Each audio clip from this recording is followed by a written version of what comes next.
going, Oh ah! yeah, the Eddie is too good. All right, cool. I will blast this over to the social medias, and then we'll be ready to rock. No. Damn it, it did the thing again. I thought you already grabbed it, and I think it just took a second to load. It tricked you. Yeah. It got me that time, because I saw it just as I was leaving it pop back up, and I was like, nope, I'm too late. I'm too late. Yeah. I was just rapid clicking this time.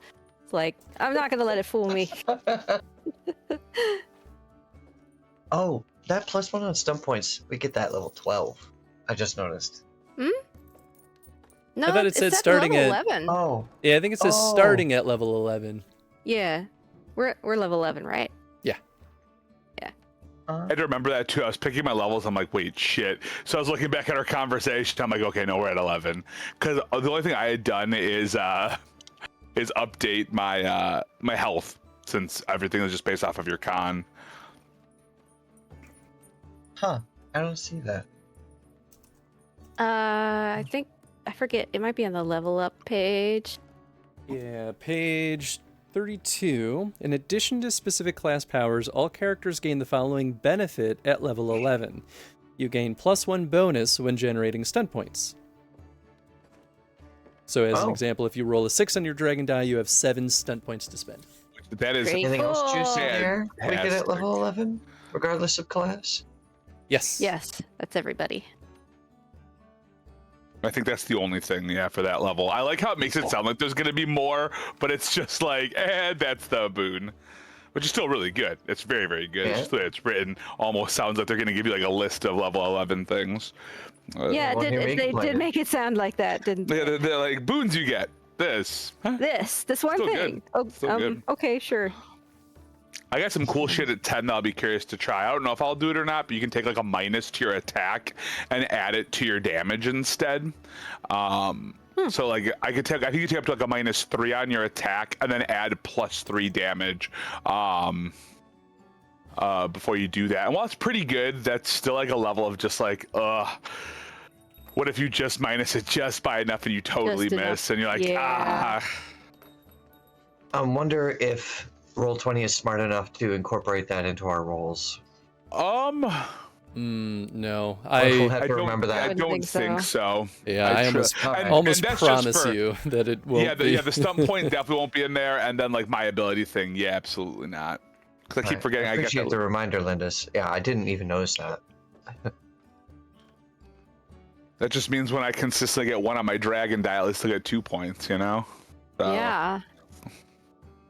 A little more useful that way than just getting, well, what do I do Exactly. with this stinking 1? I'll skirmish them 2 yards. Although now I get my Yeah. defensive stance at Yeah. 1, and that's perfectly annoying because now I think my my defense will go up to a 21 if I do my defensive Jeez. stance. Yeah. Oh yeah. Oh yeah. I'm pretty disgusting now.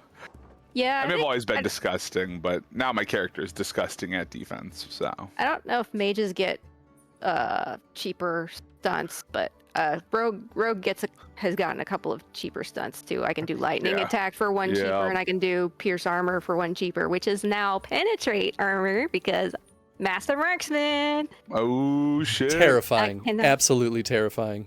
Cannot Oh, wait to use shit. that. We had to also upgrade a talent this level too, didn't we?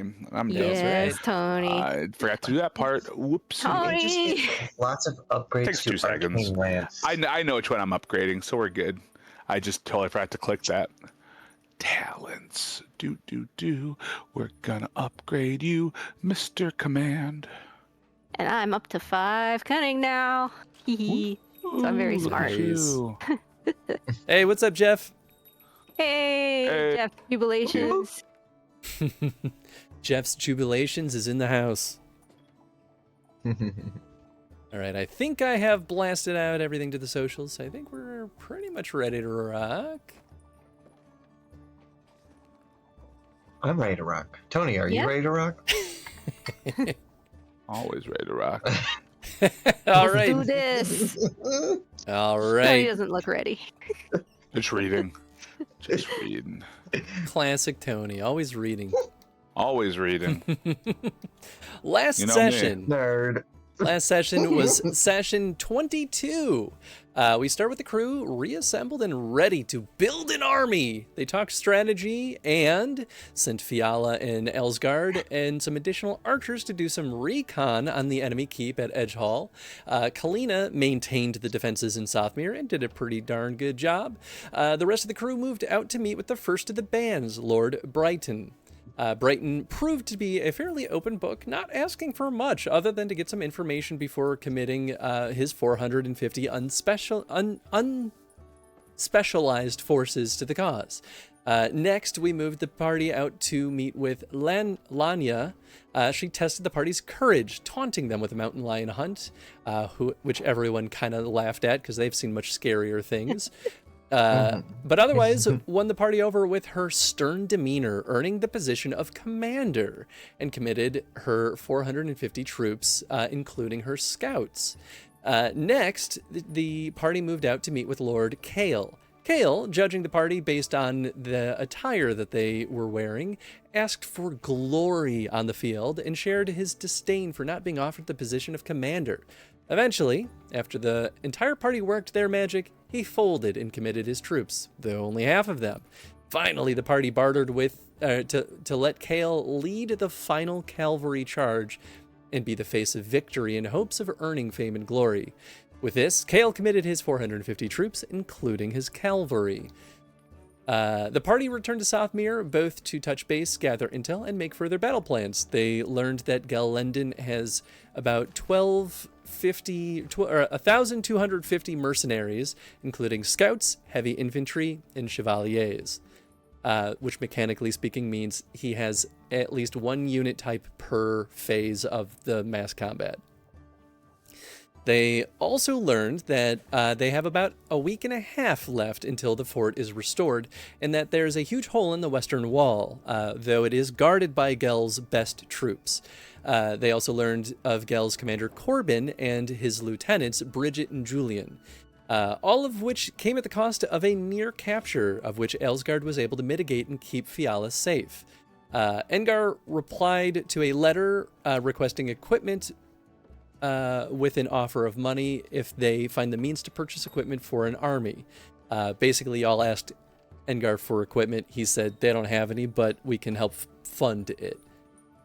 Lastly, the party decided on the last stretch of negotiations, which we might kind of reel back a little bit, and we might recalibrate where everyone's going. But the one definitive is that Kalina has to return to her Grey Warden duties, making a trip to Ostagar. I wonder what's going to happen there. No clue. No clue. Zero idea. Yeah. Nothing bad has ever happened in Ostagar. Not in Ostagar, man. That place is great. Yeah. Go visit sunny Ostagar. That's where we're going to have our beach party, right? It Absolutely. is, yeah. It's a great place to show up in swimwear and no armor or weapons. Yeah, no armor, no weapons, no nothing. Nope, We're fine. nothing. So we are back in Sothmere. The party is deliberating basically on where everyone should go and what the battle plan is marching forward. Yeah, so it sounds like we're interested in tackling the Dalish altogether, right? To get them to our side. Correct, guys? And then I guess from there, we can make a judgment call on whether we go to Parth, get those troops, or go to Fallon and get that. We'll have to see what other pieces they offer us. And if we want to stick together, I think that's a fine plan in case anything falls through. Yes, and I worry that Galendon might be...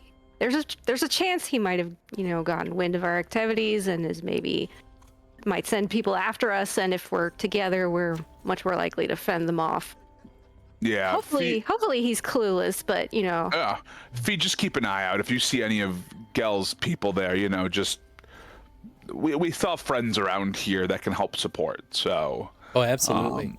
Yeah. Okay. Well, then I think that's a good call. I think that's a very, very good call, Adana. So, then I guess Is there anything we need to watch out for as we go to the Dalish? Any kind of customs things that, because I mean, outside of you, I haven't really had much interaction with the Dalish, you know, outside going to the one camp a little while back. I would say the main thing is they're possibly more likely to find us before we find them. Once we're in their territory, they're probably gonna find us and, you know, question us heavily. Hopefully having 2 Dalish in our party will mitigate their suspicions a little bit, but I can't make any promises. In your opinion, is there anything that we can do to ingratiate ourselves better?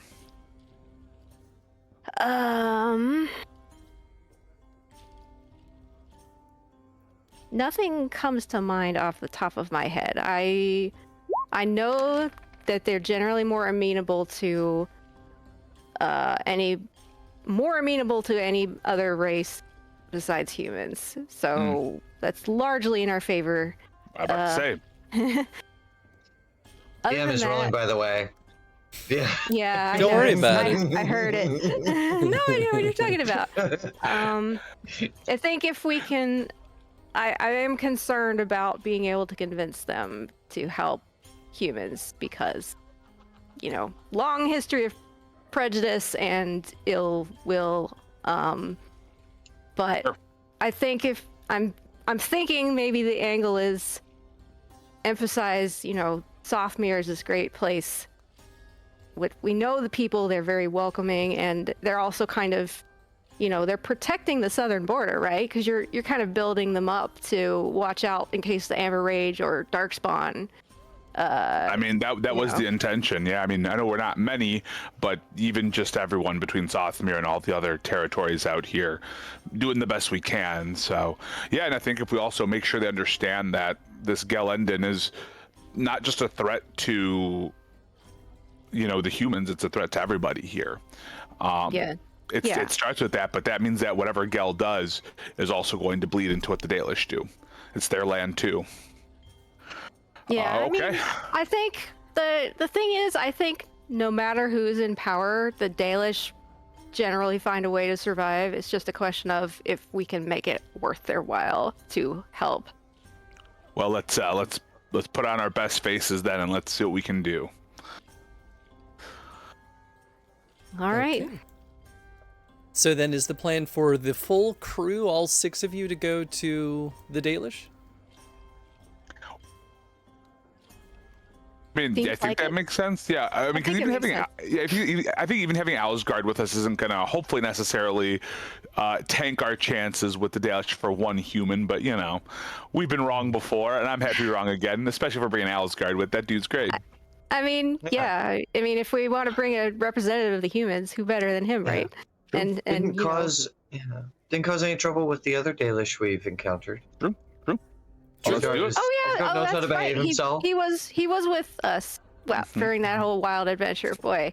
That was that was the first time he kind That of linked was. up with us. So He was yeah. like, heck yeah. The Yep. part I'll Yeah. remind you, though, however, is that you were not in Ferelden, so the relationship with the Dalish to the Fereldans is not necessarily the same. Yeah. True. Good thing Alsgard isn't Ferelden. And True. also the Avar have a very Distinct seem- look. no. I was gonna say they seem to respect the Dalish highly, so All I right. don't. He's definitely not gonna be a troublemaker. Not the bad kind, anyway. Then cool. Sounds like we have our marching orders. Let's do it. Alright. The crew marches westward. I'd actually like a tracking test for this. Okay. I mean, like, we all know Adana's our tracker, but boy, just for the fun of it, I'll be lovely to for roll the some fun of it. perception. Can anyone beat me? Probably not. Is it boy. perception? Yeah, for that one. It's Sure is. perception. Not me. Oh, sorry, I rolled the wrong thing. It would be the same roll anyway. All right. Well, Adana definitely is able to succeed. A 16 is pretty darn good. So I'm actually only going to cost you a single day.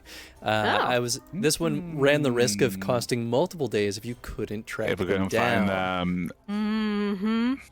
But geographically speaking, I thought a lot about this. It truly only makes sense for them to be pretty darn close to Sothmere. So yeah, we'll say the tracking actually helped mitigate some of the time constraints. You find yourself marching through Dalish territory. You do find tracks and indications that they have been here. And we'll say you don't stumble upon their camp, but they basically, you see a group of Dalish that are kind of standing guard, bows drawn, partially surrounding you, and you hear a voice from behind the bushes, state your business. I hold my hands up to indicate not armed or anything, and I say, Anethera, my friends, we come with news of a human encroaching on these lands, and we need your help to drive them off. Approaching from the wilderness, a Dalish lady approaches you. Fascinating. I see you are Dalish, and I see at least one other in your group. This is a strange gathering of non-humans. Well, I suppose one human, but what interest do you have with the humans? Well, we have my friend here, the dwarf, is the leader of nearby Sothmere. I'm sure you're familiar with the town, and they've been working to kind of defend the southern border, and we've come to be very dear friends with a lot of the people there, and we don't want to see them harmed by this instigator. Interesting. So you're helping the humans. She ponders for a second, kind of looks to the sky, looks to some of her people, and then looks to you. Go ahead and roll me either persuasion or etiquette. Not etiquette. Dude. 6 on the dragon die. Yo, dude. cow. Yeah. Oh, and I have in my notes that I get a +1 with all Dalish. I don't know why it's all Dalish, because we just helped that one clan, but that's what you told me to write, so I did. I mean, I think that makes sense still, so we'll definitely keep that. She goes, Okay. All right, please, come with me. I think we have a lot to discuss. And she brings you, if you are willing, to their camp. Of course.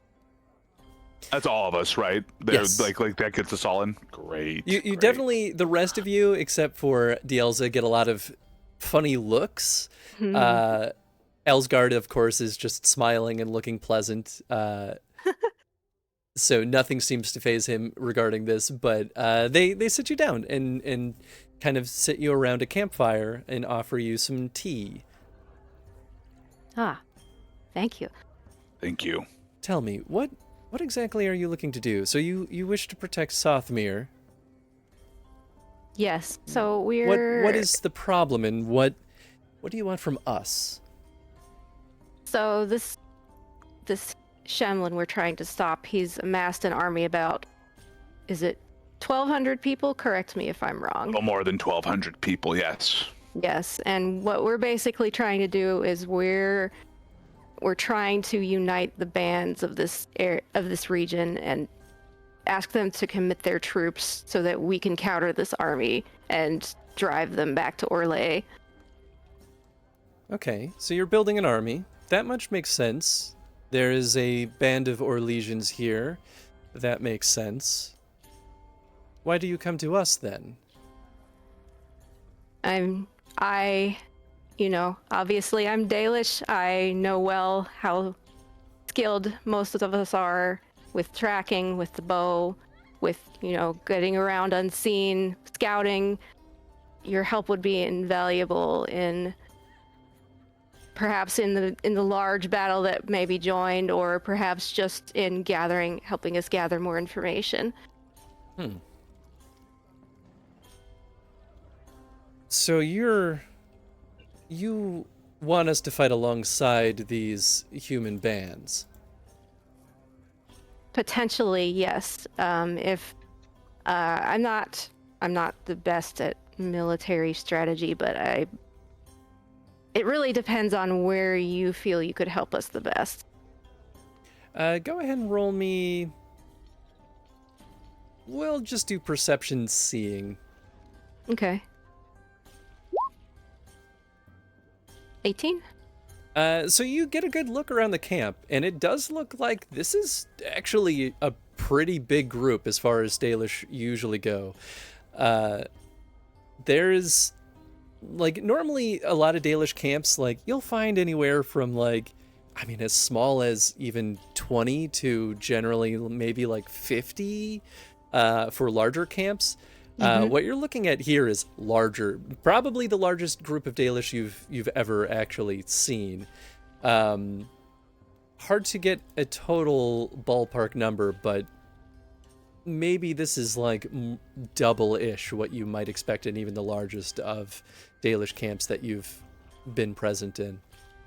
So like 100 or 200 maybe? Somewhere around that ballpark, yeah. She ponders for a second and goes, well, we certainly have the elves to help. I suppose the grand question is, what's in it for us to join this effort? Well, that depends on if there's anything we can do for you in return. She smiles. Well, if you already have an opening with these bands, the greatest thing you could do for us is to get them to agree to let us travel through their lands. That makes a lot of sense, and we can certainly talk to them about that. And I think if, they see you guys putting your skin in the game too, it makes it so much harder to refute the fact that you all haven't already been, you probably should have already earned your place, to be totally honest, to be able to travel freely. But maybe, and sometimes, as we all know of humans, they can be a little thick and slow to learning.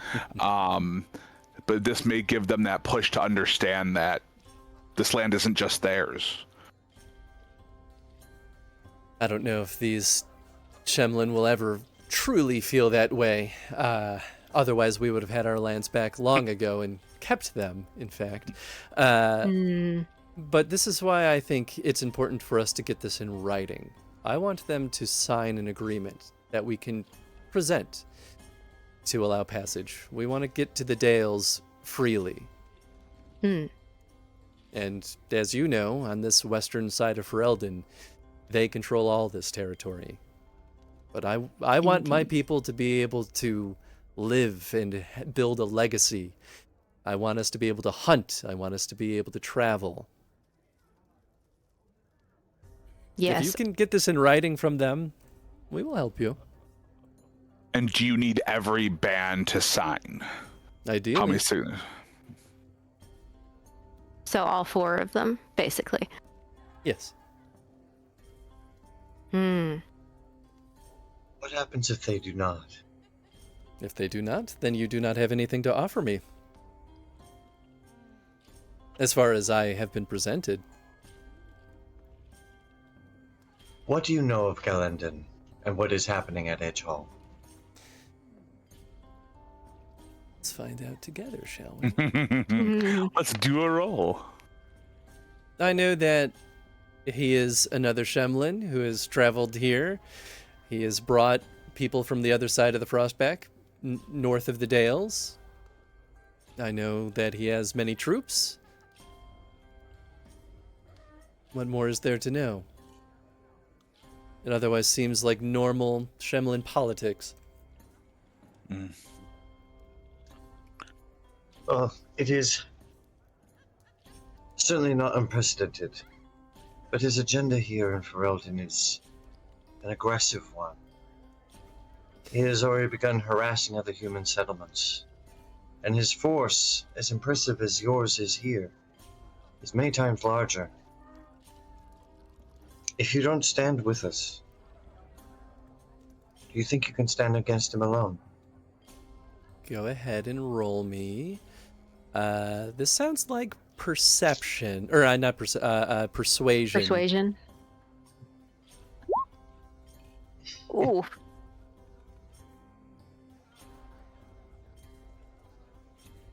Think of it this way. If the Shemlin are fighting each other, wouldn't that only be a boon for those who are oppressed by them? I think, if anything, it would benefit me and my people for them to thin themselves out. I To a think my point. Sorry. no, you're good. I think my big concern is, while we don't really deal in the human politics often, and until recently, I didn't either. I'm a dwarf who happens to be basically a commander for Sothmere, right? Something unheard of. But these humans are capable of change. These humans are capable of seeing something new. And what concerns me is that if you get a usurper here like Gelendin, well, sure, maybe they do equal damage to each other. But the problem is, do you want the devil you know or the devil you don't know? Someone who's already bloodthirsty and ruthless, who may do more damage and may not even give you the accessibility of even be able to sign treaties to get you to go through the Dales. Go ahead and give me a communications test. I'll take persuasion makes sense. Leadership makes a little sense here too. You can pitch to me too, though, if you think there's a better focus. I do like leadership. I think the idea of trying to mix this in with the armies and everything, and how we're fighting that. Yeah, I'll definitely take leadership on that. Let's see. 24, baby. Well, I was going to give you a -1. However, that does not seem to matter in this moment. 5 stun points, baby. 6 stun points now because 6 we're stun level points. 11. Right. Nice. That's true. It doesn't change true. the result of the dragon die, though. It only changes the amount of stunts generated. Still just 5. Yeah. Which is not bad. It's no 6, but it's not bad. It's pretty darn good. Your argument makes very little sense to me. You're sitting here trying to convince me that Shemlin can change. But I will tell you one thing that will never change. They will never love us. And she looks at you directly, Torek, in the eyes.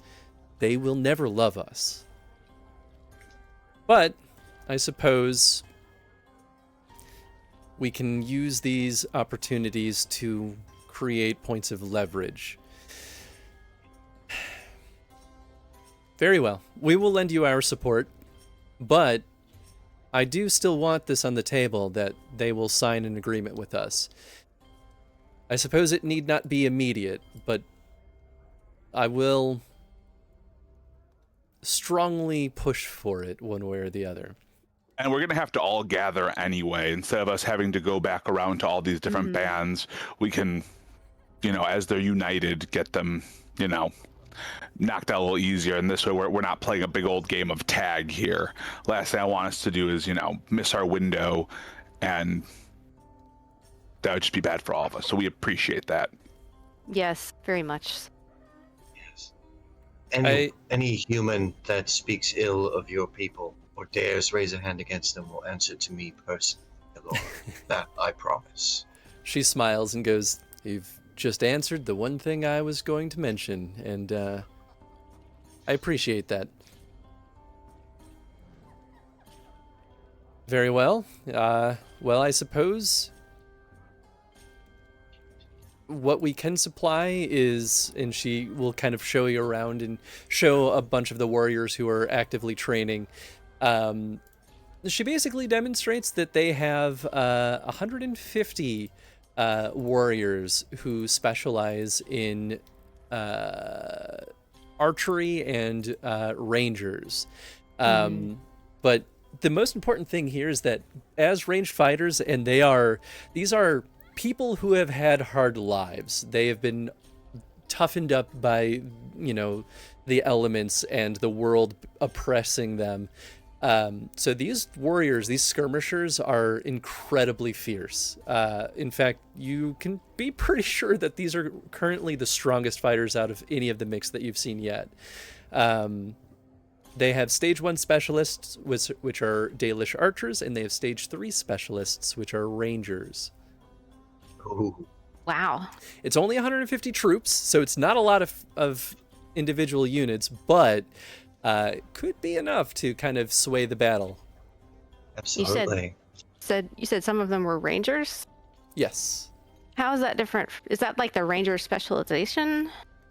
Yeah, it's a little bit vague when it comes to what these actually mean, but mechanically speaking, what all that means is when we're in that stage of the mass battle, for every unique specialization you have, you get a bonus to that roll.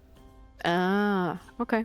Yeah, so now you have both cavalry and rangers, which means you will, no matter what, get a +2, which is pretty nice. stinking good. Yeah. Very cool. This is big. Yeah, this is a non-trivial one. The one thing we haven't talked about yet with any of the forces is that each of these groups of soldiers, they all come with a set TN number, and your opponent rolls against that TN to try to beat you in the advanced test. Your TN is the average of all of your troops. So having troops with a higher TN value makes it tougher for your enemies. And I have not revealed what any of the TNs are, but you do know for sure that these are the best fighters so far. By TN, you mean the target number or the Yes. actual difficulty? Okay. Yeah, because during mass combat, you and your opponent are both doing an advanced test. You're racing against advanced tests against each other. Okay. Now imagine, based on the size of the army at Edgehall and the force that we're gathering, this will be a large battle. Yeah, for sure. Yeah, the book. How does the book describe it? I'm looking at it right now. It Yeah, says this is that considered a 1,000 challenging. to 5,000 total combatants. Yeah. Yep, exactly. So it's right in the middle. Cool. In the middle of what? Of Difficulty or? the scale of difficulty. Scale. Oh, gotcha. Well, we appreciate this. Of course. Masteranus. Masteranus. Is there anything else you would like to do in the Dalish camp? They'll let you rest up here. And Yeah. Onyx will just give her the information for like when the bands are going to be mustering, where and when, and that she should speak to Lanya to coordinate, what she wants her people to do during the battle, where they can be used best. Yeah, so she can definitely coordinate with you. She makes it clear that her archers are definitely best to bring in early and to be kind of that initial wave that thins out the enemy's offensive force. So good at scouting in and dealing initial damage, but once the main forces are clashing, they're not going to be as good. And in fact, go ahead. she even says, I would like my troops to recede at that point. We only have 150 people. The rest of the humans will not defend us. They would probably happily see us slaughtered, especially if they know we're asking for things. Of course. We're not asking you to be anyone's chaff. I don't. So, out of character, we don't have any stage 2 specialists yet, do we? Nope, we don't. Oh, because we know where the stage 2 are coming out of. I was saying Yeah. that last week. We know exactly where stage 2 is coming out of. It's coming out of Parth. Parth are the and we Or now the we need to mercenaries, I and guess. now we need to get Parth though.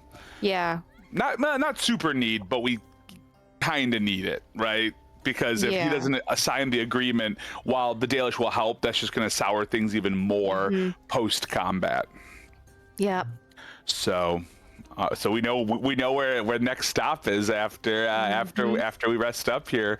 Because I assume we want to take the night to rest. Because even regardless, like it's unwise to run through the night because that's just going to incur more negatives, and Yeah. let's not play that game. Yeah, Let, done that once. let's remain well rested. Yeah. Yeah. I mean, after all the business, once all the military business is wrapped up, Adana would be happy to sit down with any of the Dalish and swap stories if they're willing. Yeah. I mean, absolutely. And this is even where Dielza kind of shines, where she even kind of like pulls a lot of like stories and gets them to open up a little bit easier, as they're all a little bit reserved, but you can tell this is what Dielza has done almost her whole life. Like, she's been in a caravan. She makes it a point to visit other Dalish groups. So this kind of comes naturally to her, and then she supports you in basically opening up and getting them to like listen to you and hear some of your stories and experiences. Cool. That's our Dielza. That's right. I also would like to speak with Dielza for a moment among the camp if they can. Sure, of course. This is a rather large group of elves. It's certainly one of the biggest I've ever seen. Actually, it might be the biggest. Oftentimes when the Dalish gather like this, the humans, well, they don't exactly let them continue to stay so big. I'd reason to guess that the nearby bands don't know how many Dalish are here. I think that's a pretty safe bet. I think that this will probably leave her a little bit vulnerable working side by side with the humans. So I think getting that agreement is probably more important than she lets on. Although, if I'm being honest, she, Alora, she seems ready to die in battle anyway, but I think she wants her people to live on. That's the sense I get from her.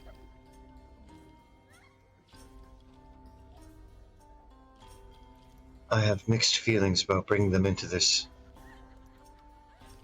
Well, it is their choice at the end of the day.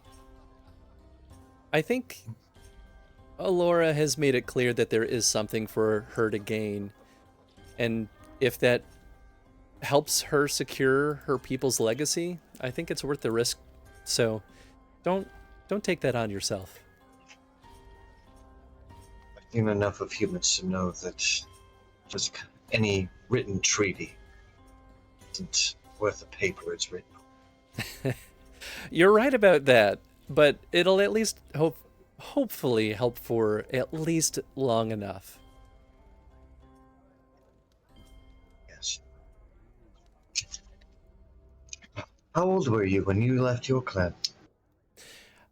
I was born into kind of the caravan life, so a lot of the caravan was Dalish, and obviously they kind of grew a little bit mixed over time.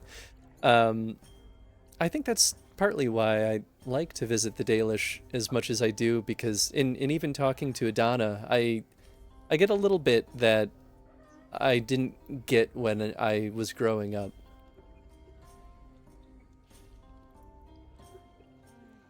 Must have been nice having Oleg around.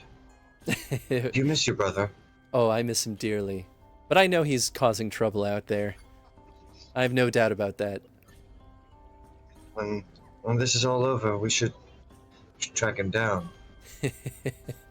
Hopefully not bust him out of jail, but it wouldn't be the first time.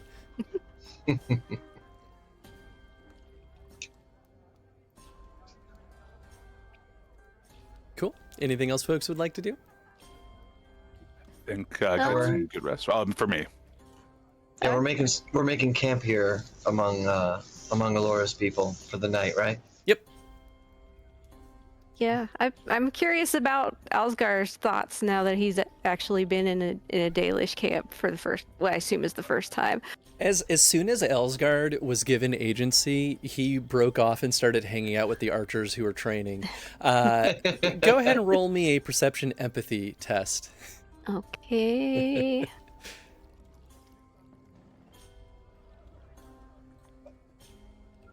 I'll say that's good enough.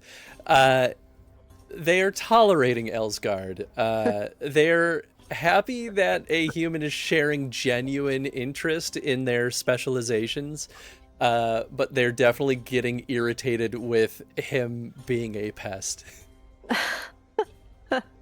I'll walk up and kind of put my hand on his shoulder and say, why don't you join us over at the campfire for a bit, Alsgard? Let them finish training. Well, all right. I guess you're probably right. It's just, I've never actually been in a Dalish camp before, and it's just so cool to see them all train. There's so many of them, Adana. Look at how talented they are. I mean, they're not as talented as you, but like, look at they can shoot that far, that accurate. It's crazy. They are very good. It's true. We're kind of all raised like that from birth. But yes, why don't we go talk? You can share some stories with us around the campfire. Let them finish training. I'm getting a little hungry. All right, I'll yeah. And he puts his arm around you and walks with you back to camp.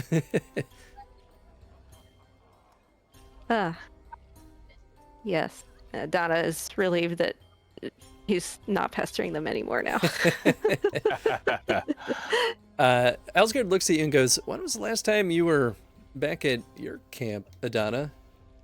Gosh, it's been since I left on my journey with Torek and Onyx. How long has that been? 3 years now? Yes. It's been a while. Probably about 2.5 years, yeah. Wow. Do you think they'll be excited for you to come home? Yes, perhaps more excited than I would be to go home. I mean, I won't push you one way or the other, Adana, but it would be pretty cool to meet your family someday. Well, I would like you to meet them, but this is perhaps a conversation for another time. It's complicated. Oh, no worries. I won't push. I just, wanna support. Well, yeah, we'll talk about it, but maybe not tonight. Sounds good. And he bites into a piece of bread. Did we bring any Riat to share with the Dalish? I mean, we always have Riat. You hope did. so. You came straight from Southmere, so We always have Riat. Like I crack open the bag and I'm like, oh, we're good. Are the Dalish enjoying the Riat? Let's see. Roll me a d6. Okay. Yeah, oh yeah, they love it. Oh hell yeah. Nice. And the Riat grows kind of in this region anyway, but they're kind of just like, they don't want to admit that they like that the humans have produced something with the Riat that they've done something interesting with it. Yeah, that they like this much. Like, they've done similar things, like they'll make their own kind of breads with it, but not quite like this. And they're like, damn though, the humans kind of figured it out, or the Shemlin kind of figured it out. If you go to Sothmere, and as someone who's got some pullover in Sothmere, you guys are always welcome there. The Riat flows quite well. I don't know if you're all drinkers of ale, but the Riat ale also very good. Very good. You see a That's couple what of that super high roll was. Just Torek just handing out loaves of bread Yes. while making a speech. And this is why we need to protect Sothmere, because they make amazing bread. I mean, you're not wrong though. See a couple of noses wrinkle though at the thought of drinking human ale. Fair. I understand. It's dwarven ale is the best ale, but we don't need to get into that argument tonight. We'll say Alora shares a story on the one time she'd ever had dwarven ale, and she blacked out and woke up like a couple days travel from where she was. Like, Oh, I will never touch that stuff ever again. Oh, you got the wandering liquor. I like that. That's good. wandering liquor. That's good. One time I drank one similar to that, and I woke up in a different arena. Don't ask me how I got there, but I was there. Mid combat too. Wildest thing. She looks at you agape and just kind of shakes her head like, dwarves are crazy. Oh, they are. I've had to travel with this one for a long time, and boy, there's something else. I guess you get that way if you live underground as long as you do. I'm not even welcome true. there anymore, so I guess I'll not know that much anymore. Yeah. It's a vitamin D deficiency. Makes them all kooky. They don't get the fresh air that we do living out in the wild. They all got cabin fever. The entire civilization. I mean, No it would wonder explain they're a lot. crazy. It would explain a lot. Cave fever, cave madness. But while the team is settling in for the night, I actually like to have a little powwow with Torek and Adana and our companions as well. Okay. Sure. Like sort of just like making a stew over the fire. Yes. And- you. So yeah, some friendship stew. Yes. And Do baby. I was just, that was well done today, you two. Yeah. Well, I think Adana is truly the star of this one, though. Without your connections here, I don't think they would have even given us a moment. So, Probably true. yeah. But I appreciate it. I think nonetheless, it took the team coming together, and luckily nothing got heated. You never know, Yeah. especially when you're dealing with anything that's human and anyone else related. It doesn't generally go too well. Yeah, I'm glad you all were here with me. I know I was kind of doing the talking, but having your support was very reassuring. Of course. Kin is picking his nose and says, she seemed kind of easy to convince, actually, in the grand scheme of things. Some of those Yeah, other well, bands is took it a lot because- more bartering. Is it because two of us in our party are Dalish? I mean, I don't know. It's because the Dalish are good people. Onyx takes a slip from the ladle. But we still have, a bit of a hurdle, and that's convincing the bands to let the Dalish through. Now, that doesn't affect us in the fight, but that could be part of the challenge too, right? They're willing to accept, but the terms in which they set are steeper demands. I'm hoping that maybe this is me being too optimistic, but if the Dalish show their willingness to help, then maybe that would help grease the wheels for this treaty they want the bands to sign. I'm hoping so too. I really am. I won't hold my breath too hard yet after the different opinions we've already had. But we'll see. I'll keep my hope alive on this as well. It's worth it. Yeah, we have to at least try. Yeah. Step one is we need to survive whatever Gal's going to throw at us. So at least this ensures that we have some of the best warriors on the front line now that we have the Dalish involved. This was a very important get. The numbers may not be as large as the other troops, but their speciality, it's going to be very, very useful. I'm certainly feeling more confident. Kin, Mhm. salt. He'll reach down towards him. He goes, and grabs it and tosses it your way. He'll be liberally add a bunch to the pot. What's he adding to what are they adding to the pot? I didn't catch that. The salt. Oh, salt. The dwarves say that's really good for your blood. Makes your blood spray further, which means you got more of it. Exactly. That's right. Onyx will toss it back to him. Meanwhile, Adana's quickly scooping up more stew before Onyx oversalts it. She doesn't Oversalts like it, that salty. Oh, don't oversalt it, please. It's friendship stew. It can't be bland. True. Well, if Tomorrow's- there's too much salt, you can't taste anything but the salt. Well, I mean, that's when you add more, like food back in. You keep balancing it, right? We throw the roots in. That we're fine. It all works out. But the next day, whenever we get there, it's going to be a tough one. I think Parth is, based off everything we know, they're going to be. We should be ready for anything. Onyx is ladling some of the stew into bowls, passing out. That is what I wanted to talk about, actually. On our way northward, I would like us to take the road on the west banks of the lake.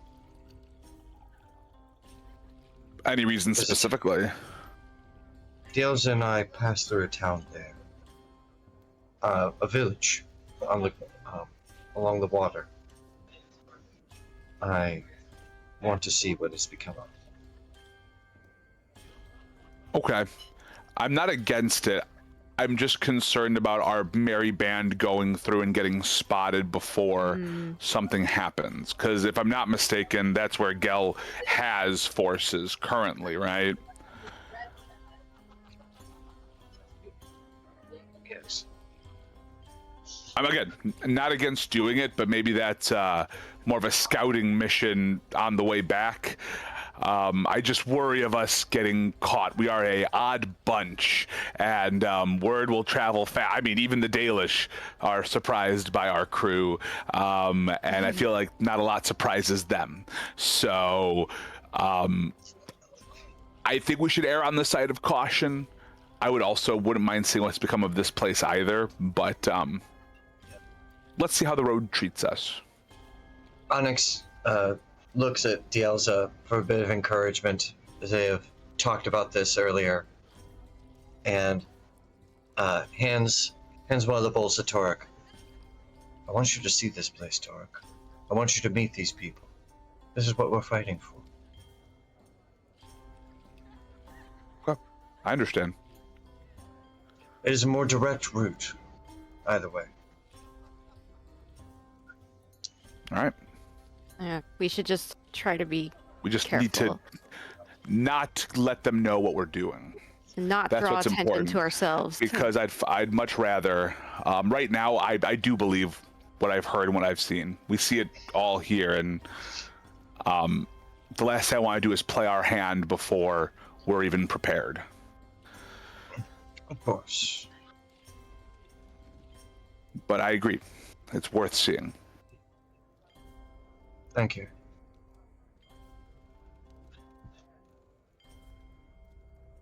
All right. Okay. All right.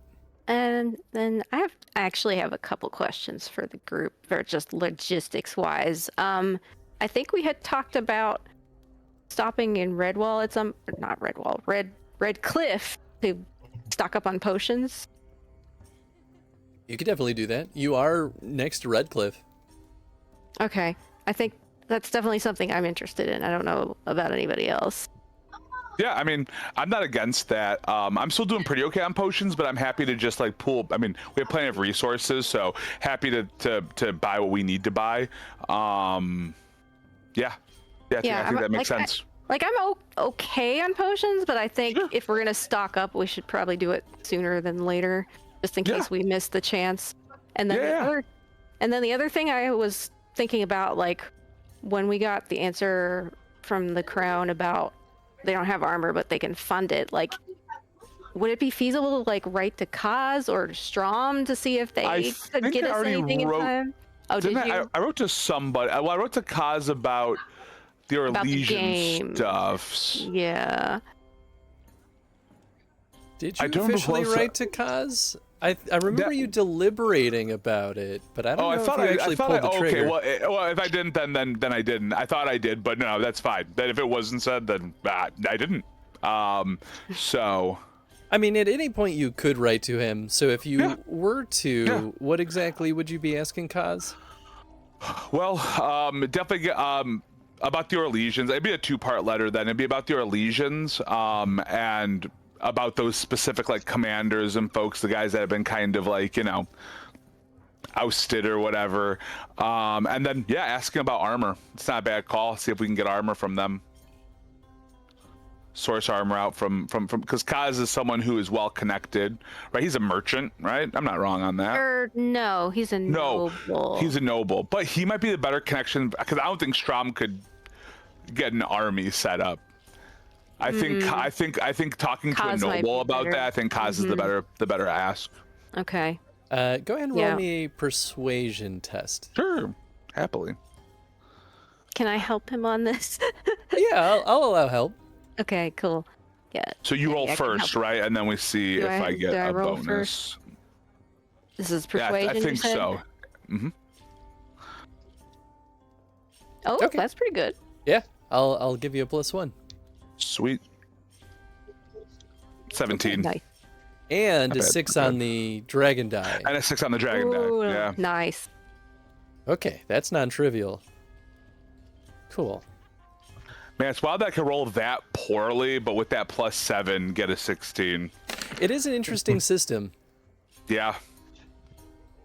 Bonuses Yeah. matter when you're Bonuses. rolling fewer dice. When you roll like poo-poo like I do, those bonuses are every so often I'll get that good rolling, but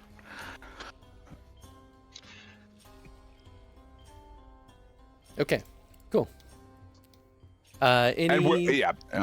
Anything else y'all want to work through before you move to the next place?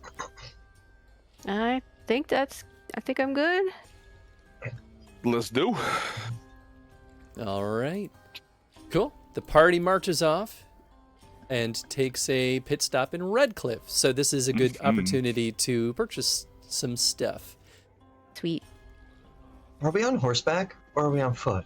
Oh, you're think we're on absolutely on horseback. Yeah. Horseback, yeah, Okay. we would be fast enough otherwise.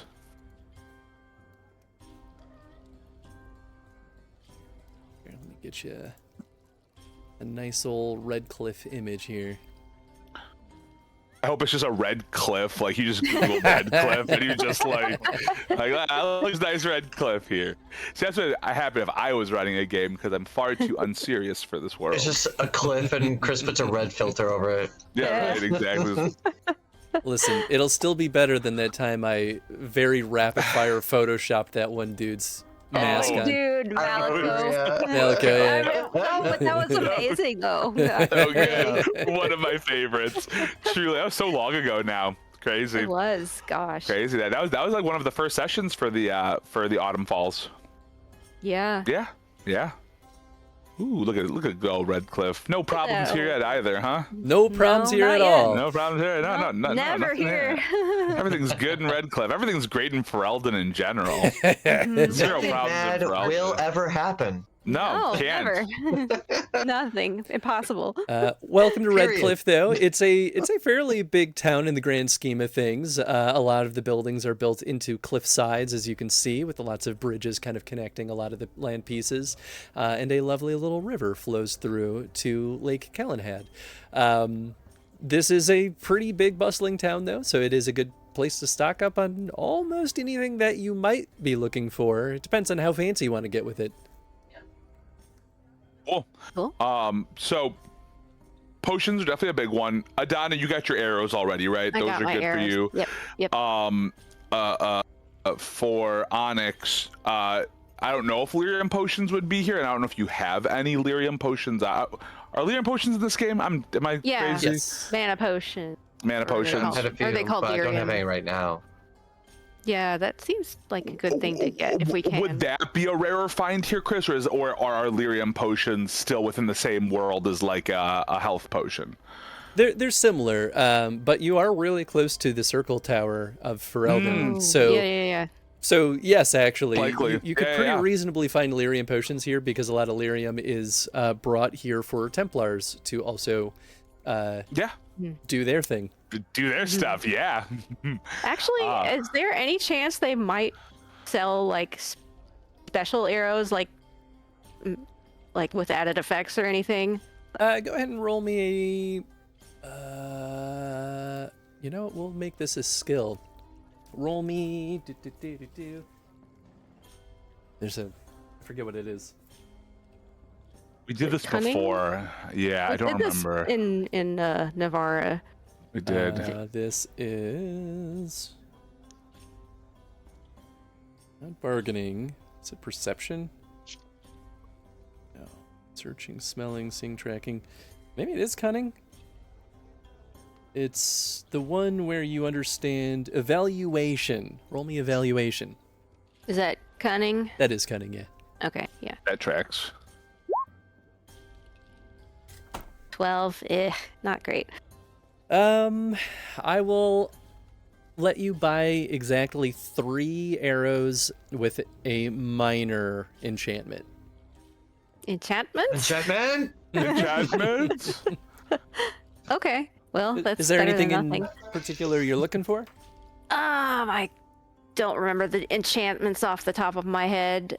I don't know. Elemental damage might be good. Paralysis might be good.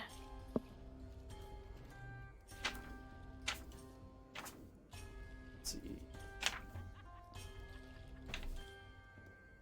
Thelma's very fussy right now on the couch behind me. I just keep hearing her like. Oh, I see her.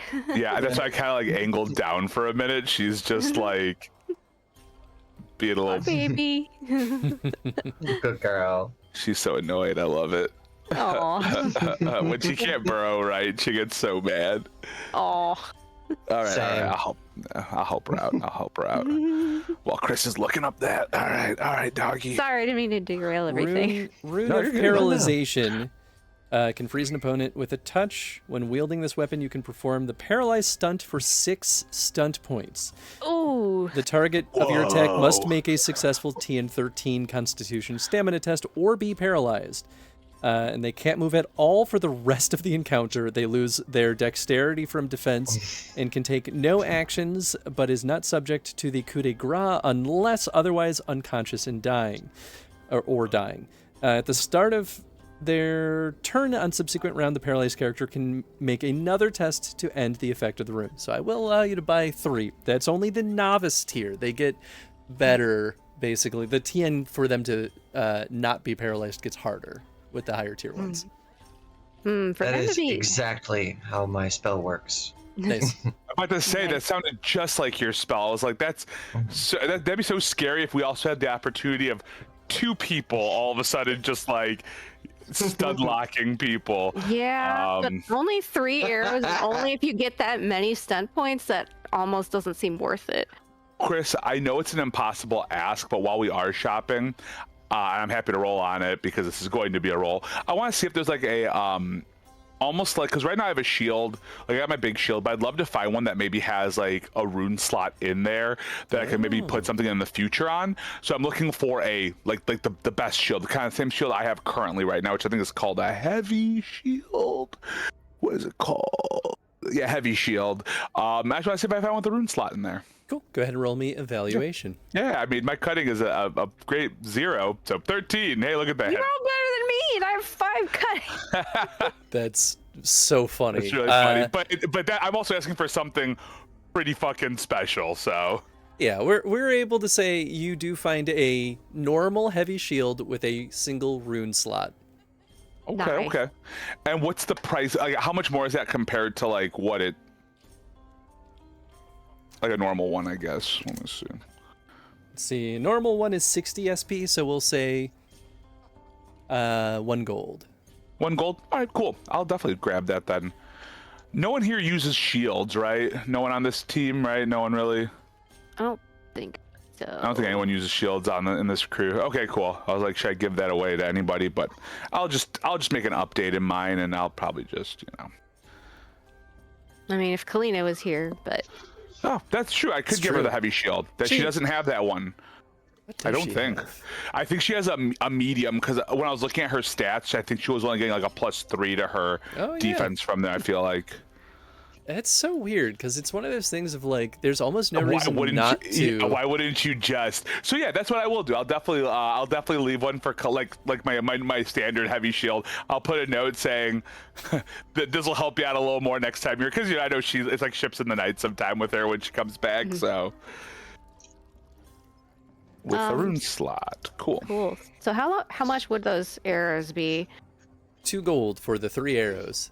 Oof, it's a lot for something that may not even trigger. Yep. Yeah. Yeah, I think I'll just save my money for potions. Okay. That sounds Yeah. How many potions do we have available to us, Chris, in terms of any of, including the let's just look at lyrium too, because I imagine we may want those. So standard potions, you could basically buy as many as you would like. I forget what the next tier up is. I'll say is it buy greater? No, greater's third tier, maybe? Is it? Yeah, greater, and then it goes potent, I think, is the top. Yeah, something like that. Or no, there's maybe it's potent and then it's superior. I think that's what it is. I can't remember. Only 2 I have currently on me are a standard and a greater, so that's all I know. Okay. Unless I mistyped it. I have lesser, regular, and greater. So yeah, greater is the third up. So then I think superior is the 4th. Yeah. So there is 5 greater and 2 potent. Woo! Potent is 8d6. Potent is 8d6. Yes. Dang. Yeah, it's pretty stinking good. And what's the price for those, Chris? I'm so sorry. Let's see. Greater healing is 75 silver each, and potent is 1 gold, 10 silver, so 110 silver. Thank you. And then the lesser, because so we can kind of get as many as we need of those. But how much are those? Are those 50? Regular is 40, and lesser is 20. Oh, regulars. Lessers are 2d6. I don't know if that's gonna do anything. No, for it's us at not. this No, point. it's probably not worth it. I'm sorry. Can you repeat regular one more time? I'm so sorry, Chris. My apologies. 40 SP. 40 SP. And that's the one that we can get as many as we like as the regulars? Yeah, or lesser. But Or yeah, lesser. unless you ask Yeah. for like 100, in which case I might be like, they run out of stock. Yeah, that's fair. Well, I do think it's probably worth to pick up, as per usual, the 5 greater. Mm-hmm. Which has Definitely. 375 silver, and then the 2 potent. So that's almost 6. That's just a little under 6 gold. And then, Chris, how many lyrium potions are here? Lyrium, you can buy. I guess this would be a little bit slimmer. And prices too, please, just so I don't have to. We'll say 4 regular lyrium is available, and then 3 greater.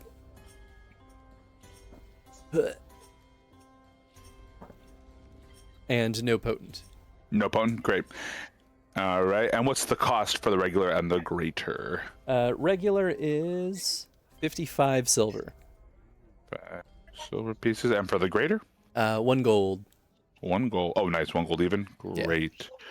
Okay. Yeah, a little bit more expensive. But lyrium usually is. And what's the sorry to ask a million questions. What's the heat, like the restorative properties of the lyrium for the regular and the greater? The greater does 3d6 plus magic. Okay. Great. And I'm guessing standard is 2d6. That would seem right. Yes, 2d6. I'm going to buy all 3 of those. That's a good That's choice. Yeah, Seems that's like all. a good idea. Are you buying any of the regular, or can I take that number off of my sheet here? Zag, are you just doing greater? Yeah, just doing greater ones. With the way my spells cost, that's what it takes. Cool. Nice. So, okay. And I feel like that should be enough to get me through any size encounter. Nice. So then, I was saying. So here's my thought. So right now we're at just a little under 6 gold for 5 greater, 2 potent of the normal potions. Do we want some standards as well? You mean the regulars? Sorry, regulars. Yeah, my apologies, regulars.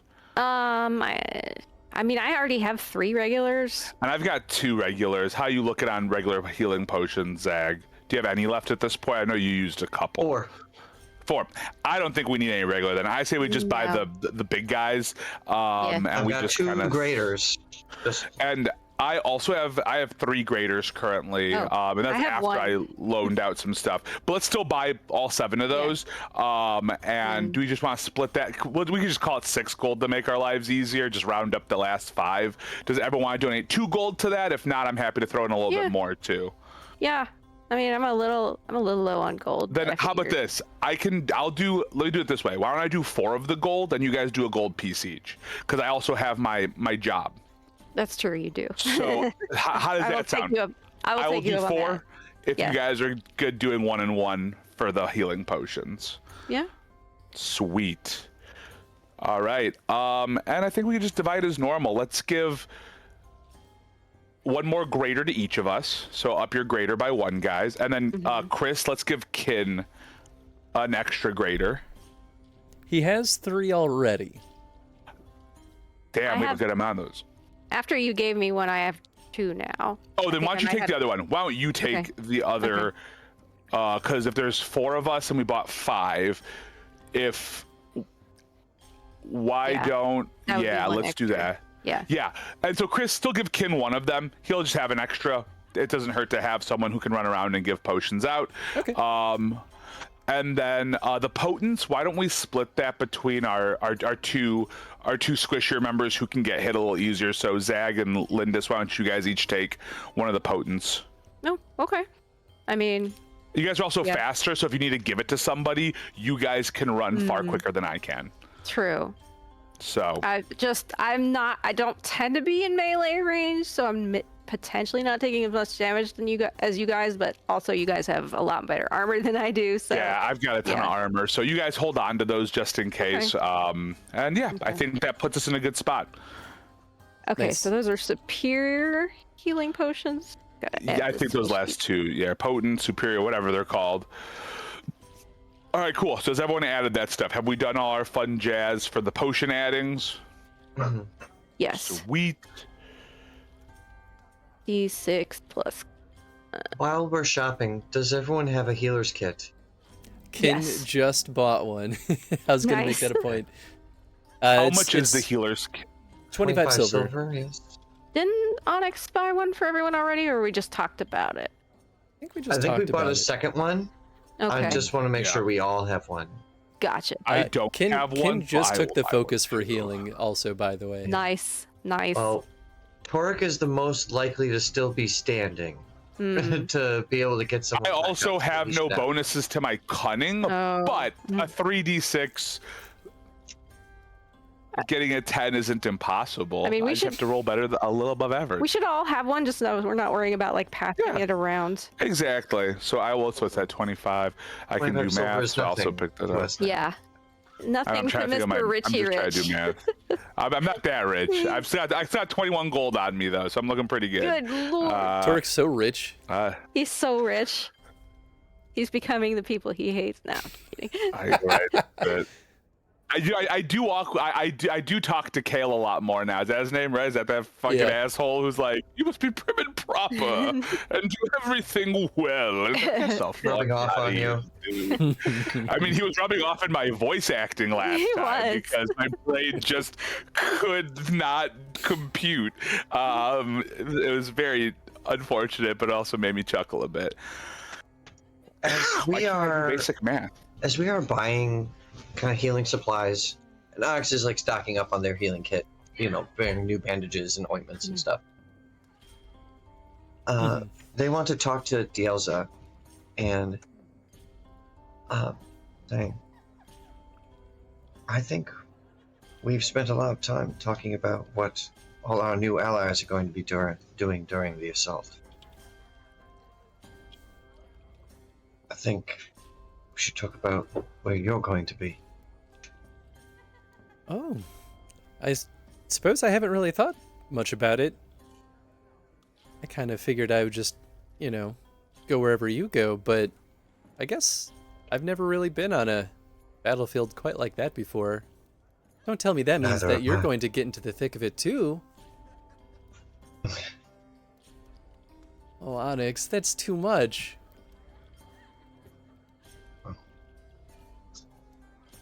I think you should be with Alora's people, back at their camp. That's the safest place for you. And join her rangers? As impressed as I was with how well you acquitted yourself when we were attacked by the Darkspawn, I won't knowingly bring you onto a battlefield house.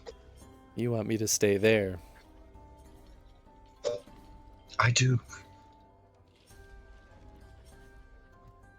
Go ahead and roll me persuasion.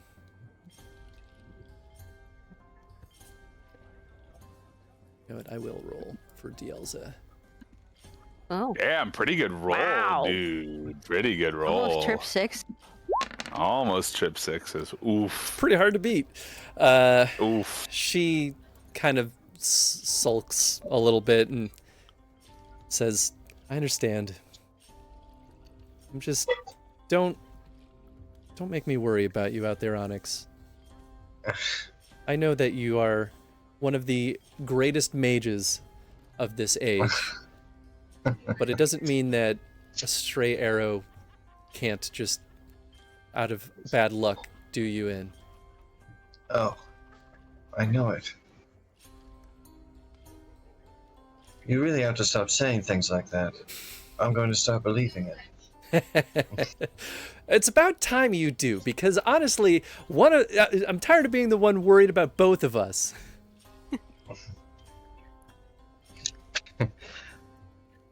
I worry about you too when we're apart. That's true. I wish I could do this and protect you at the same time and be there for you. I would tell you to write to me every day, but I don't think anyone's going to deliver letters to the Dalish camp. She wrinkles her nose. I don't like this, Onyx. I don't like it either. But there is something that you can help me with. Sure. We're grabbing supplies. I want to grab some extra food and water for the people back in that village. I have a feeling that they need it. Hmm. Yeah. We're going to load midnight saddlebags with as much as we can carry. Okay. Yeah, I can help with that. Thank you. She looks at you and goes, I'll hit the market. I'll see what I can find. Yeah. Oh, I'm coming with you. I want to ask the locals if they've had any trouble from Edge Hall.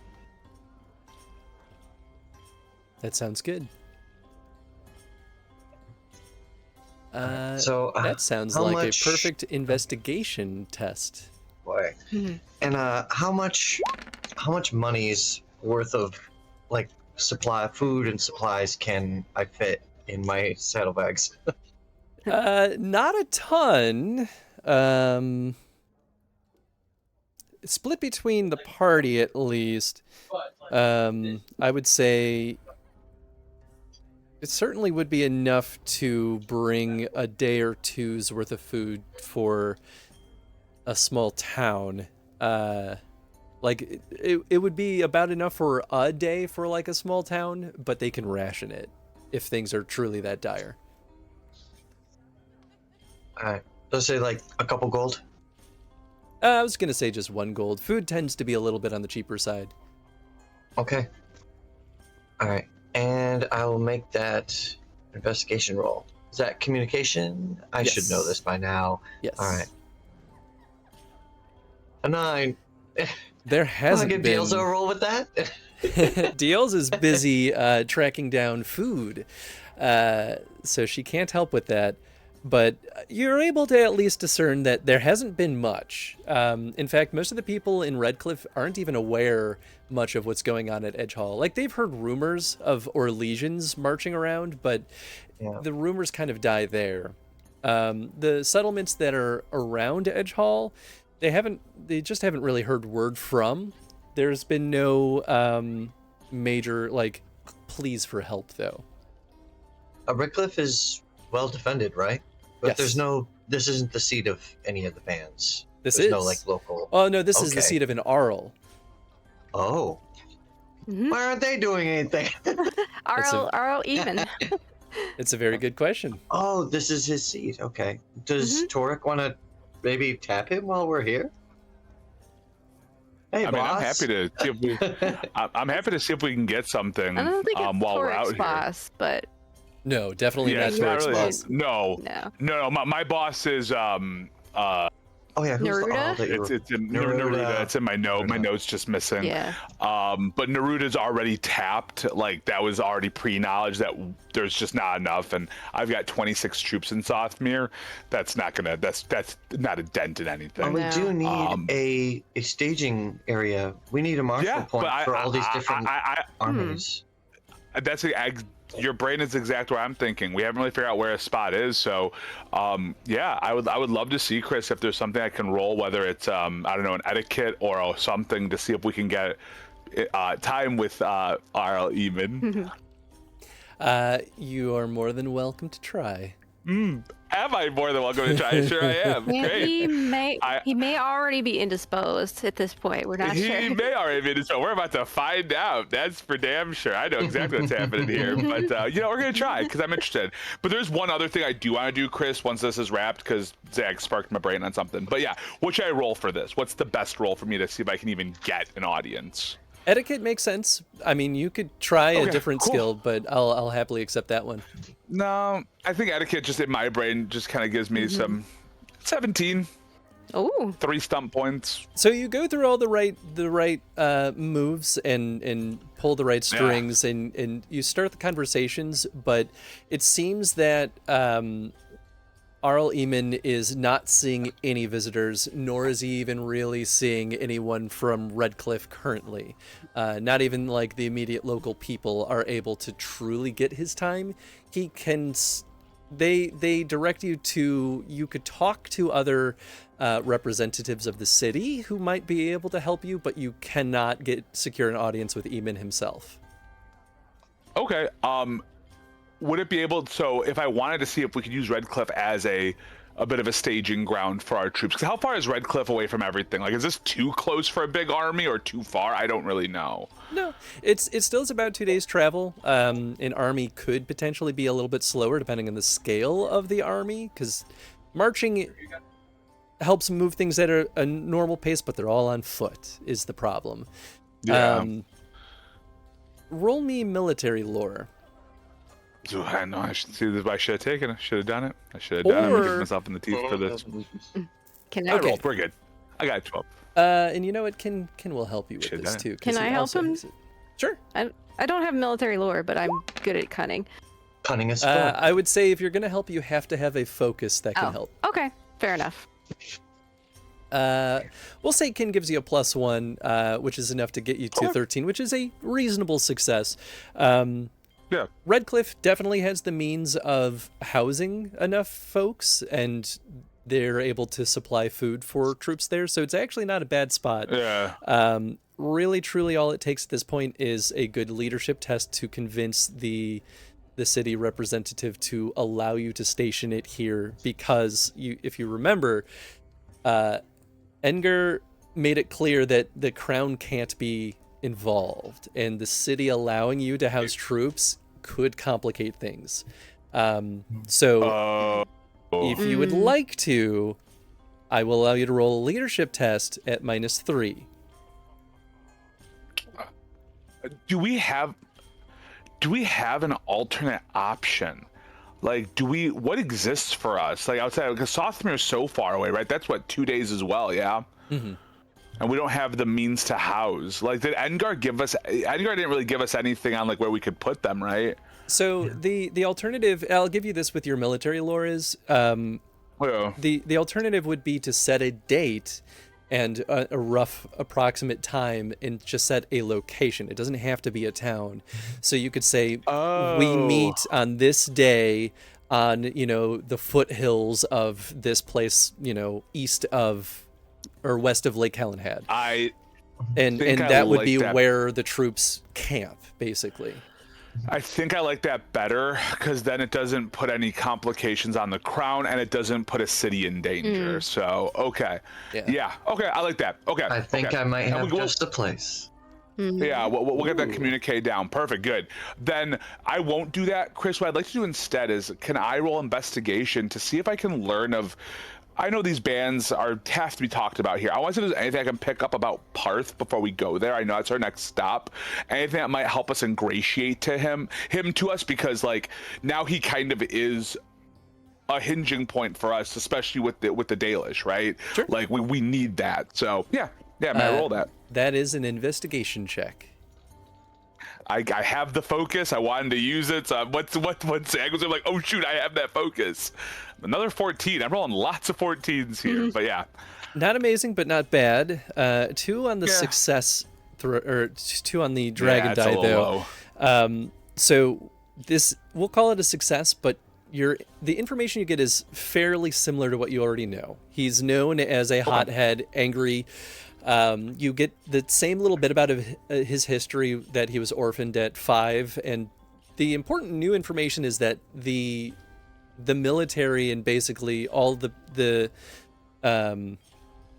everyone raised him. So his military is kind of like his family in a weird kind of way, and so there's this more interconnected relationship with him that maybe the rest of the bands don't necessarily have with their people. Otherwise, he tends to be kind of siloed off. He hates Kale, and refuses to work with Kale. Kale has said basically the same about The Parth. same thing. Yeah. Cool. And that's about Good. it. We'll just cross all those bridges when we get there. Fantastic. Yeah. And I'm gonna look at Kid and I'll be like, I think that connection with the military is gonna be important. I may rely on you a little bit during this next conversation. Speaking to even your Carta background, right? Understanding that, like, that there may be something there. Yeah, I mean, it gets a little bit weird when you're dealing with nobles and the like, but, whatever you think, Torek.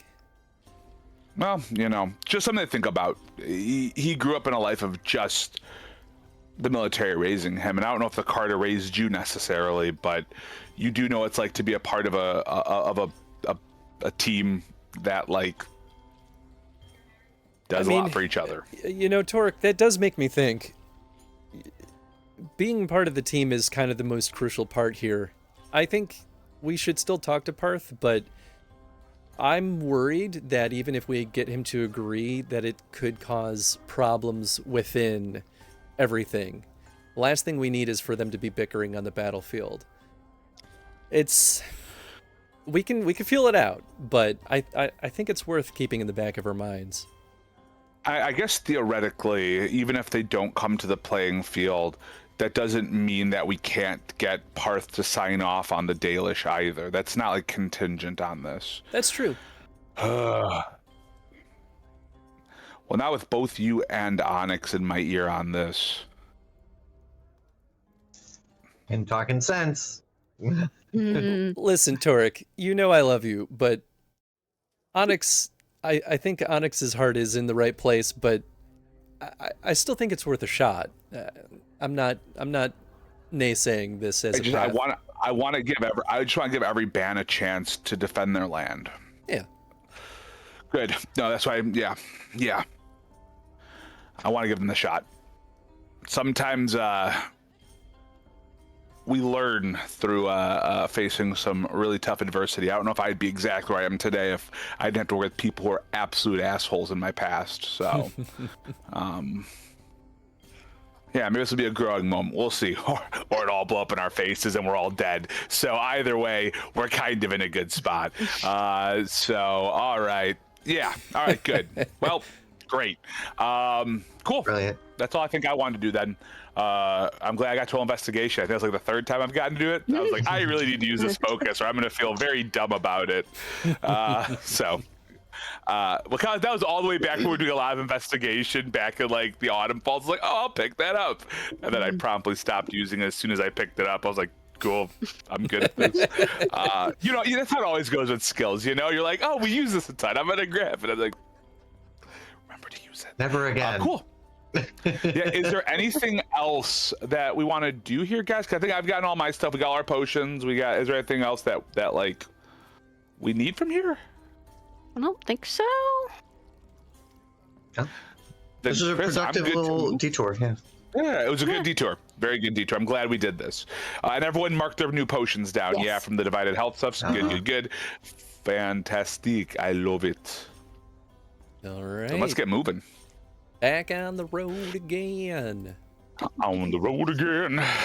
On your way to Parth, you do take that pit stop on the town nearby Edge Hall. It's a small town. It does look a little bit worse for wear, but not drastically so. It looks like perhaps a little things have been roughed up here or there. The people are kind of quiet, is really the main thing that you're experiencing here. Is there anywhere in particular, Onyx, you would like to lead the group to? Yes, the tavern where Dales and Onyx stopped, where we had our encounter with the Orlesians. Okay, cool. This is said tavern. You stop in the tavern, and you do find the barkeep in there who appears to be pretty bruised and beaten. We'll even say they're wearing a sling and have kind of a wrap around their head, covering some now starting to heal bloody patches. And they look up at you and squint, and they go, "I've seen you before." You have. And I've seen you in better times. Can I get you an ale? No, I'm actually here to provide for you. He raises his eyebrows here. at that. I was here when the Orlesians came. Some weeks ago. He spits on the ground in response to that and quickly looks around to make sure there's none of them actually in the bar. I want to apologize for leaving the way I did. You shouldn't have had to face those people alone. Nah, trust me, it was for the best. When you're dealing with a band like that, the last thing you want is to provoke more trouble. They were never going to kill any of us. Last thing I'd want to do is clean your blood off the ground as well. Of course. Still, I wanted to put some supplies to the coffers. My companions and I were passing through, and I'd been wondering what'd become of this place. I'm glad to see it standing. Yeah, we're still here. It's a little bit tougher to get things in and out of here. Got to be careful to watch for their patrols. We're just thankful that they didn't station here. But, folks move in and out. Sometimes they swing by to try to get stuff from us, but mostly they fortunately stay over by Edge Hall. Don't mean it's totally safe over here, but yeah, people are kind of walking on eggshells right now. What can you tell me about the Arl's men? Their movements? Well, they're mostly stationed up there. We've seen them moving resources, a lot of stone, things for probably repairing that wall that I've heard some chatter about. That seems to be the main thing. They come and get supplies and food, but that's about it. Where's the stone coming from? Their quarries, they're probably swinging and getting it from. And, this is... Edge Hall is near the... This is not in character, but Edge Hall is near the Frostback Mountains, so there's at least a good supply of stone there, but there would also be quarries kind of like interwoven throughout Ferelden, wherever would be like good opportunities. Mm-hmm.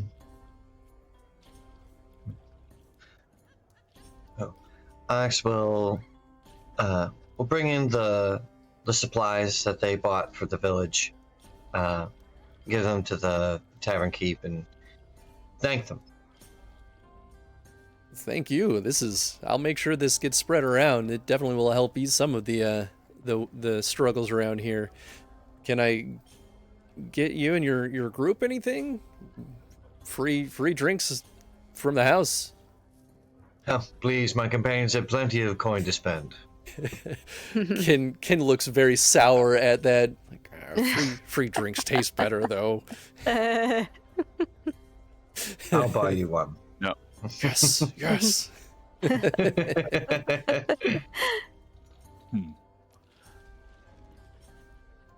Yeah, just the ale, I guess, and then Sure.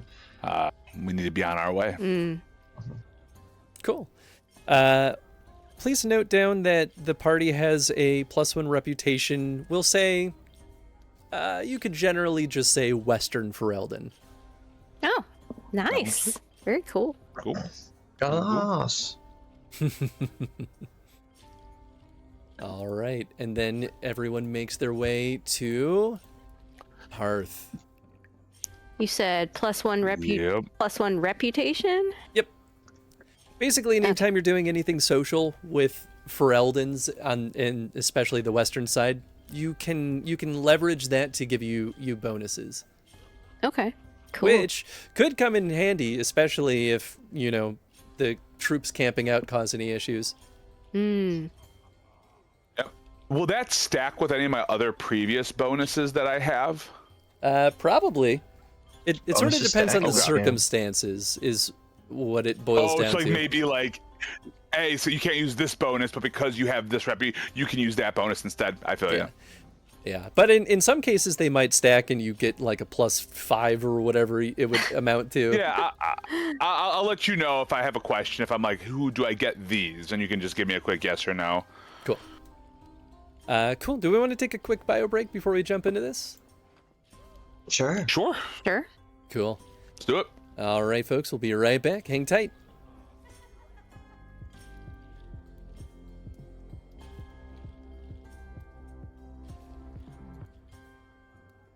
Film grain I'm okay with in some games. I think I share that feel. Yeah, motion blur, it often doesn't really feel like it's worth the performance hit.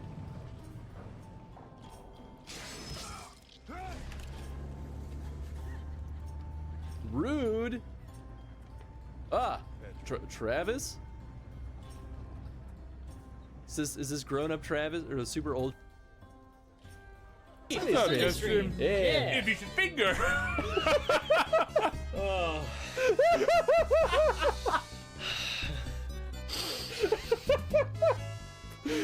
Oh, it went away.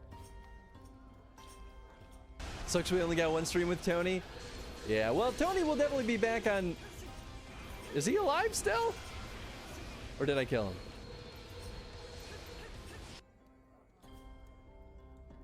I have lived hundreds of years and slain thousands of men. You can't comprehend my power. Oh, the head fell off. And I don't own a physical copy of Paper Mario, so I've been playing the Nintendo Switch Online, which apparently Nintendo's been patching Nintendo Switch Online stuff. It's gotten better, so says...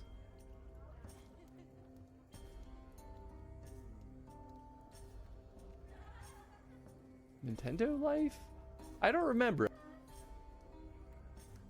Randomly. Let's see what we're looking at. Oh, it's made by Ubisoft.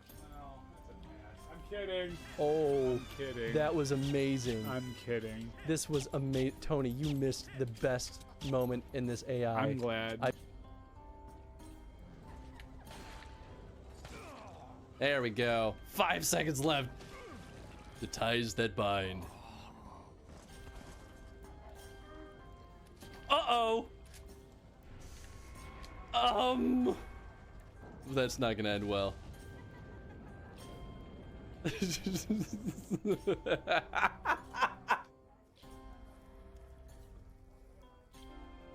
Who's that?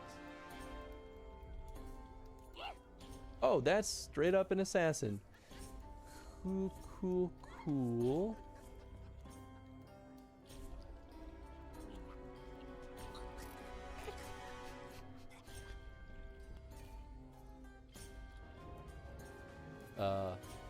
Mommy? I mean, sorry. Mommy? Sorry. Mommy? Sorry. What the fuck is going on over there? Mommy? Sorry. Now, what news from the Black Shroud? I'm just saying, Admiral has big mommy vibes. Ooh. Woof. Say, open Gangnam Style. I'm doing something with it. Open Gangnam Style. I might regret that. Oh. Oh. I'm hanging out with you. I'm gonna sit here on the table. Okay. That's really not what I expected. Yes. Oh, ah, oh. Hey, Matt! How you doing, buddy? Thank you so much for the host. Boy! Matt, how you doing, my dude? Also, one minor change I like is the game doesn't pause when you pick up an item. Oh, yeah! Wow, I didn't even notice that, but you're absolutely right. I feel like this music could make someone go crazy. Okie dokie. And Semi-Lurk can go play it out in the future either. I'd say odds are greater than 50%, but not 100%. Other stories at various points in time could also be possible. Also, so not a direct sequel. Got it. Okay, that makes sense. I check it on the phone in general. Me too. That is the one thing that I will never enjoy doing. That's why working from home was a really big adjustment for me, because it's like either we chat on Slack or we talk on the phone all the time, and I'm just like, that's normal. Yeah. Just two friends hanging out. Yeah, just sucking nips.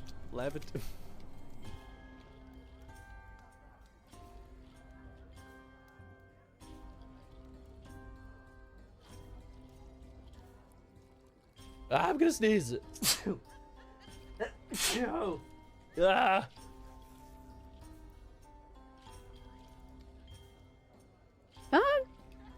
Doing pretty good. Had a busy weekend, so I'm a little socially drained, but it's okay.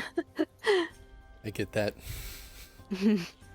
I'm like staring at my calendar where I'm gonna get some time off, and I'm like, please, any day now, I'll get that, and I'll talk to nobody. June. I can't wait for my PTO. Hell yeah. And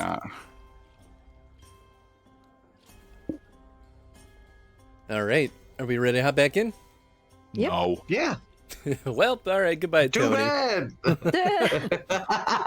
I mean, you know what, man? Don't ask questions. It's just easier.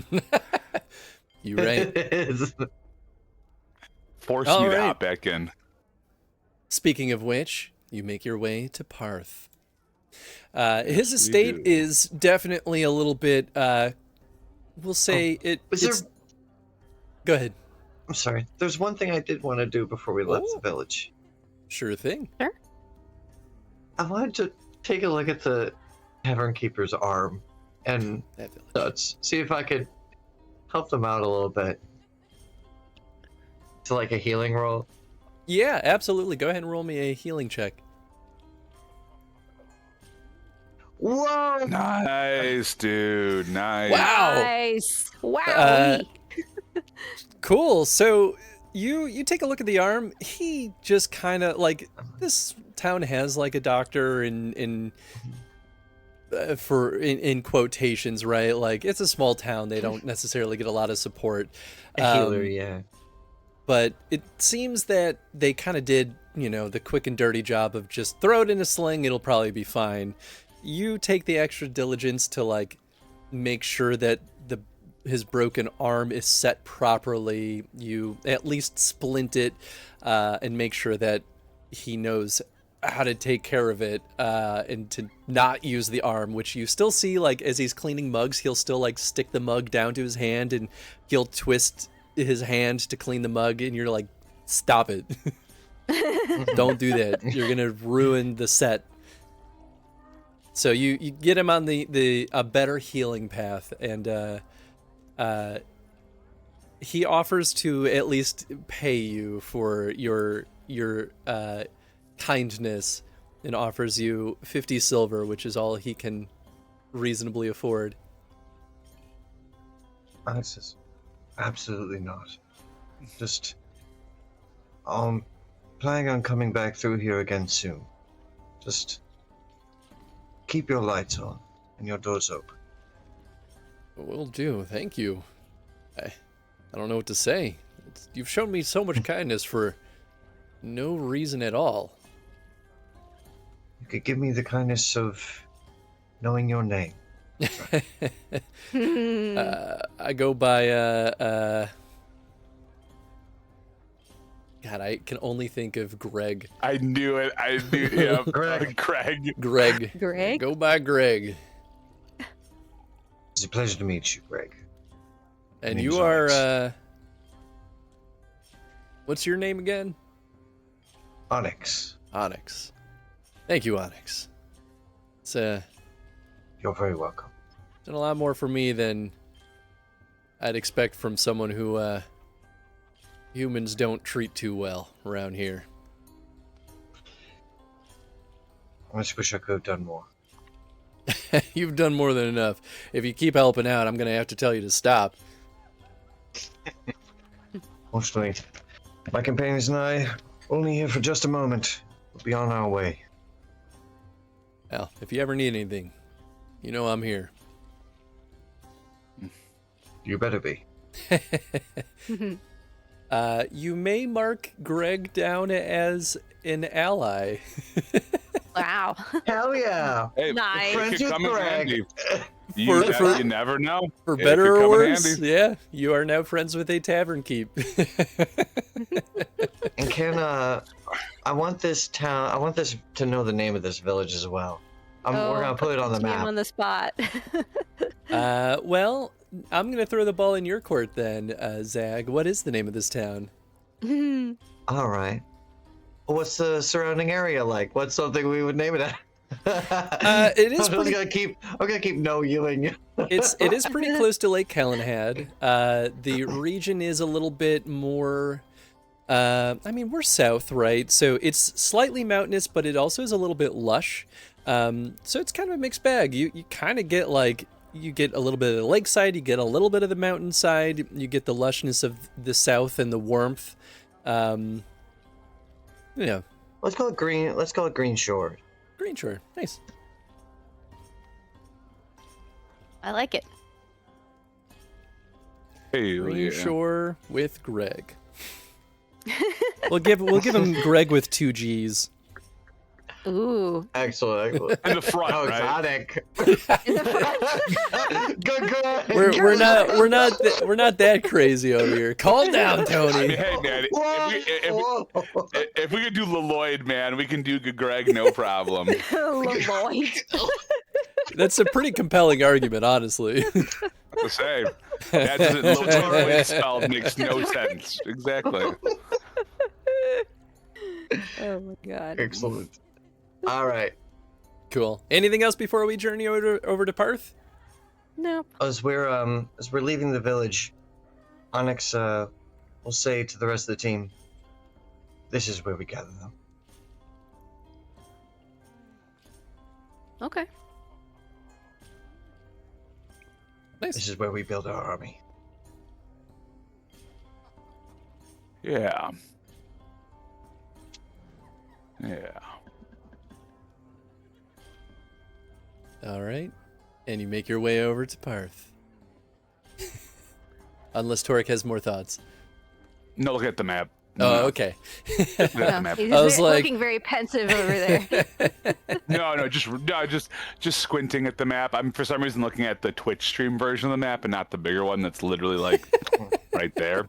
It's just the way my What are you screens doing? are set up. So you make your way over to Parth. His estate is a little bit.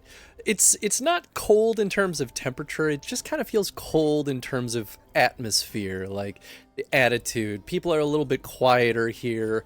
The actual estate is a little bit not like worn down, but neglected, I think is the right word. Like you see paint chipping and a little bit of like wood flakes of just like it hasn't been upkept to the best of its ability, not out of incompetence, but out of like lack of caring.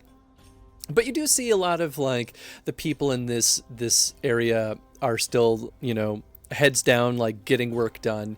And I would like an etiquette roll on how you would like to approach getting to Parth. I got us. Let's see. Let's keep Alright, fingers good crossed boy. here, guys. Not bad. Not great on the dragon die, but not Yeah. bad for a roll. How Hey. do you? It's still 4 stump points. It's true. That's true. That's true. How do you present yourself to Parth? You know, I think with everything we've heard about Parth, he is not that no nonsense is the word, because that's more like Lanya's like world, but like I feel like it's more militant. Everything here is, I feel like it's like a strict code. So I think we just literally kind of fall in line, and it's sort of more like we fall in step like a unit. I think the way, at least from what I hear about Parth, military is his life. All of this is his life. I think he likes the regimentedness that probably counterbalances his absolute insanity. So so yeah, I think we carry our heads high, but we walk with purpose. It's not about like, oh, look at this, look at that. This isn't Kale, right? He doesn't need us to comment. So what I would like to do though, and this is kind of a weird ask, so you can tell me no and I can just roll it separately, but with the 4 stump points, it's not normally a 4-1, I don't think. But there's that. I think that, I don't know if it's the role-playing one or the exploration where you do that and another thing. I wanted to ask for another test, but could I spend the extra stump point to have either Kin or Adana roll a military lore for me so that we can kind of get an eye for what we're about to see here? And maybe I'll talk to that. Sure, that sounds good. All right. And another thing is a role-playing stunt for I 2 think it's a role-playing points. stunt. Yeah, I've got Yeah. a list right here. Well, and since I'll use all 4 just to make someone else do the role instead of me, since that's not my strong suit. So I guess let me throw it to a PC. I feel like that just makes more sense. So Adana, if you wouldn't mind doing a cunning Okay. check for me. Okay, if I that's don't okay. have the focus, but is that fine? Is that okay, Chris? Yeah, that's okay. Okay. Cool. Back up the right tab. Oof. Nope. Not great. Not horrible, but only a 2 on the dragon die, so degree of success is still No. pretty poor. Okay, so military lore. Is there anything in particular you're looking for, or are you trying to... I guess, are you trying to gauge his troops, or are you trying to gauge him? I'm trying to gauge him right now because we don't know what numbers look like. We can discuss that when if we end up being in conversation here. I want this to gauge him because it might help us know where this conversation kind of needs to go. Okay, I will give you something with this. So as you are brought in to speak with Parth, you actually see him at his desk. There's a nice fire going in the fireplace behind him, and he's angrily debating something with one of his his officers. And Parth is basically just hand waves him and he's like, just kill the guy and get this done with. And the officer kind of like nods and he goes, right away, my lord. And he turns and leaves. And as the soldier passes by, Adana, you get a good look at him and you realize there's something kind of this man's used to this kind of behavior from Parth. And you get the sense that This soldier will not obey those orders to the exact word. He is going to interpret it in a way that will lead to a better outcome. This seems to be a regular occurrence from what you're gathering. And then as you approach, Whoa. Parth looks up from his desk, Mustache. pushes some papers aside and goes, "Yes, what is it?" I am Torek Salek here on behalf of, I always forget the exact wording for it. Is it on behalf of the crown, or is it in contest with, what's the exact word on that, Chris? We can't say on behalf of, right? It's like, I can all never these remember weird either. wordings, man. I just never remember the exact words. But Politics, essentially, yeah, right. That's always that weird part. So we are here at, Freelancing for the crown. Right? freelancing for the crown. I'm sure you're already aware of everything going on in Edge Hall. I don't think you need me to bore you with all the extra details of what's going on. Here, let me roll for him real quick here. I've heard enough. Orlesian scum. So you're here on Yes. that. Yeah. Are you Yeah, dealing with the problem? What do you need me for? And that's part of what's going on here. Galendon, as you're very aware, is usurping an earldom that is not his to take, and we are putting together the bands to fight for the land that they watch over. And his troops are many, and we are amassing quite an army ourselves, but we wanted to offer up all the bands the opportunity to push back against this kind of tyranny, and against these Orlesian mercenaries that think they can come in here and take land away that wasn't theirs in the first place. So you're looking for my troops. I am, indeed. Roll me persuasion. Yeah, great. Can do. I have that skill. So, I wouldn't call this a positive social interaction, but can I get that +1? Yeah. We'll give for you my that other +1. sophomore. All right, perfect. Let's see. All right. 21, 6 on the dragon die, baby. Dang! I mean, it's not stun points, but it's 6 on the dragon die. Yeah. Or 21 minus whatever negatives I may have incurred from the conversation. But yeah, Generally, I'll tell you your negatives up front. Sometimes we just roll so quickly. We roll, and I was like, oh shit, right, negative. Yeah, you're good. Well, makes sense why you'd come to me. I have good soldiers. Who are you working with? You've already amassed an army. Surely it's not one you brought. No, it is not one I brought. I do come from Sothmere, though. You may know me as the Knight of Sothmere. We are part of the team that quelled the Amber Rage, and at this point, we've gotten every ban under our purview. That's Lanya, that's Kale, that's Brighton, and as well as support of people from the land. We have the Dalish as well. Then does not sound like you need me. Sounds like you have more than plenty. Please leave.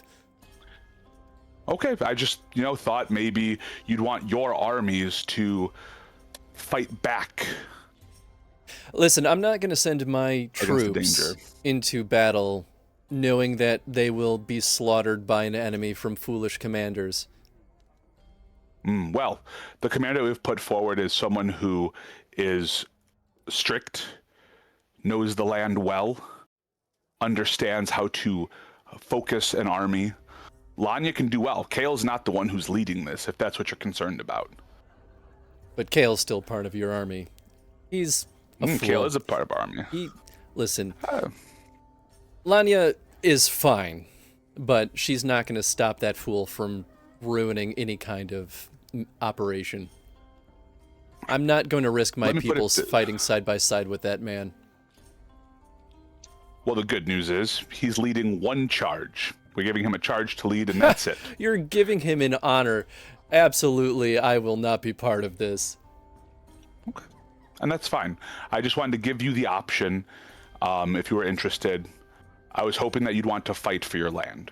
I wanted to give you that ability. You are one of the closest to this usurper themselves, but I understand you're a man of particular means, and I get that. I come from a place where honor is important, and so I wanted to at least give you the opportunity to join in. And I understand we will take out those legions ourselves, and we will push back against those. And as long as you don't stand in our way, then I think we'll be okay. But I wanted to give you that shot with us. Go ahead and roll me another communication test. Persuasion still makes sense. I'll accept leadership also. Yeah, I'll throw leadership down there. Why not? Okay, so get that +1. Yes. Oh, sorry. Okay. I just want to say that none of the NPCs said a lot about this man, but no one mentioned his absolutely off the charts smolder. I mean, I know. This dude's got a smolder. yeah. Good looking dude. serious Look at those zaddy eyes. vibes. 24 Whoa. with a 6 on Another my six? another Boy, 6 on the dragon die. Wow. God. Killing it. At this point, Torik's kind of done with him. He sees what this is, and he's like, "That's fine. Like, I gave you the option, and that's what I said. I said I gave you your options. I understand, and I appreciate the time." Tell you what, I'll join your army if you get rid of Kale. Simple as that. Deal. Just kidding. Just kidding. If you're not willing to work with Kale, we already have him here, and his men are already guaranteed for us. I can't just let go of a sure thing. That's not smart. He has some really great chevaliers that not chevaliers. He has some very great flourish that will help us finish it. So I was hoping you guys could all work together. I was hoping I could get the bands all together, but I understand sometimes infighting makes things more challenging. Very But well. if you're willing to try and talk to Kale, I've talked to that man more than enough for a lifetime. He's not worth the time of day. Listen, Kale is What if you going didn't have to steal any kind of honor and glory that you have out of any of this. I'm tired of being swept under the rug. I'm tired of my fellow bands not paying me the time of day or giving me any ounce of respect. There's nothing to gain by joining in this effort. Kale will steal it all. I'll say only one last thing to that, and I'll let my friend speak. I'm so sorry. Actually, no. Go ahead and say your thing, Onyx. I'm so sorry. You're about to say something. My lord, I must confess that we have heard a great deal about you. You have a fearsome reputation, even among your countrymen.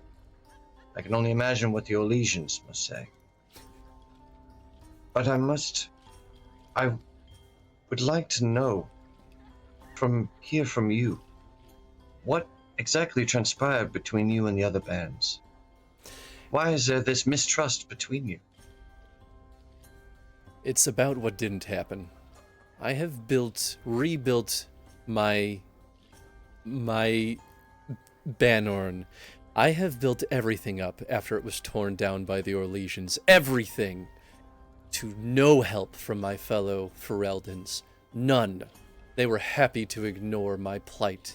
They were happy to not support and aid any of our efforts. We have done this alone. We owe them nothing, and they will give me nothing. I am sorry for what you have endured, what you have had to accomplish alone. I'm proud of what we've done here. The other bands, they do not do you justice.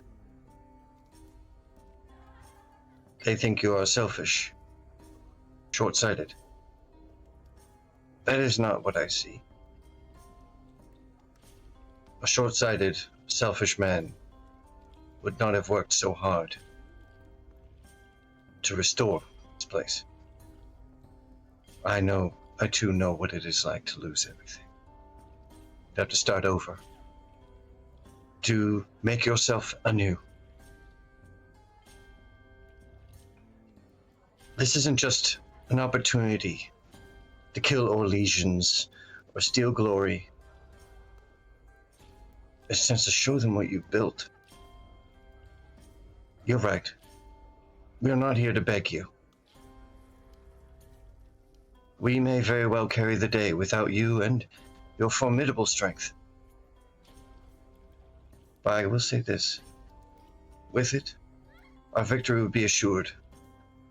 And the other bands will finally have a chance to see your true character. While I appreciate the kind words, I still hold my ground that with Kale as part of your army, there is no recognition that I will get for being part of this. There is no glory for me. Maybe it's time for them to deal with potential failure and deal with the repercussions of having to rebuild on their own.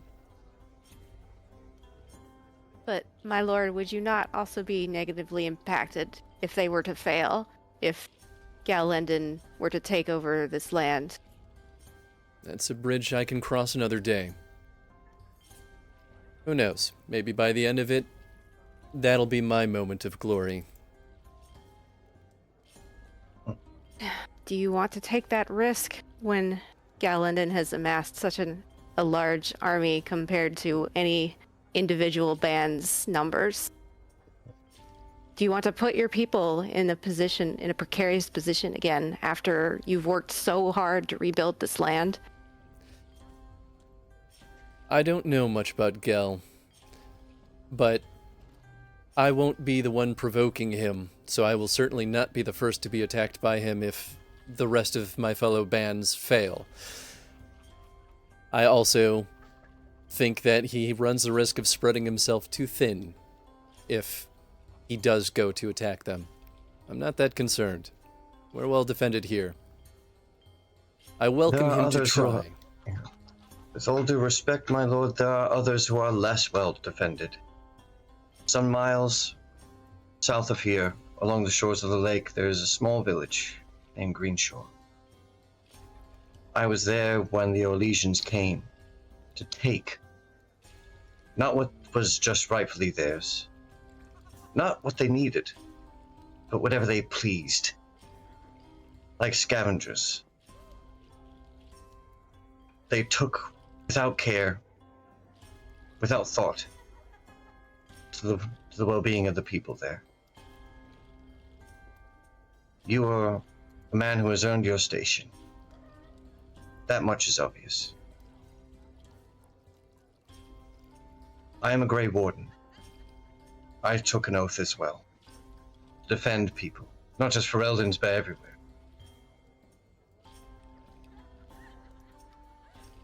As someone who has strength, who has power,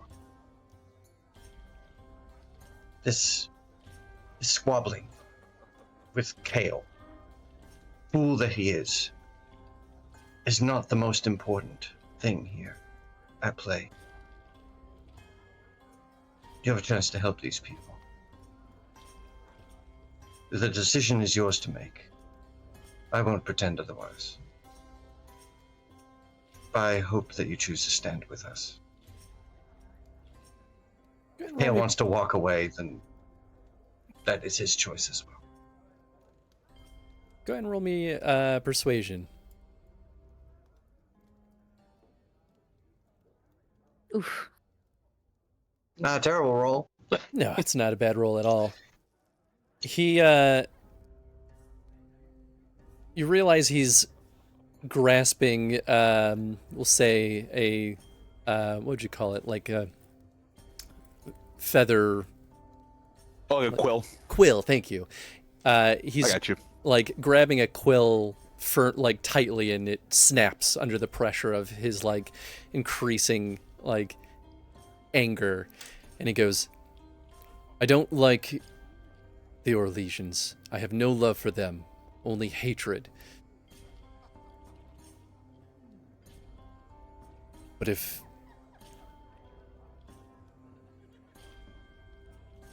If the people of Ferelden suffer because they've neglected their people, that's their problem to solve.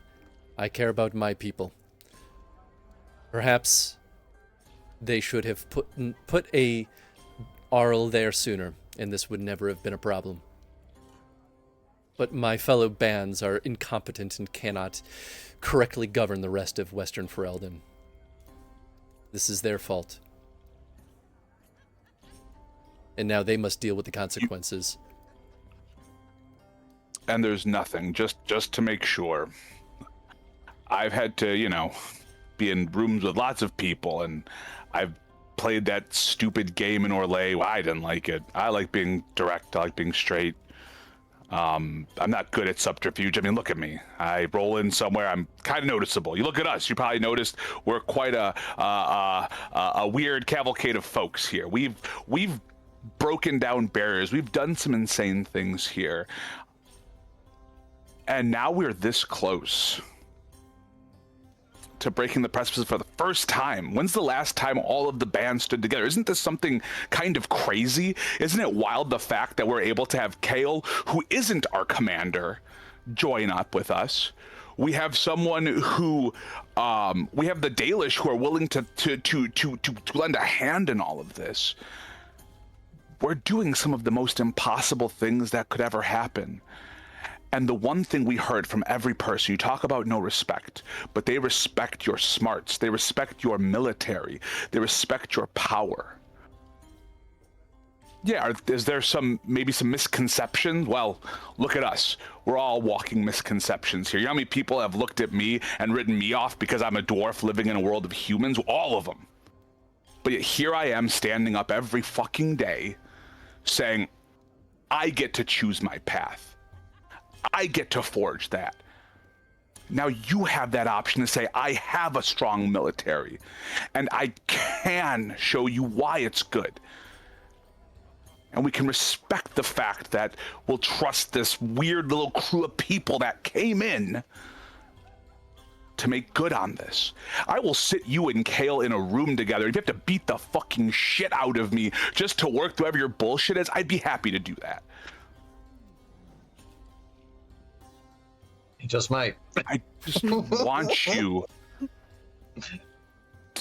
to have that chance. You're talking about this glory, but I'm offering you a better glory. I'm offering you healing from this fucked up place, all right? We don't have to be so disparate anymore. I got 2 sets of dwarves to put down arms. You know how hard that is? Dwarves are the most stubborn motherfuckers I've ever had to deal with. And this is my last appeal to you. I don't want to sit here. You are not someone that likes to waste time, and I don't want to do that. We have a war we need to win. And I was just really, really wanting to count your numbers among them. And I'll be happy to balance everybody's stuff. Try something new. Because right now, whatever's doing you all here isn't happening, or else there wouldn't be a usurper right now, and that's on all of the bands, all of them. I'll give you 2 offers. Either you put me in a room with Kale, and you let me beat the snot out of him, or you let me have his glory, and I will lead whatever he was going to. I like that first option. Would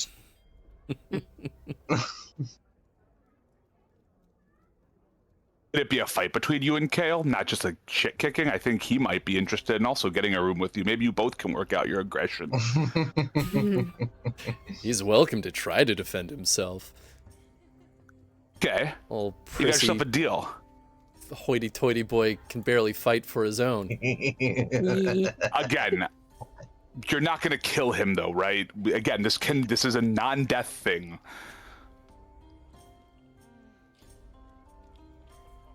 If he dies, that's his choice.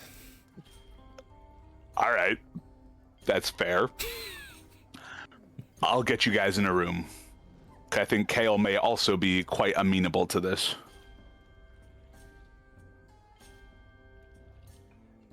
Good luck. All right, well, be on the lookout for word of where we'll meet when it's time. On the way out, can we do that? Oh, sorry. Okay, once we do leave, though, it'd be good to do that military lore check to see what kind of armies we have if they join. So, yeah. Sure. But anyway, what were you about to say? Sorry. Nothing. No, he was just kind of crossing his arms and looking at you, very confused that this is the direction his day went.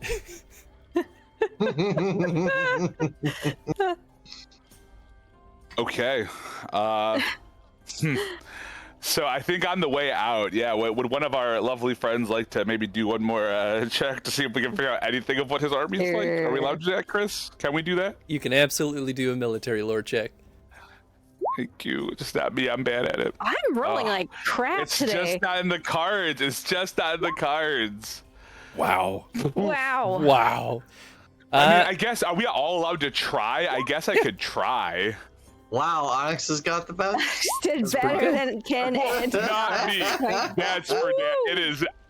I'm really annoyed after leaving that conversation.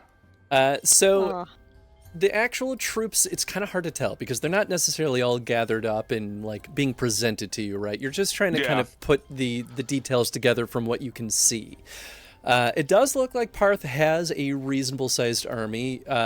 So it seems from what you can gather comparable to the rest of the band's forces. So about 450 folks, more We just or don't know the less. specialization, I'm guessing. You don't see anything that would reflect any kind of specialization. The only thing you can kind of discern is that they just feel like they are a little bit tougher. Everything that Parth was saying about them building this place up from the ground up by themselves has built a lot of character in these soldiers.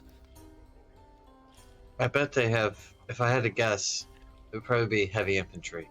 These guys are scrappers. During like the toughest part of the battle, during the middle, when we talked about the toughest troops that The toughest sons of Gel bitches. has defending the hole in the wall, I bet these guys could get. Oh yeah, these guys would be a pretty good source for that. Okay, well now all I have to do is convince Kale to Get the shit kicked out of them. that's not exactly what was, we have some specifications in there. Technically, they're allowed to fight. He just gets the opportunity to kick the shit out of them. I think it'd be hysterical. I'm skeptical whether or not Kale would accept this offer. Would like to be in a Find out. room alone with Parth. I'm concerned what happens if Kale gets like crippled or even killed. Like what happens with his troops then? I truly don't think that's gonna be what happens. Based off of the conversation with Parth, I don't think he's gonna actually kill him. This guy's got some demons. Well, I'm glad we came. I don't know if we're gonna have him, but we can at least try to.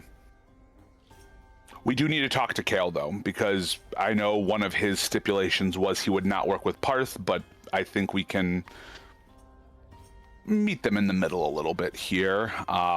Maybe literally. Yeah, maybe they can beat the shit out of each other in Sosmere. Yeah, I got some space there.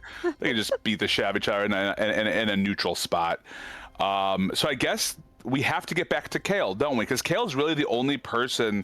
Because I doubt we could just do like a letter for that, right, Chris? I imagine that's not as easy as like. You could certainly try. Yeah, I don't like that. I think in person's better. So I guess this is the real question here, guys. Because we're at day 15. It would take 2 days to get back to Kale. So that would put us up to 17.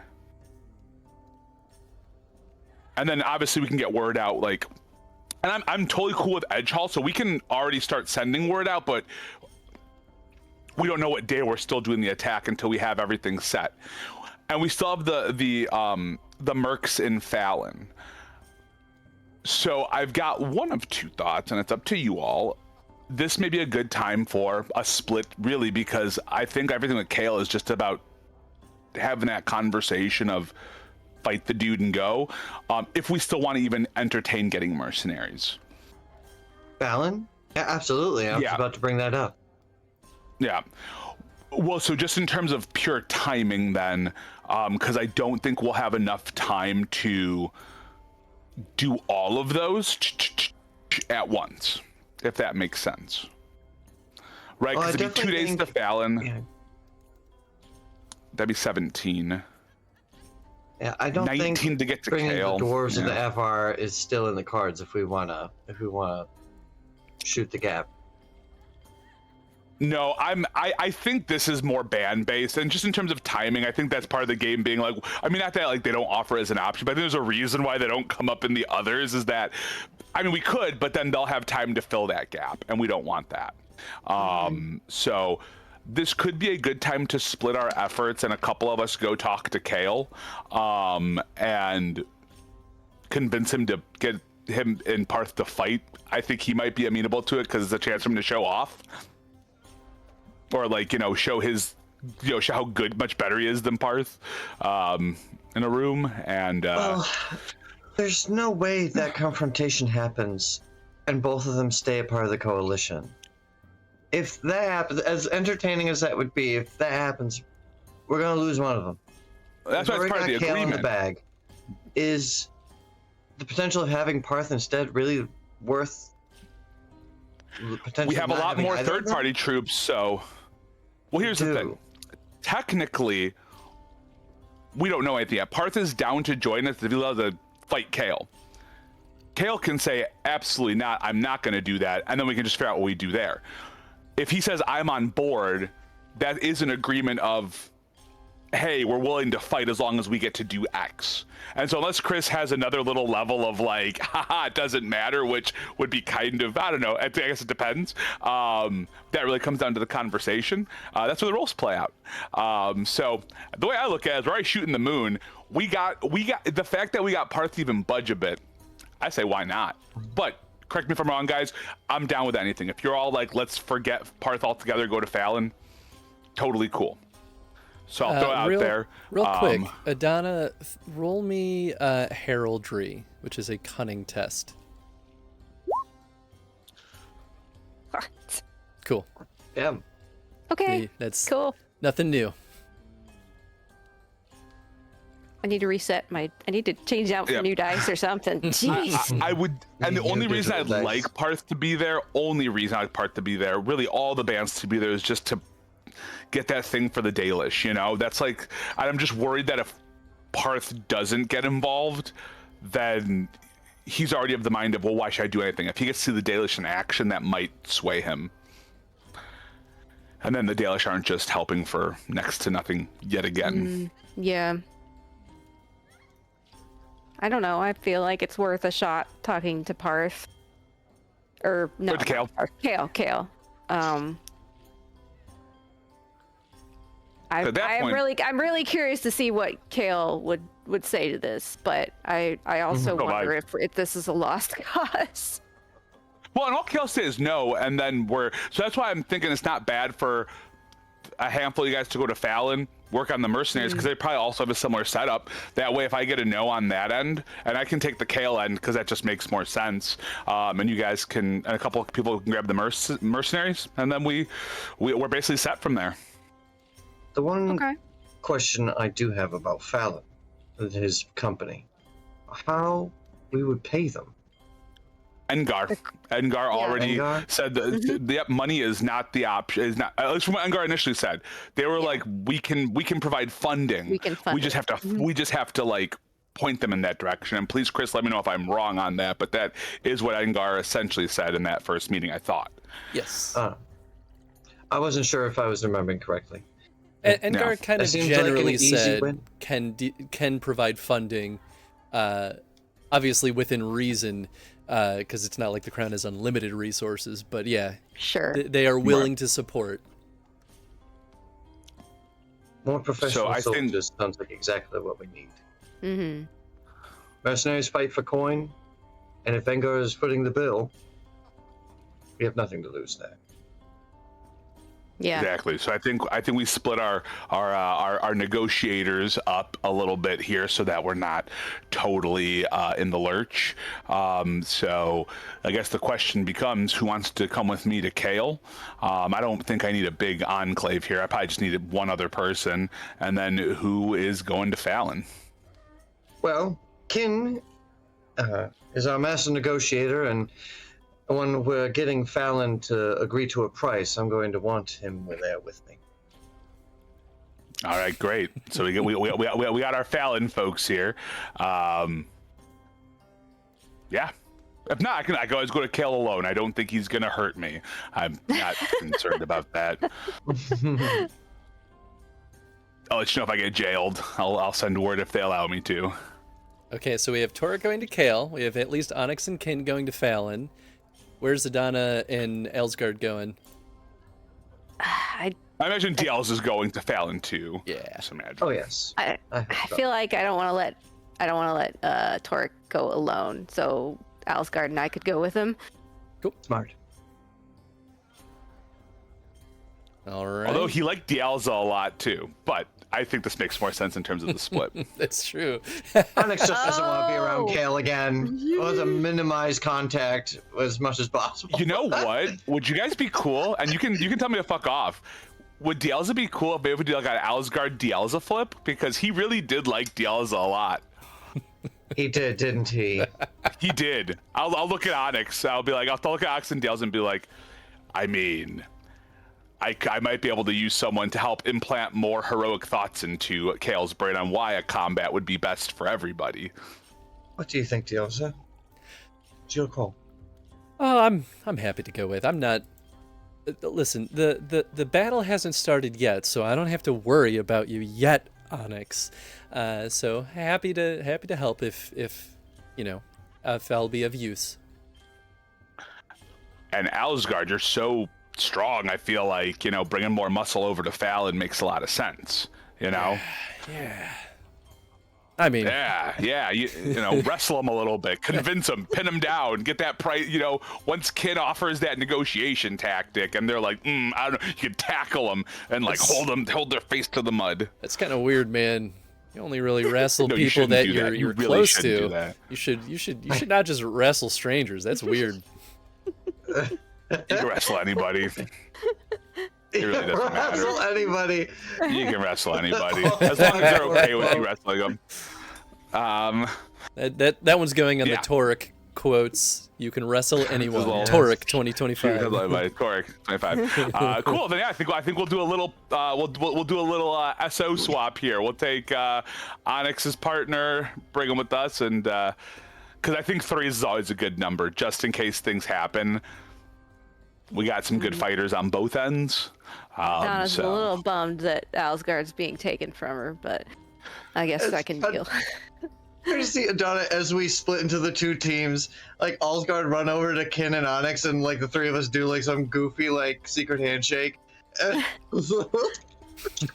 knew they made a handshake without me. I knew it. I fucking knew it. You miss one dinner. You miss one dinner, and everyone has new inside jokes. Cool. You're telling me, jeez. I didn't know either. The 3 of us just like lads.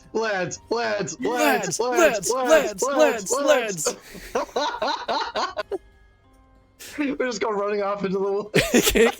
You hear the distant echoes of lads. It'll be fine. What? Torek, what just fine. happened there? I'm totally lost. I'm not the person to ask what happened there, because most times we're asking once I do something what happened there. So You just let all the troublemakers in the group run off on their own. Yeah, I wonder if that was really the best that'll be idea. good. That'll be good. Kid will keep him in order.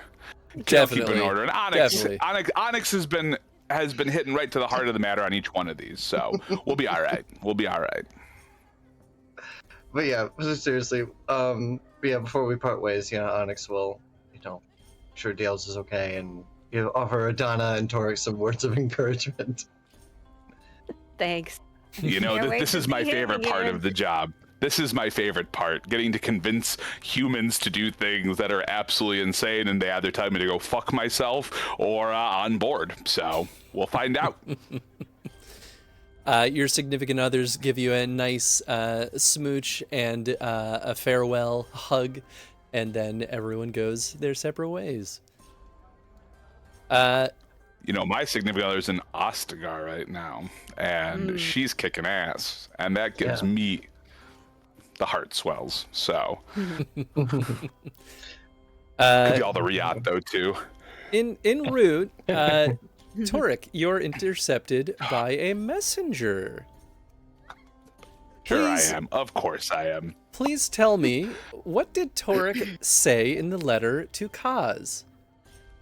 Oh, yeah. So in the letter to Kaz, I basically was like letting him know about how, you know, there's some disgraced Orlesian things happening over here in Ferelden. And I gave some names of the people saying, hey, like, you know, maybe plant some rumors about them, maybe get them in a little more trouble, whatever. I may even asked if he knew anything about maybe where, you know, any funding was coming from. And on the second half, I said, also really in need of like major supplies for like an army, basically. You know, enough to, you know, basically fill what Lanya would need, essentially. Okay. And let him know that, you know, we can pay, theoretically. Okay, so he has replied. He says, Okay. Don't know anything about this Gellenden guy. Sounds like a dipshit, though. Also, by the way, great to hear from you, Torek. Hope you're doing well.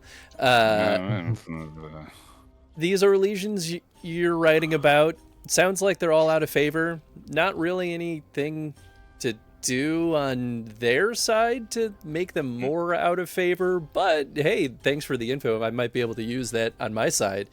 Gain a little bit of leverage. Supplies can get you weapons and armor. Not a ton, but certainly enough for a small army. All Orlesian made. I know that's sensitive in Ferelden, though. Okay. I mean, they wanted to just pick apart. They wanted to pick clean the battlefield of what would have been. Because aren't the mercs currently wearing Orlesian armor anyway? Yes. Like, I don't know. I mean, from what you would understand, yes. It's not going to have Orlesian military insignia, though. That's definitive. It's just made by Orlais. Yeah. I mean, Okay. they're mercs, so it can also have come from all over. It's not like they have a uniform. So it'll be a mixed bag. You can reasonably assume, though, the vast majority is Orlesian made. Yeah. Okay. I will, because they didn't need the armor before the fight, right? They were looking for it after. I'm a little like, are they okay for the battle, or will this get us like a, yeah. So Lanya was specifically asking to loot the battlefield. It was an incentive to bolster her troops afterward. That being said, if you find a way to supply her troops with better stuff, that can improve their efficiency in combat. Okay. I will shoot a letter off to Lanya then, because we just don't have enough time to keep traveling back and forth to all these places. I'll let her know that we're gonna be like in Kale's domain, but say, hey, we may have an inn with armor. It will be Orlesian made, but not like stamped, or not like stamped Orlesian regalia. Is that something that we can accommodate you with, right? Like, would that be a good accommodation versus looting the battlefield? That way the spoils can kind of, be spread around. Roll me a cultural lore test real quick. Before? Oh, sure. I'm really good at those.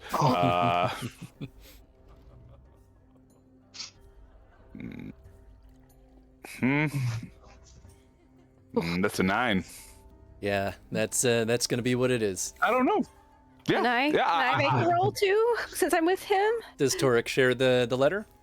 Oh, yeah, I probably would. I mean, there's no secrets between us, so yeah. I'll let you roll then. Sweet. There you go. That's much better. Only a 2 on the degree of success, but this is enough, at least for you to know, Adana, that while it's not stamped as Orlesian military necessarily, although it could be, he didn't actually specify. Oh, that's true. That's true. No matter what, it will be recognizable as Orlesians because they have a particular style in their arms and armor. Now, it can be modified to make it look a little bit more Ferelden, but there still might be a little bit of like sensitivity even for Lanya, who is hungry for weapons. She may have to convince her troops to use it, which could cause some infighting. You know, if that's the case, no one else has asked about this. Maybe we just give her the spoils of war. Let's. I won't send a letter yet. I think based off of what Adana has gleaned, let's just get the Kale conversation done, and then no one else was like putting our feet to the fire of like, we want the spoils of war. So far, that's the only big ask she had. So maybe if that's the answer, maybe that's just the fuck it, because I feel like the Orlesian thing might make things more complicated. But Yeah. we can figure it out. We still have the letter regardless. I can always shoot it off. I'll put the letter together though using that updated information. Say it is Orlesian made. There might be all of some modifications, but not a lot. And I'll have that letter ready to go. Saying we could do this in lieu of the loot at the end. That way you're ready beforehand. But I don't know if it'd be beforehand. There's no way that would come in 2 days. It would be after. There's zero world that we'd be able to get that armor in enough time, right, Chris? That'd be impossible. You would probably have to wait about 4 days for it to arrive. Maybe that would be that's a lot. pushing it. maybe 3 if you really if you get Kaz to really push it. Did Kaz give any prices to me on what it would cost the crown? Or is it just kind of like... I mean, I think he knows the crown. How much it would cost me, excuse me. I would not have told him that the crown is paying, but like... Yeah, we'll say it's somewhere in the domain of...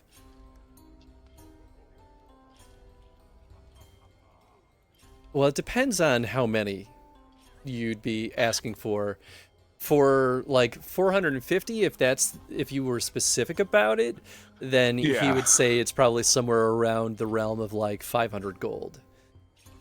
Okay. Okay. Okay. But that would only be for like just arms, not necessarily armor. Okay. Okay, cool. Something to think about. So it's expensive, which makes sense. Okay. Cool. I think that's enough for now. I will hold on to the letters. I will hold on to everything because we're not done with this part yet. So that's big brain stuff for later. Cool. Great. Thank you for the insight, Adana. I would have made an absolute idiot of myself, probably. So... Happy to help. Yeah, well, that's what you're here to do. Stop me from being dumb. That's all you guys. That's all. We all help each other. We all stop each other from being dumb. So here we are. Some more than others. No, you guys have to fish me out a lot. All right. So the crew makes their way back to... We're going to start with Kale. Oh, Yeah, it boy. makes sense.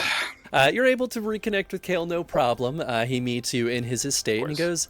goes, the triumphant leaders of our new army. Well, of course, triumphant after my big leaping conclusion to our upcoming battle.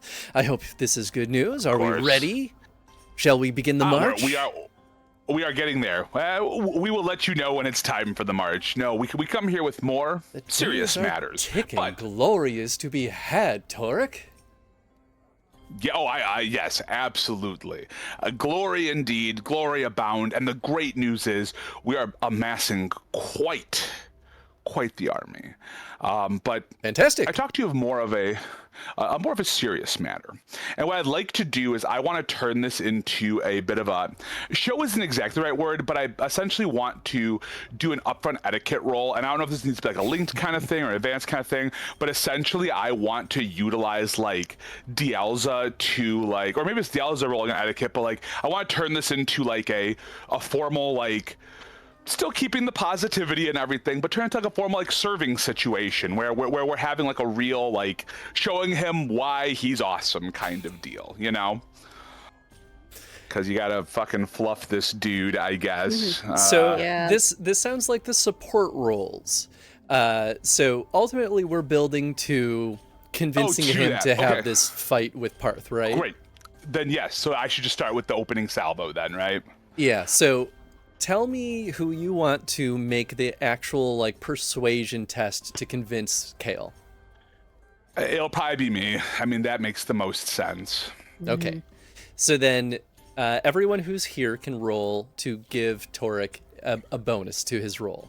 So Okay. Dielza, it'll be fairly straightforward. She will work her magic and basically be like, open his mind to a prospect of glory and get him thinking about like, how he could impress so many people if only there were just the right challenge to demonstrate your prowess as a man. So we'll start with her. She's going to roll her seduction again. 16 is pretty good. Only a 1 on the degree of success, so we'll give Torek a +1 to his upcoming roll. What would Adana like to contribute? Adana's gonna do one of the things she does best and just kind of gauge how he's feeling as the conversation is going on and sort of try to, if she can gauge what he's feeling, kind of weave that into the conversation to kind of subtly let Torek know what is going on with him, so Torek can kind of change his or adjust his angle accordingly. Nice. That sounds like an empathy roll. Yep. Heck yeah. Okay. Okay.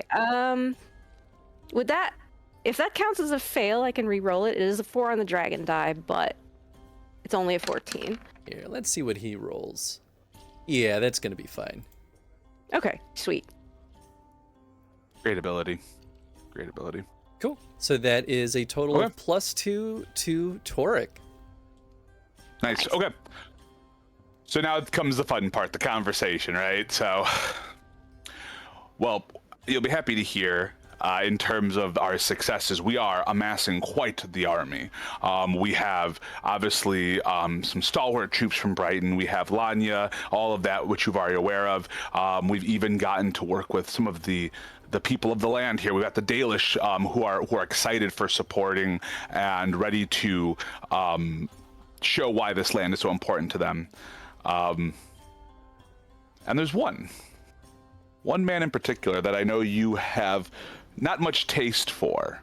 We talked don't about him say necessarily. it. Don't say it, Torek, Oh, please. I'm going to say it, Parth. Oh, that Now, vile every person, man. that vile man. I know. He was also, if it's any consolation, he also thought you might not like him very much. It's true. It's good he knows, because nobody he does likes know. him. He knows, and it's interesting though. He had choice words about you as well, and it was I'm so sure curious. he did. Oh, he did. Oh, the things he would be saying during all of this. Saying, oh, it's all pomp and it's all under. All he is like I'm fanciful. sure and, you quickly put him in his place, Torek. and stab and do, and I was like, oh, but he is, his armies, they're so good at adding that last bit of flair, but giving us that strong start too. And I was, of course, complimenting just how good your style will be as we do battle. Of course. What's interesting though is that Parth is like, he was chomping at the bit to, well, maybe not chomping at the bit exactly. He was mulling over the option of joining, but he kept saying, he just kept saying that Kale just doesn't, he's not strong enough, he just can't best Parth in one-on-one combat, that the real mark of a leader is that fight, the two people in a room together, just duking it out for everything. And I said, well, I think Kale would also be more than happy to show just how grand his ability is and show just how good his thing is, and that truly, Parth said I would agree to fight with you all, but he was like, I don't know if Kale You know, he might be too scared, too worried to either be bested in a fight, to not want to still join. And I said, oh, come now. Kale is the best. He's one of our strongest assets on the field. And I said, I am sure if I were to bring up a challenge, you'd both agree to it. And no matter who turns out to be victor, you can both fight on the field knowing that you're two powerful men, but one has that little edge. So what I'm here to say to you, Kale, show Parth the warrior you are, not only in a one-on-one duel with him, and again, just the two of you, so it'll always be whatever happens in that room for you two, and then fight with him on the field, and always remember just how good that confrontation was. I would like a deception check from Torek. Oh. But get +1 Fair, because fair. you did a good job painting it in a way that will be compelling to him. I knew I was going to have to lie. There was no world I was going to be able to shoot straight on this. And then do I get my +1 for my normal, like, Sothmirian, Ferelden-y things on top of that? No, because this is a manipulation of character, not use this has nothing to do with your reputation. Oh, it's not a positive social interaction. That is fair. That is very true. Awesome. So that's communication, though, is deception-based, right? Yes. I'm assuming. Good. Yes. Yeah. 16. Oh, sorry. plus More than that, 'cause I 2. got +2. So 17. 17. Well, and then +1 for good role play. So total of +3, sorry. Oh, So did 18. Gales and Adana helped with this? Yes. yep. Yeah, that's where yeah, two of the that's what I plus. meant in 18. That's where two of them. Right, Yeah. gotcha. Okay, cool. Oh. But let's see. Uh-oh. Okay. He turns red and he's like, that buffoon, that absolute ape of a man. Can't believe he would dare challenge me to something like this. He thinks he'll best me. Unbelievable. Unbelievable. I will fight him. I will show him what for. He will be so embarrassed he'll have to redeem himself on the battlefield. Good. I will give them both a time and place, Chris, as soon as we're done with this. I think we'll do it in Sothmere. I'll say we'll pick a middle ground, and it's just the two of them. That was the agreement. It's just the two of them, and they will have their duel out. Adana, please roll me heraldry again. Okay. That was cunning. Oh, yes. don't tell me they're brothers. I swear to God, if that's why these two are assholes to 20 each other. with 6 on the dragon die. And 6 points. There's something that catches your eye. You've seen this. You've seen this multiple times, and every time you walk past these paintings, both on the walls of Kale's halls as well as Parth's, there is a symbol that you keep seeing in one painting, and it's at the back of your mind, and you can never quite figure out what it is, and it finally occurs to you, this is the symbol that was on that dagger you found in southern Ferelden. Whoa.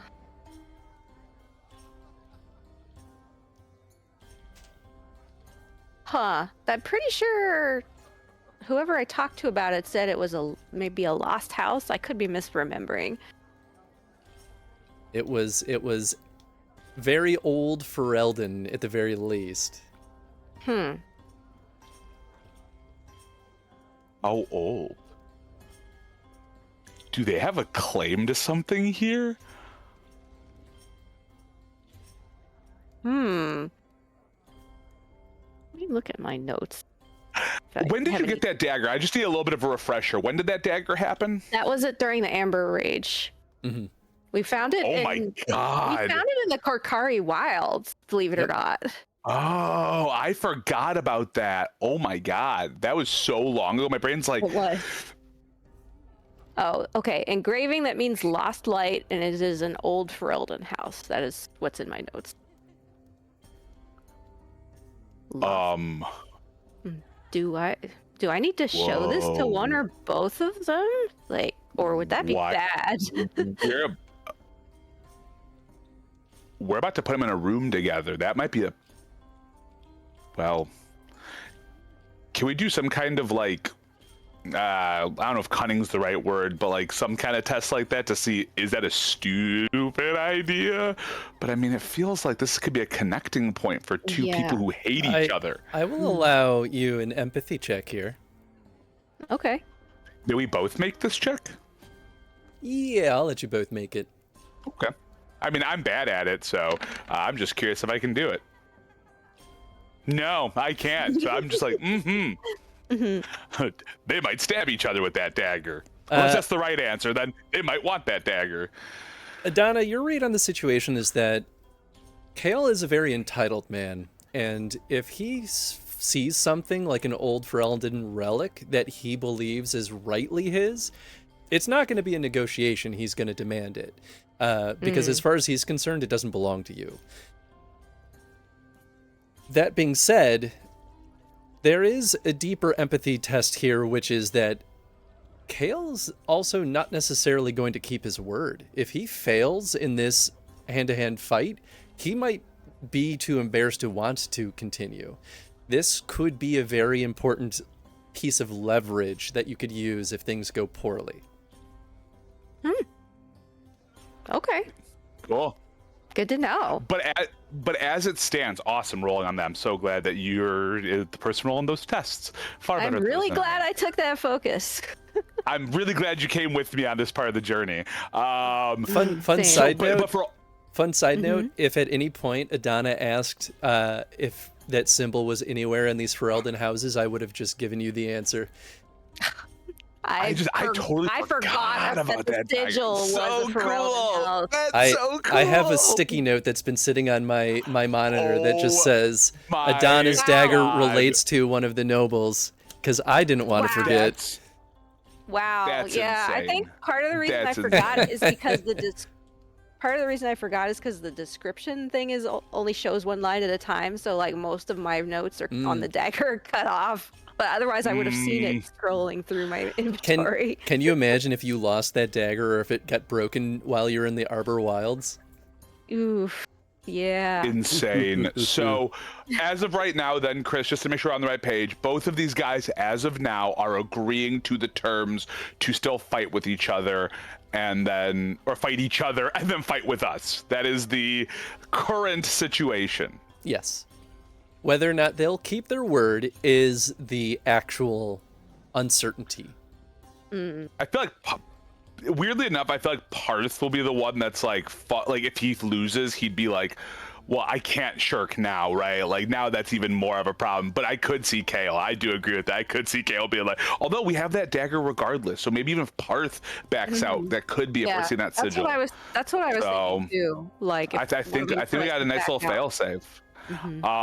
As we like leave or take our lodging, I look at like both of you guys, you and Dale's. I'm just like, that was masterful. Like, great job. Like getting him so comfortable. Dialza, like I think you refilled his wine 3 times and he didn't even realize it. Like, that was stunning how you did, and it was so easy. And I've seen your dances, of course, but so graceful. And then, oh my God, Adana, holy shit, like just that dagger. Okay. It's just too bad that, refilling his cup won't work quite so well on the battlefield, but Indeed. Progress is progress. Balancing plates, everybody. We are balancing these plates. I'm quite good at that, actually, but you know what? Olaf is even better. Yeah, we should get Oleg back here sometime. We haven't seen him in such a long time, huh? I'm sure he's causing trouble. Good. We need more trouble. Nice. Cool. That was cool. Yeah. Cool. Wow. All right. So, I have a question. Oh, so sure. is that did you make up the short sword with the sigil, or was that something in the book that they are tied together like by the book? It was made up.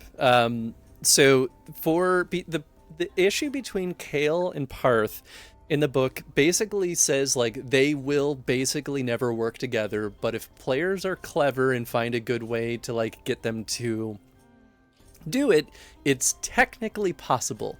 And so the offering of, you know, the hand-to-hand fight is not necessarily a done deal, but I wanted to have some means of leverage, and I decided this like even before we started this adventure that dagger was going to relate to one of these houses, because I knew it was ancient Ferelden. You're dealing with noble houses. It only makes sense that there's a connecting thread here. Wow. But you had to didn't pass know the it at the heraldry to like be able to Yeah. recognize it. Sure. So when you made it in the Amber Rage at the time, you weren't thinking quite that far ahead. But Yep. then when you saw this, okay, but that's still really cool though. This is one of those GM tricks of if players get things and they ask for extra details, you give them just enough, and then when a GM finds a good opportunity, you find a connecting thread as a possibility, but never necessarily an end all be all. That's pretty cool. Hell yeah. Hell yeah. All right. Awesome. Moving over Let's throw it to our Fallonites. Fallon. Nice. Jimmy Fallon is the leader. I assume you're about to show me an image of. Oh no, no, Of wasn't course. Jimmy. Cool. Just laughing at himself through the whole negotiation. It just- Cool. Fallon, so her camp is based on the eastern side of Lake Calenhad. She's relatively easy to find. It's a camp, but you know, there's a lot of soldiers that are kind of milling about. And I guess, Onyx, how would you like to ask for an audience with Fallon? All right, Onyx would like to. Well, they're going to make it clear as they ride in up to the camp that they have work. They have a job for these folks if they're interested. Nice. Go ahead and roll me etiquette. Not bad. Not bad. Yeah, they receive you perfectly well. They give you a lot of little, like, they squint their eyes at you because it is awfully strange for, you know, a bunch of non-humans, well, one human, but not the one leading the charge, to be coming to a merc band for work. But they're like, money's still money, so yeah, go talk to the boss. You find Fallon, let's see, what would she be doing? You find her kind of leading some training drills, and she's drilling them hard. These soldiers are wearing like 2 sets of armor, like dealing with the weight, while still having to do drills. They're pouring buckets of sweat and getting their asses beat as she just like anytime notices anything wrong, comes in there with a quarterstaff and just knocks them right in the side of the head. You know, every now and then they'll fall over and then get right back to it. She will not tolerate anyone stopping or whining or crying about it. When she notices you, she smiles and goes, "Ah, business. What can I do for you?" Greetings, Captain Fallon, I presume. You've got the right person. And you are? Onyx of the Grey Wardens. Of the Grey I'm here to Wardens. offer you a job. The Wardens are looking to hire mercenaries. That's, well, I guess not unheard of, but a bit surprising. Are we dealing with Darkspawn today? No. And Good. I don't want my people to die needlessly. Mhm. Oh, I am here in more of a as a representative of the crown. Oh, they're up to shady business. Ooh, this is good. All right, what do you need? How much do you know about what's happening in Edgehall? Edgehall, huh? Let's see how much I know. On the other side of the lake.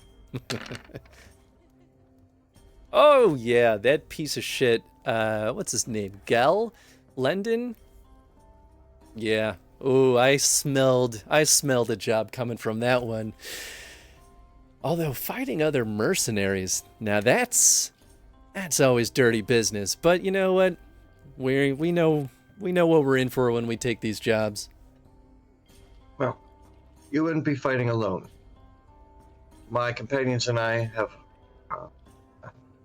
already assembled a coalition of the local bands.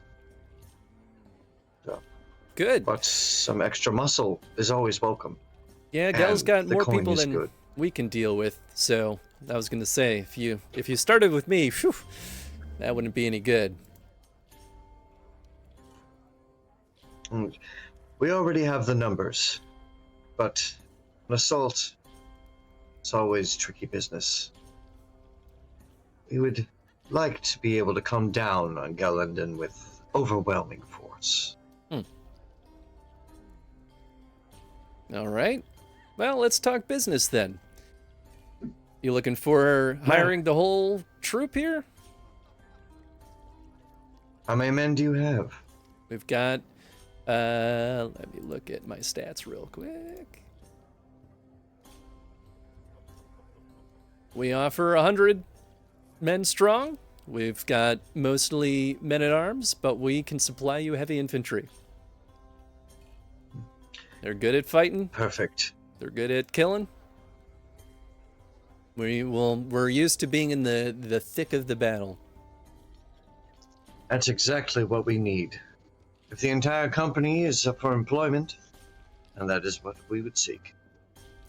Go ahead and roll me. I mean, bartering makes the most sense here, but you could also do persuasion. Yeah, what skill would you like to roll? Oh, my dear captain, and now that I have your interest, my associate, Mr. Kinedrin here, can discuss the numbers with you. Alex will pat Kinedrin on the shoulder. Let's have you start then by either rolling persuasion or leadership as you've started the conversation. Leadership is also communication, yes? Yep. Yeah, basically all these are going to be communication roles. Yeah. 11. Hopefully it's high enough to not screw this up. She says, spoken like a leader. All right, you're going to enjoy this, aren't you? And she turns and looks over at Kinedrin. All right, make your offer. Ken, stands up a little bit straighter, and he goes, how about... And he kind of runs some numbers and goes, 100 gold? 1 gold per troop? All right, Ken. All right, Ken, what you got for us? Not the best roll in the world. Oh, but you got a 6 on your dragon die. 2, 3, 5, 6. 2, 3, 4 from Ken. Not bad, not bad. She goes, you're speaking my language, but it's gonna need to be a lot more than 100 gold. Do you know how much human lives cost? I mean, come on. These people are dying. A single gold ain't gonna do nothing. Normally we'd ask for about 500 gold. 5 gold apiece. You think you can supply that? Ken crosses his arms and he goes, no, that's too much. Way too much. How about we go somewhere more in the middle? How about we give you 300? She ponders and scratches her chin and goes, if you can get some of that Ferelden armor, I'd be happy to cut it at 200. Ken looks at you, Onyx. I don't know if we can get them armor.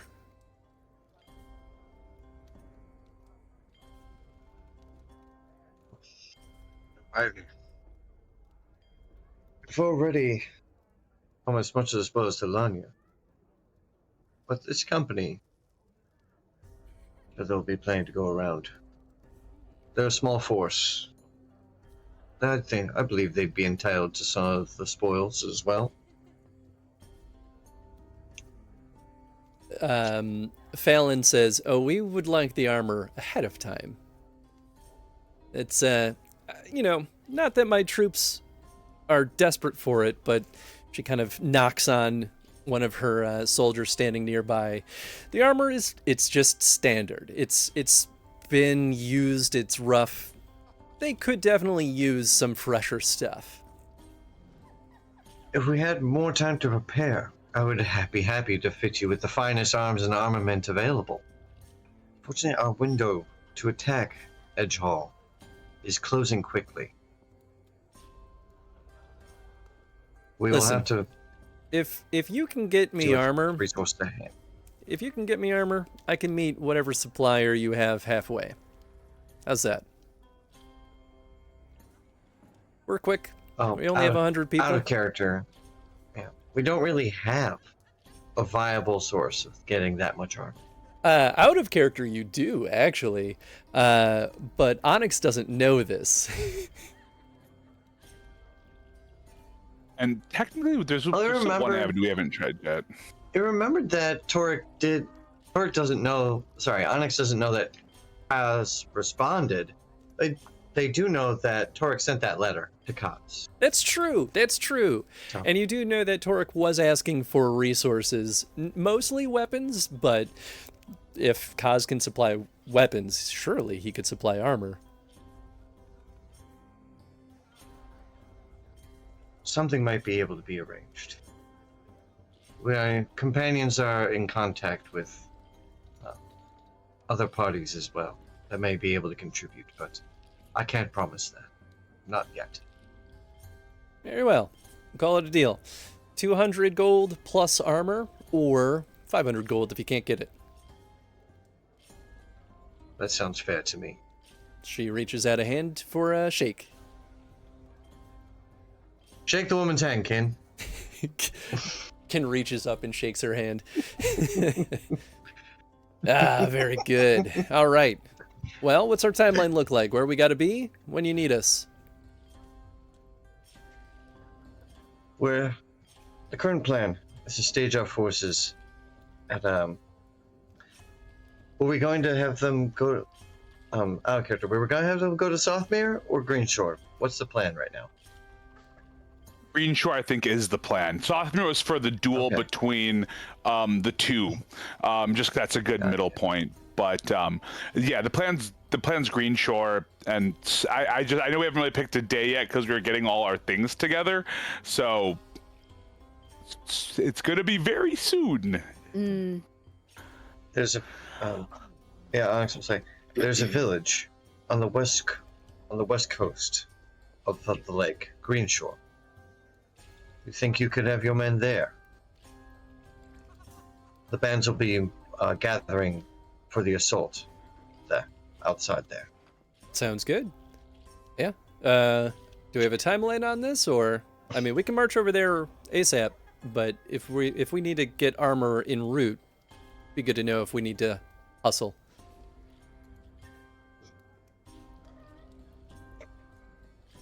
I would break camp and begin heading that way at your soonest convenience. Sounds The other good. bands haven't made for there yet. What's most important is that we keep a low profile until the force is assembled. As far as we know, Gal doesn't know that we're coming yet. He spotted some of our scouts, but I would be very surprised indeed if he had more than an inkling of the scope of what's coming for him. How many troops you currently sporting? Do you know? Over 1,000. Yeah, there's no hiding that from Gel, but we could definitely not provoke early attacks, so that makes sense. Oh, I'm sure that once the armies are together, he'll know. Oh, I'm sure too. Because by then, they won't have enough time to properly prepare for us. Sounds excellent. Great. Anything else you need from me then in the meantime? Right. Oh, you look plenty prepared already. Lanya, Lady Lanya will be commanding our army. You'll be coordinating with her. She'll know exactly where you can be best suited. You trust one of the bands, huh? She's probably one of the better of the bunch, though. I'm sure it'll be fine.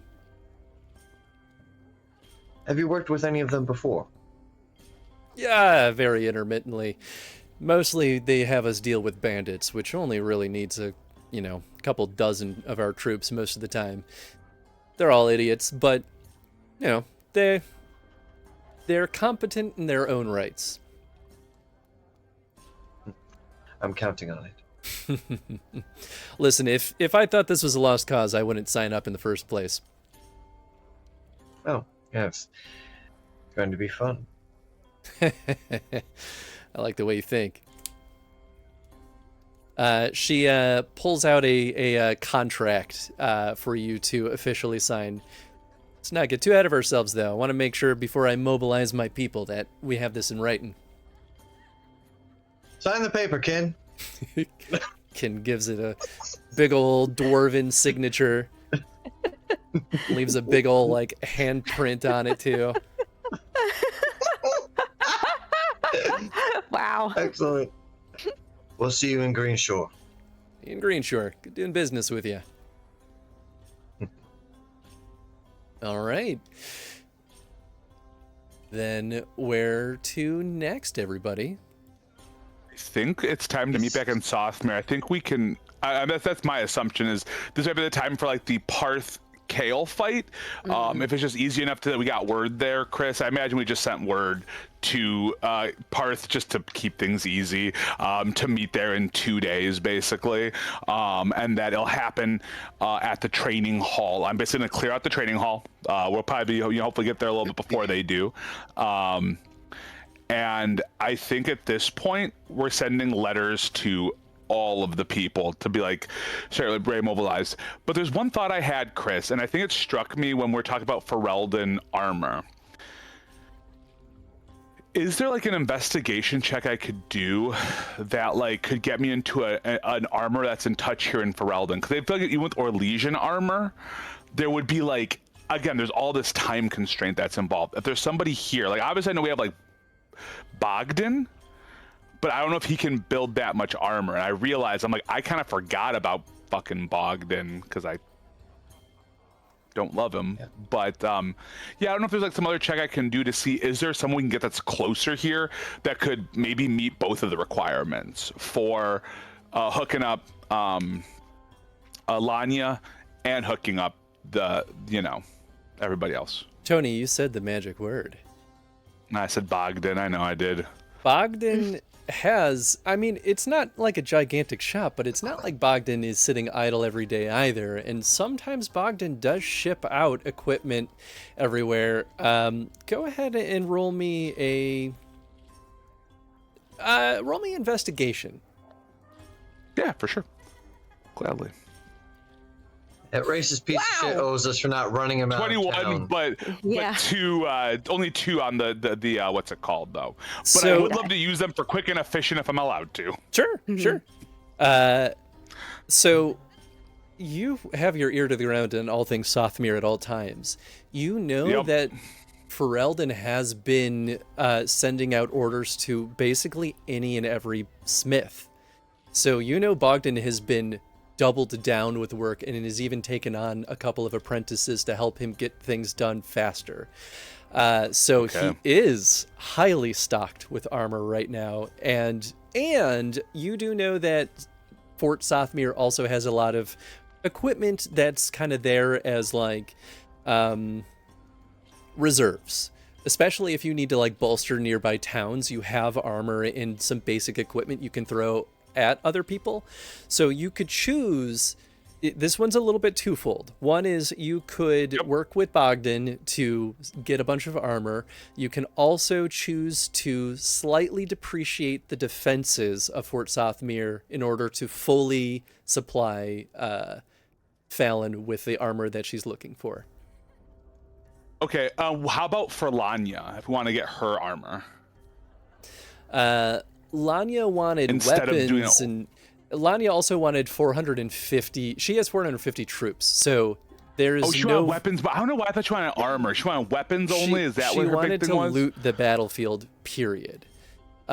So, and you would know this from what you saw from her troops. Her troops just don't have good equipment. Period. Like their weapons are kind of poor, their armor's kind of poor.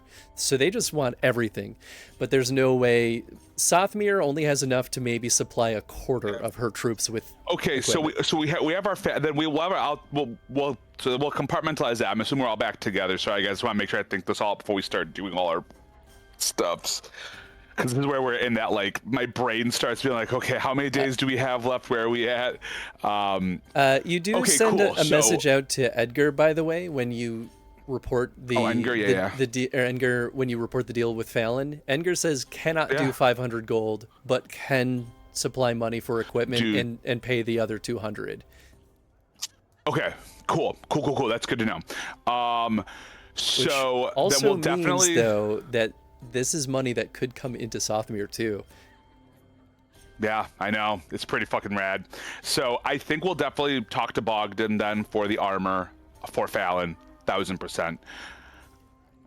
I think, and I don't know, guys, how you're feeling. I don't think it's worth sending them more Legion armor. I think we just let them loot the battlefield. I don't know. Where are you guys at? Do you think it's worth me trying to do something ahead of time with trying to get Orlesian? I just don't think we have the time. We just don't have the physical time to get the weapons from Orlais here. With where we're at in terms, because how many days do we have left, Chris, at this point? Before like they fix that hole in the wall. The path to Sothmere was another. Did I do this already? Another 2 more days. You're quickly running out of time. You basically any more than 2 more days and that's it. Like the wall is fully fixed. Okay, cool. So we don't have that time. So I think, what do you guys think? Do we just give Lanya the room to loot the battlefield? Yeah. I think that's just another complaint for later. So then we will go ahead. So at this point, I think the idea is that, like, once the fight's over, I'm hoping that they're already sending their troops to the spot, because it's going to take a couple days for everyone to get there. So we are there. I don't know if I need, like, I can say we sent letters out, Chris. What do I have to do to, like, inform these people of the, like, when it's all happening? Yeah, letters would be enough to coordinate this. Then I think as soon as we're once Kale gave me the okay, I will go duke this shit out, I send all those letters off, and we're just gonna let Lanya know that she can loot the battlefield, because that was a requirement of hers, right, Chris? That was like I won't fight with you if I can't loot, right? Or like get her weapons somehow. Yeah. She said that would be like basically payment. Okay. Yeah. Okay, cool.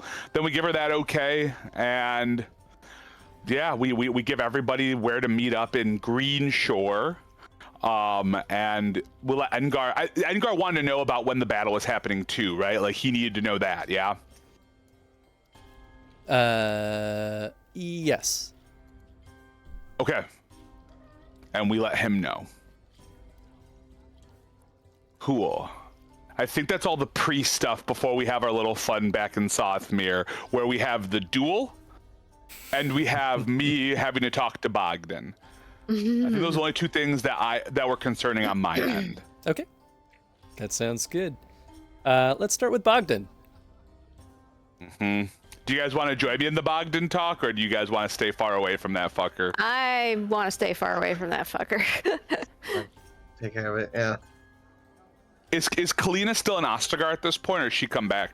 You have not heard word from Kalina at all. I do put the shield at this point, though, my old shield, saying, "Hey, you know, this helped when we fought together. And now it's yours," basically, like a token of like to remind you of me. And then I even like carve in like my little initials on the inside of the shield, my old shield. You should do Toric plus Kalina, like your initials, like the old. So I like did do that. I snuck it in though. I kind of did like a shield inside a shield with both of our names, both of our initials in there. I'll be like, she's gonna think this is the lamest thing ever. And yeah, I guess I'll go talk to Bogdan real quick. All right. You Hey. enter Bogdan's shop. He's very like it's hot in there. Like his apprentices are sweating, working their asses off. He's working his ass off. You enter the shop and he barely even notices you, that he's just so focused on getting the work done. Bogdan. Dork. Need something? So you guys are busy. I actually do need something. Are you ready to equip a small mercenary army? He looks a little deflated and puts the what he's working on down and kind of starts wiping his hands on a filthy rag and walks up to you. The crown's already got me working my ass off. What do you need? Good news is you'll be getting funds from a source similar to it. We need, and I basically just give them the order of what Fallon needed. So what was that? 150 Zag? How many people were there? 100, right? Just 100. Yeah. 100. Okay. And it's just armor for them, right? It was purely armor. Ferelden armor. That's So what Fallon said, yeah. yep, 100 armor, and they can pick it up on the way. Here, I think.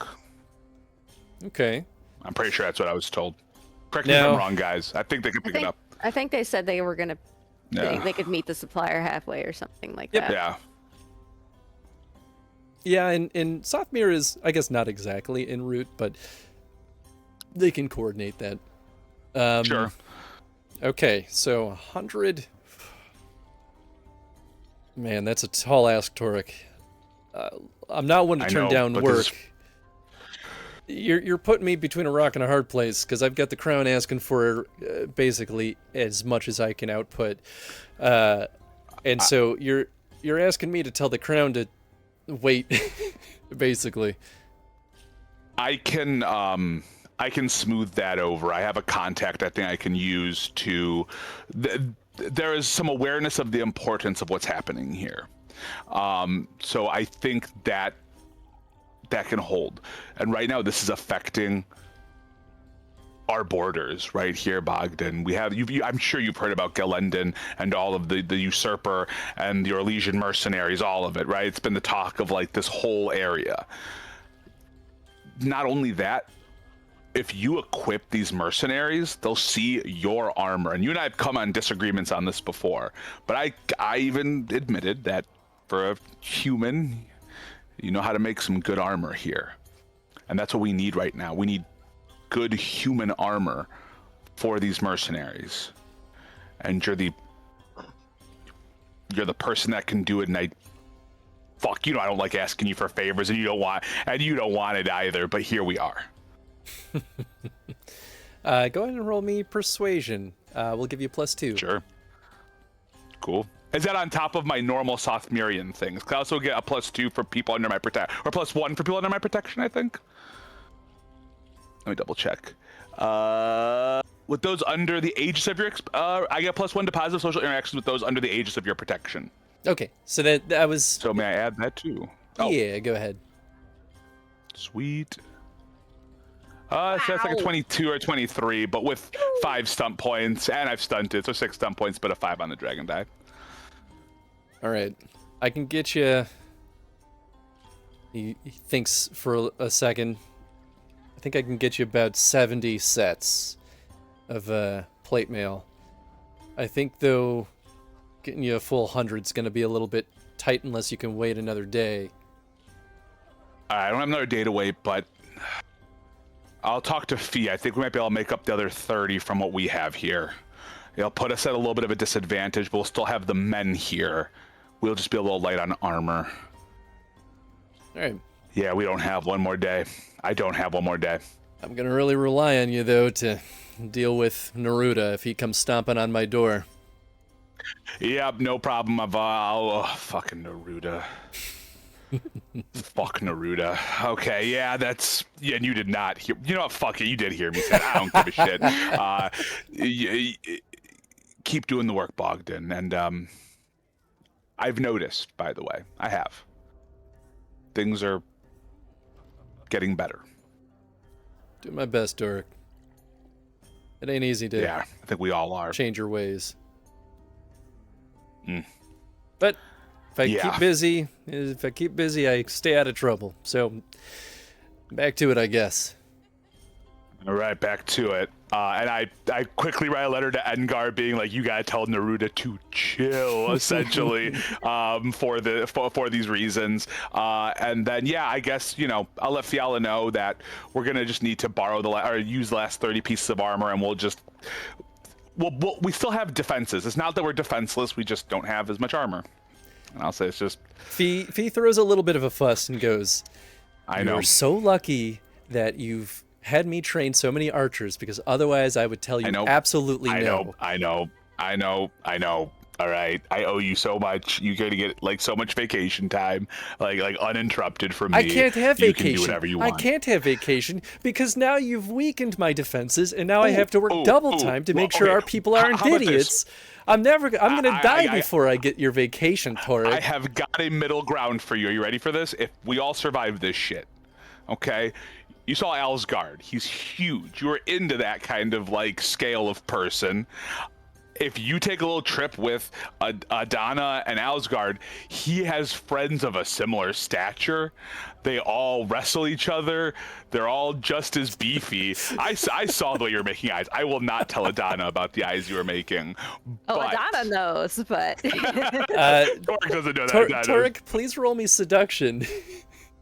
Oh, I'm not flirting with her though. I know you're not. Like, you're painting a paradise. Want to make that really clear that I am not flirting with Fee. Got to make that so clear. 16, not bad. You basically dangle a carrot on a stick, and this like promised paradise of a land of mountain men, and she gets a glimmer in her eye of like, I must go to the mountain men. Yes, that vacation is worth it.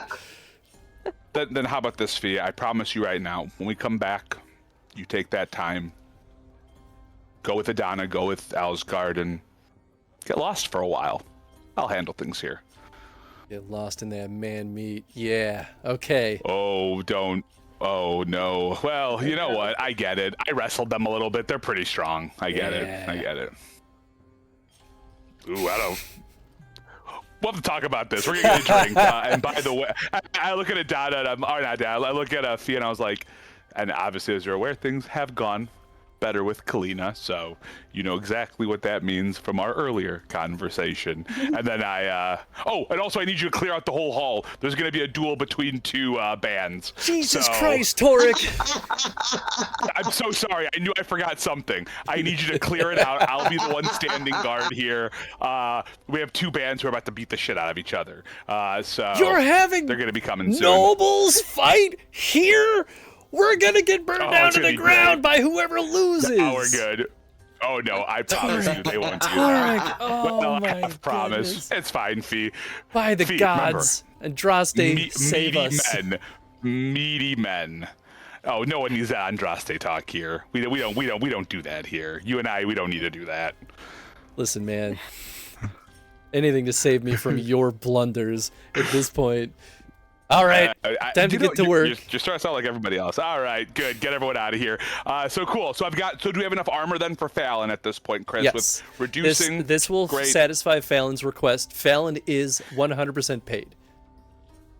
Fantastic. I will let Engar know about all the costs of everything, and then I know we have the duel coming up. I'll throw it to other people. I've taken up enough time on this end, so you guys do some things because we just have two little sissies who are gonna beat the shit out of each other.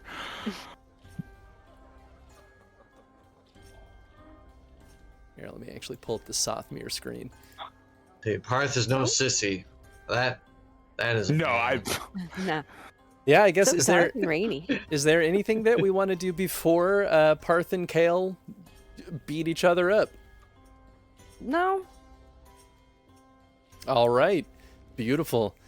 Let me take a quick look at their stats here.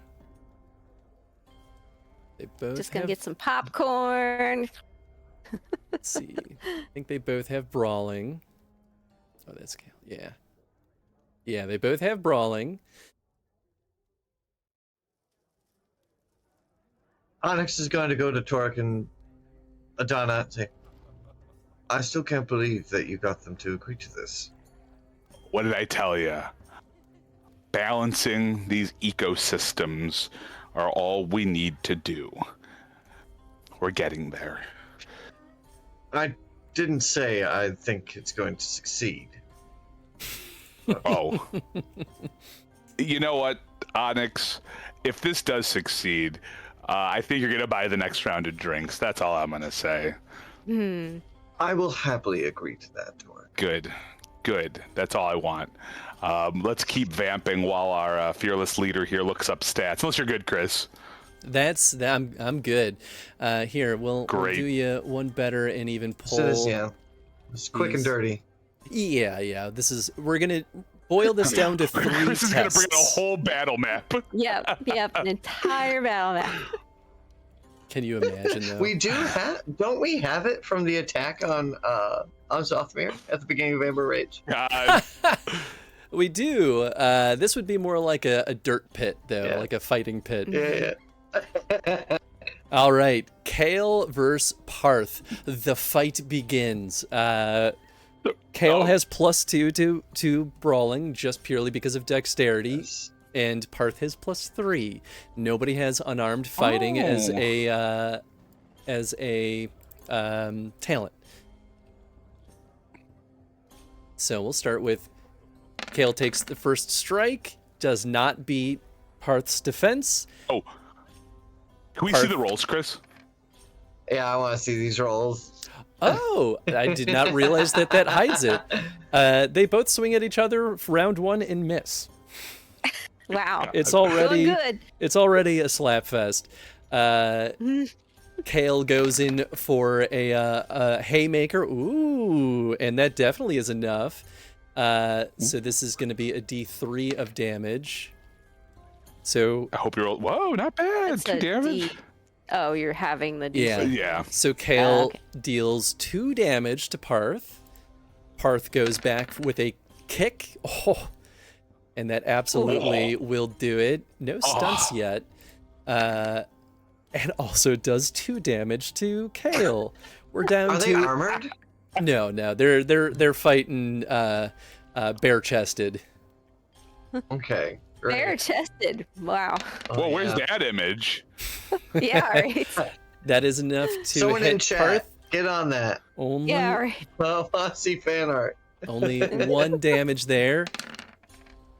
Wow. Still Although he miss. had 3 stun points though. Did have 3 stun points, so that is enough Oh, for. yeah. That's mighty blow territory. Ooh-wee. You're right. Okay, so round 3, that is 6 total damage, which is not nothing.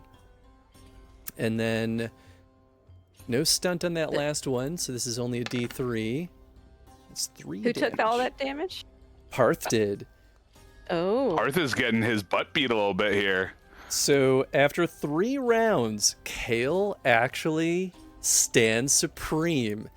Wow. What? How is this possible? Boo this man. Boo this man.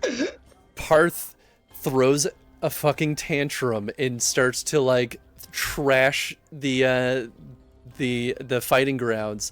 We'll say he takes a weapon rack and just throws it onto the ground and says, That's when I enter. I'm like, whoa, wait a second. "Let's fight! Valid crash out. Fight like actual soldiers. I want another match with weapons, actual blood." Hey, that was not the agreement. You guys are both honorable soldiers here. We agreed to these terms. Is anyone looking to go back on that? We're trying to build something better. Parth walks up to you and goes, "Where is my glory, Torek? Where is my glory if there's no concession here? I lose today and I'll lose tomorrow too. There's nothing." Your concession? Your concession is that your land is still your land at the end of the day. Your concession is that you can keep showing the world what you have built, and then you get to show how strong your army is. That is your concession here. Your concession is everybody lives. Please, Parth. Go ahead and roll me persuasion. Yeah. Right. Give you a plus do I get one. my +1? Thank you. It's a 15. And that is just barely enough for your words to Ooh. ring true. And Parth gives you a hard look, and you can see like he's holding back, a couple of tears, because you can tell he is frustrated beyond belief that this pompous asshole once again has taken everything that he has ever wanted, and he just storms out of the room. It's done. Make sure your men are already marching. The battle's upon us. Kale wipes a little bit of blood off of his mouth. Not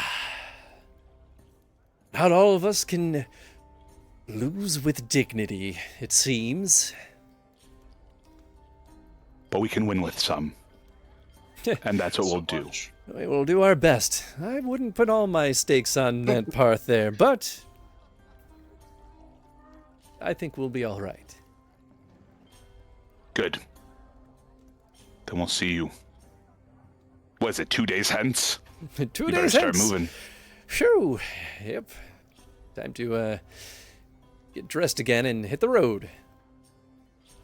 We'll see you in Greenshore.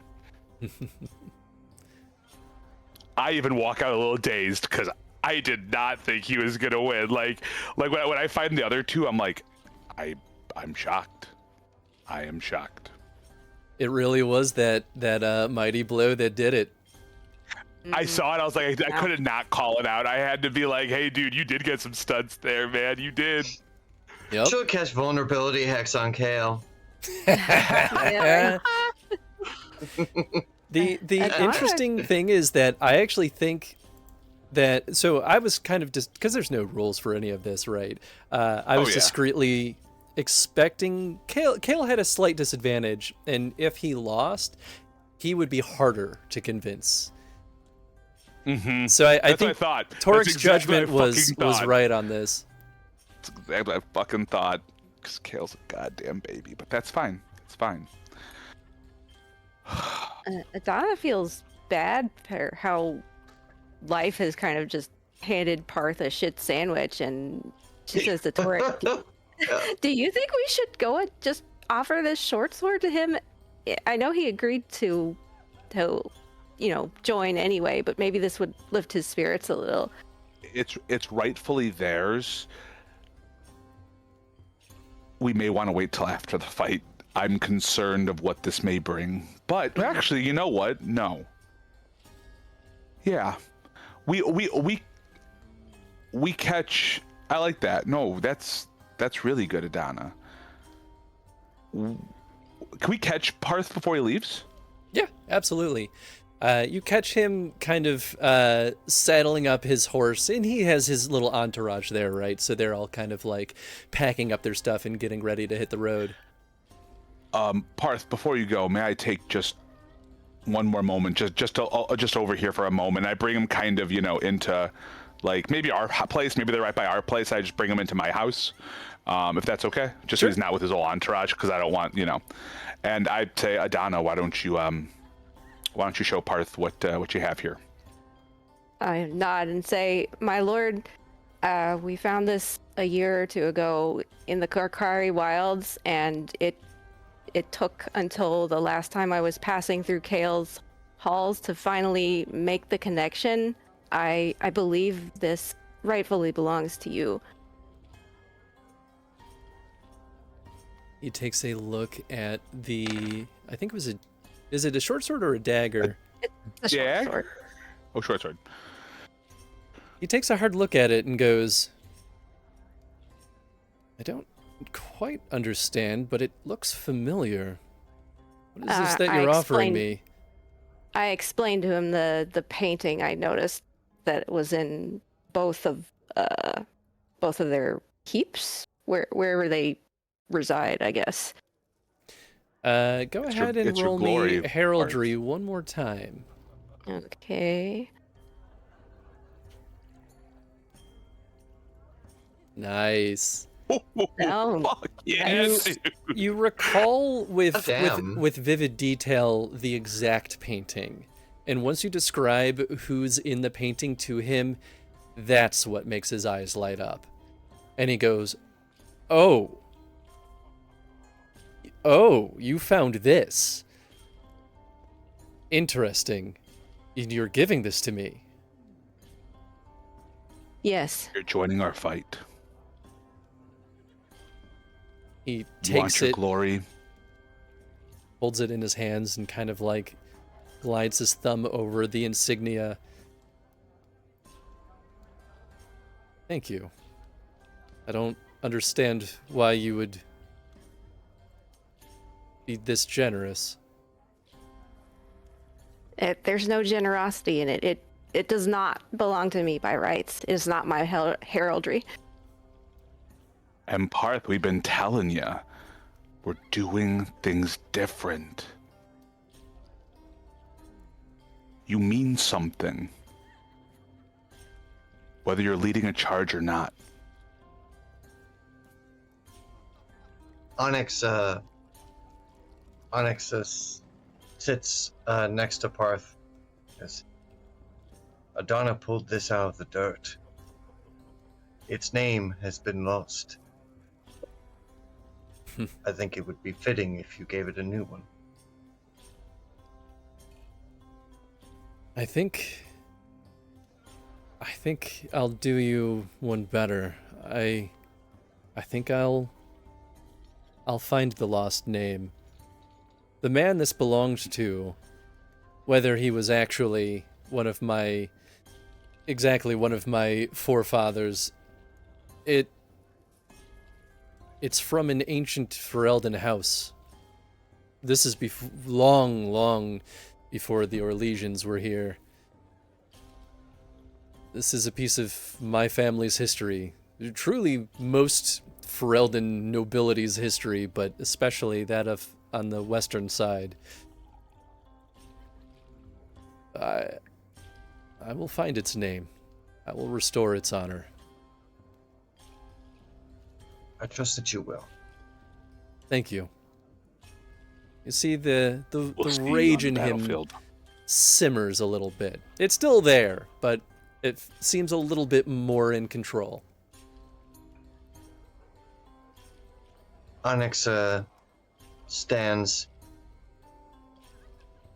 and says, "What happened back in that happened back in that room was not my idea, but for what it's worth, I wanted you to win too." But I think we all did. don't. I must go to the Dalish to bring Dielza to safety, and I will meet the rest of you in Greenshore, but do not let your anger cool too much, my lord. We will need it very soon. Oh, don't worry. I will always harbor enough hatred for these Orlesians. I will put it to use. That will be glorious indeed.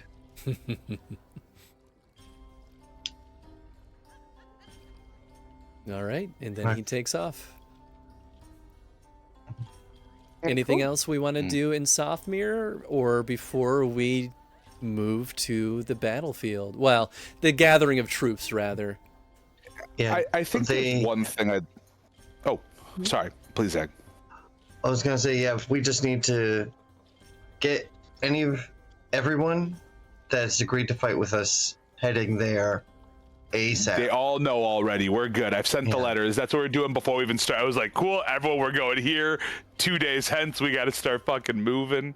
But Well, the if you Dalish, two, we will, Mhm. yeah, we'll be aiming them, and they might not take kindly to a Ferelden messenger walking up to them alone. We'll, Kels and I will speak to them ourselves.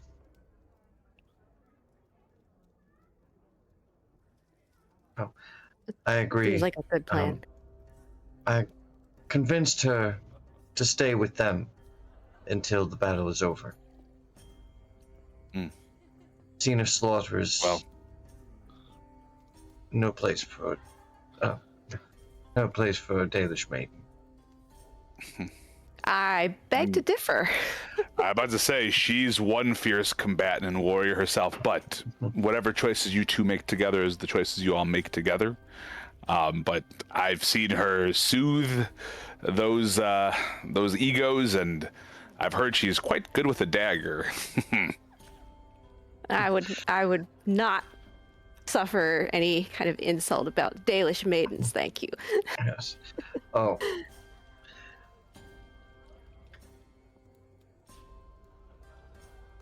I meant no offense. I know you didn't. I'll risk no harm to her. I understand. Yes. Alora and I will be at Green Shore. On time. I promise. All right. 2 days. 2 days. All right. Cool. I'll speak to you. Tony, you're gonna say something? No, we can wait till we can wait till we're at the and in the battlefield area. We can talk. There'll be time when we're all together again. There will still be time for like pre-battle There'll talk still be time. once we're all gathered. Yes. Yes, definitely. Presumably. Chris like no. Chris like no. He's Actually, like, I'm gonna spring the battle on you right now. You have every reason to think that there will be. Yeah, don't worry. Chris is about to red wedding us, guys. It's fine. Listen, Tony's been afraid of them catching wind of you this whole time. Yeah, me I too. said that too. It's yeah. I was very on the fence about going to Green Shore. I was like, I'm down. Like, I want to see it. I'm down to see it, but I'm like, I'm so worried about them catching fucking shit all from us.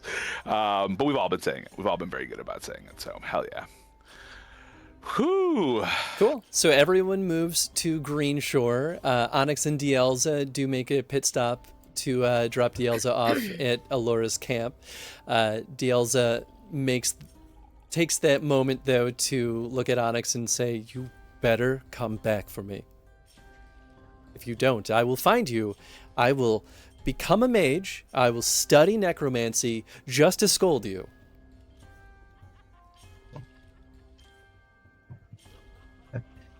I would welcome it. Well, If I could hear wouldn't. Your voice again. You better live. Don't make me do all that work. I don't doubt that you'd do it.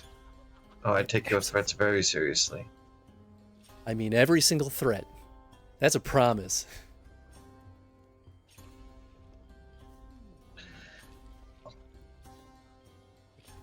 Stay safe. You too, Onyx. I'm sure. Whether we win or lose, you will hear it from me personally. I better.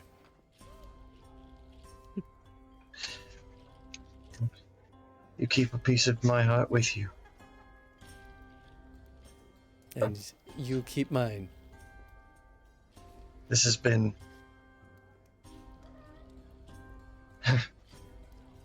That's the strangest year of my life.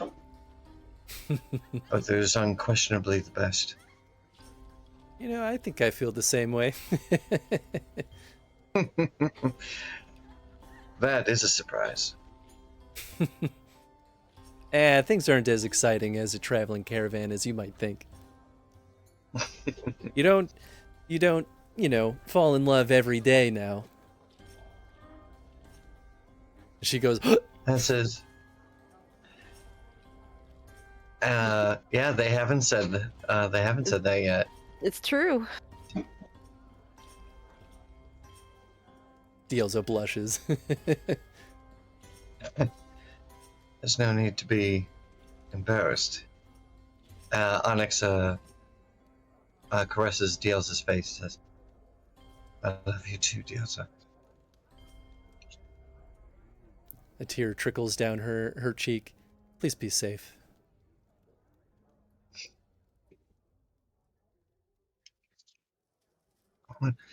Onyx gets on Midnight's back. Come on, boy. Soon we leave. sooner we return. And Onyx takes off to join the battlefront. All right. The crew is gathered at Greenshore. The troops have arrived. Camps are set up. A battle is brewing. Let's see. The soldiers have gathered. They are gearing up for the battle yet to come. Lanya is kind of taking stock of everything and sort of talking to all of the assembled troops. And that's when Alora shows up with the Dalish, and everything falls quiet. Alora Onyx will approaches go ahead. away from her band, and you all kind of gather up together.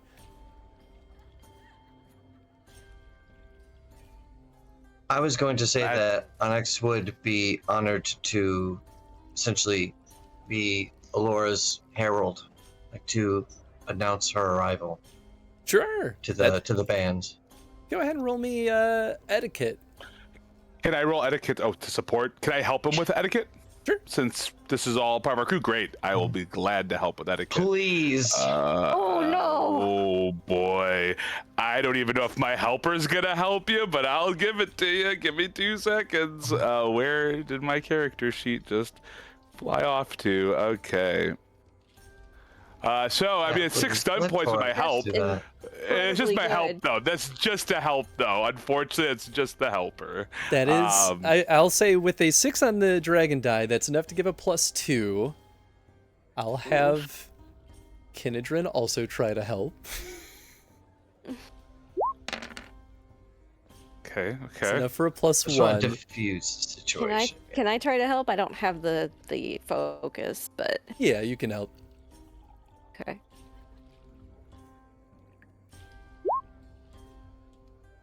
I was shooting for a 13 in order to help something like this. But that's enough to at least boost Onyx up to a 9, which is still a failure. Why did I even open my mouth? With a 2 on the dragon die, which is not a colossal failure. How do you announce Alora?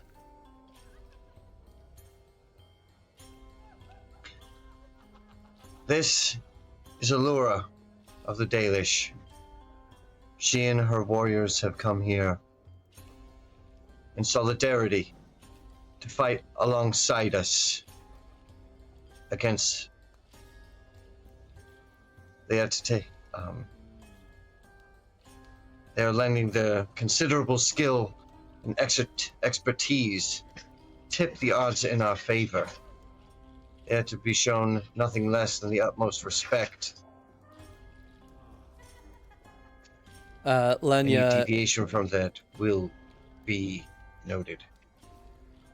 Lanya steps in and goes, "It seems awfully strange to be bringing in a wild card like the Dalish elves at this stage. I know that we are working with many non-humans here in our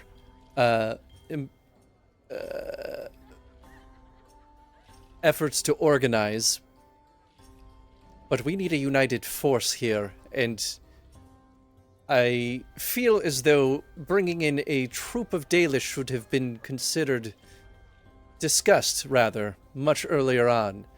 I do not think my soldiers feel safe fighting side by side with those who would see them dead."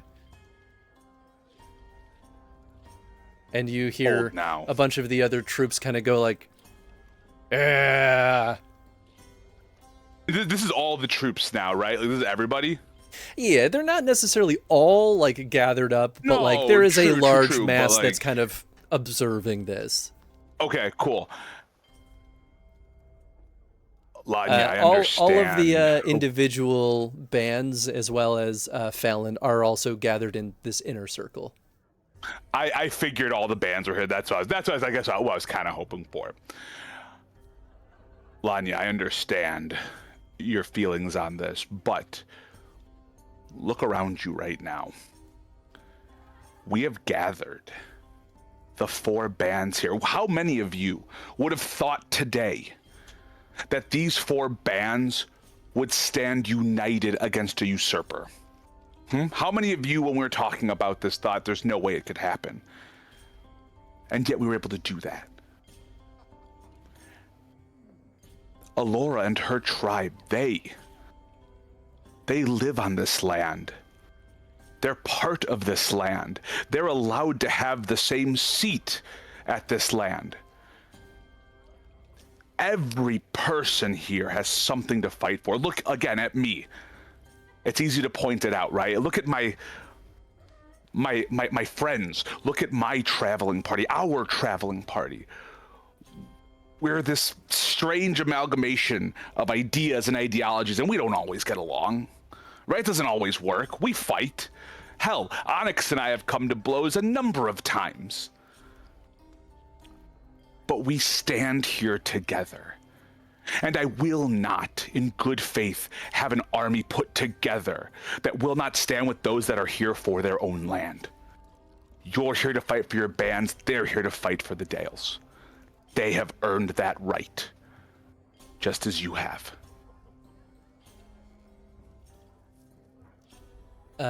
We'll say Kale pipes up at this point.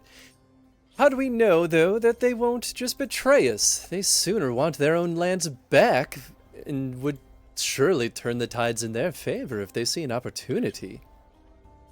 You know, funny enough, what they really want more than anything else is to broker with you all. Make a deal with you all to be able to pass through lands instead. Alora herself was interested in making ways to all coexist versus trying to become disparate things, take back land. We're all trying to figure this out together. So no, I'm not concerned about someone trying to take land from one or the other. I'm concerned with making coexistence possible. Go ahead and roll me leadership. Fantastic, yeah. May I use my, because this is in good faith, may I use my +1 bonus for my Sothmere Ferelden honors? I will give you that. Oh, yeah. All right. 23 with a 5 on the dragon die, but no stump points. God. Yeah. Needed that. You rolled pretty well, too, but... Ooh, you rolled pretty well. Very well, I suppose more troops is better. Just as long as they're not leading the cavalry charge at the end of this. Parth chimes in. Got that established. Parth chimes in. I already am not getting glory out of this fight. Now you risk tarnishing my name amongst the other Fereldans by joining hand in hand with a band of Dalish. I have nothing personal against the Dalish, but I don't think this will earn my house any more respect. You're asking a lot of us. And your people are asking a lot of you, are they not? It is our job to protect these lands. And what, working with the Dalish is some kind of problem, right? Showing that you guys can be a united front is some kind of issue. Again, I will keep pointing to the people in front of you today that has helped bring you all together. And Parth, you and I both know, I told you that the Dalish were going to be here. We had already talked with them when we had, like, that was the thing that happened right before. This should be nothing new. Nothing new. We need to use every resource we have available if we want to take this land back, stop it from being overthrown by foreign invaders. Go ahead and give me another leadership roll. Ooh, all right, +1 still riding here? Yep. 25 Wow. stump points. Okay. Oh, he rolled real bad. Parth stands down. Byron, Byron? Brighton? Brighton. Brighton. Brighton pipes up. Not you, dude. Come on. Listen, I don't really have anything against the idea. I think it's a good one, but you have to understand, a lot of our people have been killed by the Dalish too. Things could get messy, and that makes me nervous. Even if I agree, doesn't mean that the troops will. I don't want to see infighting, not before a big fight.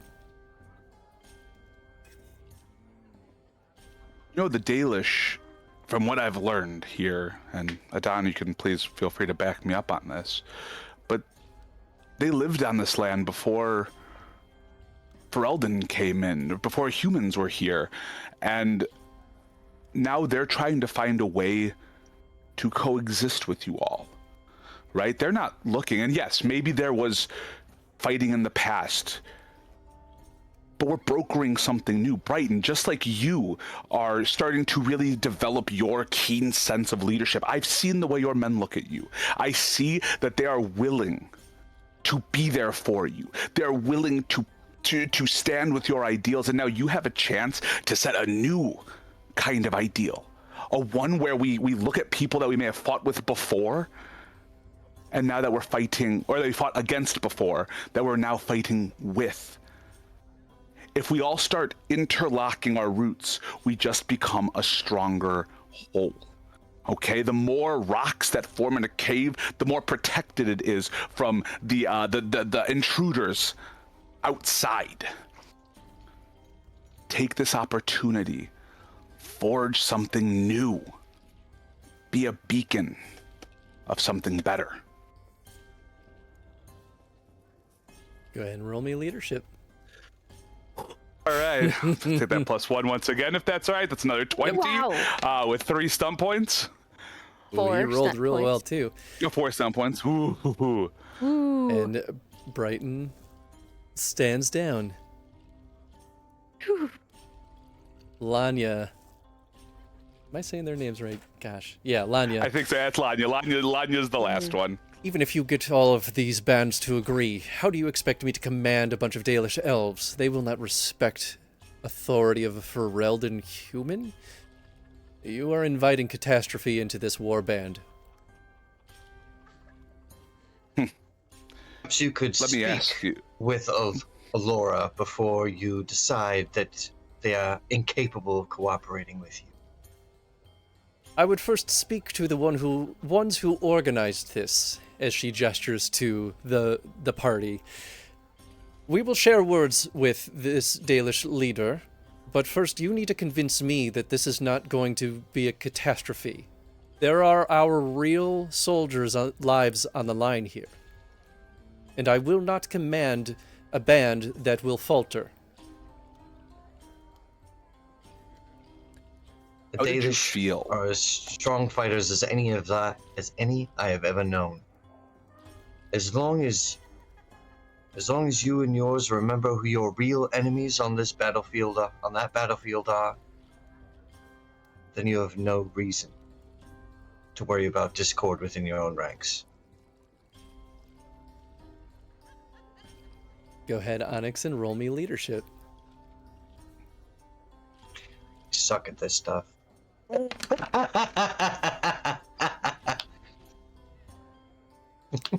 If you are so certain of this, why not you take command? Why put this responsibility of potential catastrophe on my head?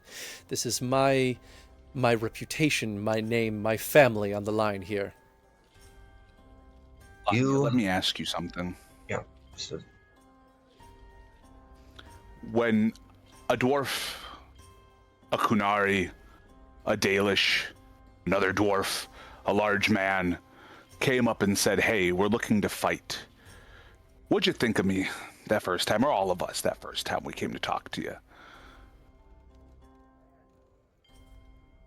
I saw risk, danger.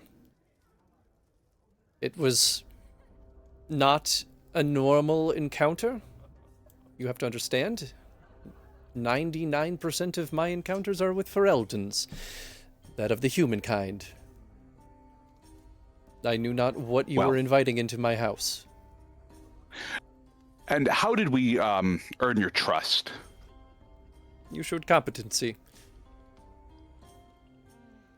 And what makes you wary of the Dalish? What are the things about them that cause you your feelings? I think my other fellow bands have spoken well to this subject. They have killed us. We have killed them. We've been at long-standing war with them for many long years. Why suddenly trust them? And you'd call them competent, correct? They're certainly good at surviving. Yeah, and you would say that they'd find a way no matter what to keep on living, correct? Very likely. And isn't that what you showed us when we stood for that mountain lion, right? It was about the courage to stand strong and to live and to go. And here the Dalish are after losing bits of their land, after having skirmishes, and yet they still stand. They still stand very strong. If you're asking me, when there is some unknown terror trying to break down the walls, I would rather trust the Fereldans, human, Dalish, dwarf, Kunari, that will survive no matter what. I'd know that they wouldn't want to risk any crack in the armor, any gap in the wall. They would take every chance they could to eke out victory. And I think that is something you know well. Go ahead and roll me leadership. This one's going to have an extra +2 for directly calling out the thing that she has called out as a value. Nice. Absolutely. So that's going to be with my other +1. That puts me up to about a 19. 19. Very well. I would then hear what it is that they want. At this point, I will hand it to Allura. I'm like, let me not speak on behalf of the Dalish for this. Let's hear from them directly. Cool. Allura approaches. She puts a hand, at least tries to put a hand on Onyx's shoulder, and then to Torek and says, "Thank you." She approaches the inner circle and says, "I want a written agreement." And at this, all of the bands immediately recoil. I look at all of them. I'm literally looking at every single one of them. I want a written agreement that the Dalish elves of my band, at a bare minimum, have permission to freely traverse your lands, to hunt without repercussion, and to be able to enter the Dales without resistance. We will respect your laws. We will respect your boundaries. We simply want agency in the ability to move freely. We wish to go to the Dales to reclaim that which is ours. And we don't want to fight to be able to get this. This immediately causes an uproar within the bands where they all start chatting and debating with each other. And you see, Kale absolutely is just like, no, not even unbelievable that they would ask for such things. Maybe to have it in writing is unbelievable. And Parth just kind of like fumes on it. Lanya is just scratching her head and kind of muttering under her breath to the other bands. And Brighton is trying to like reason it out with everyone and get more like ask questions to Allura. Phelan doesn't care. but she has no stakes in this. Of course. Yeah. Yeah, it feels like, I don't know, man. I'm just going to fuck shit up.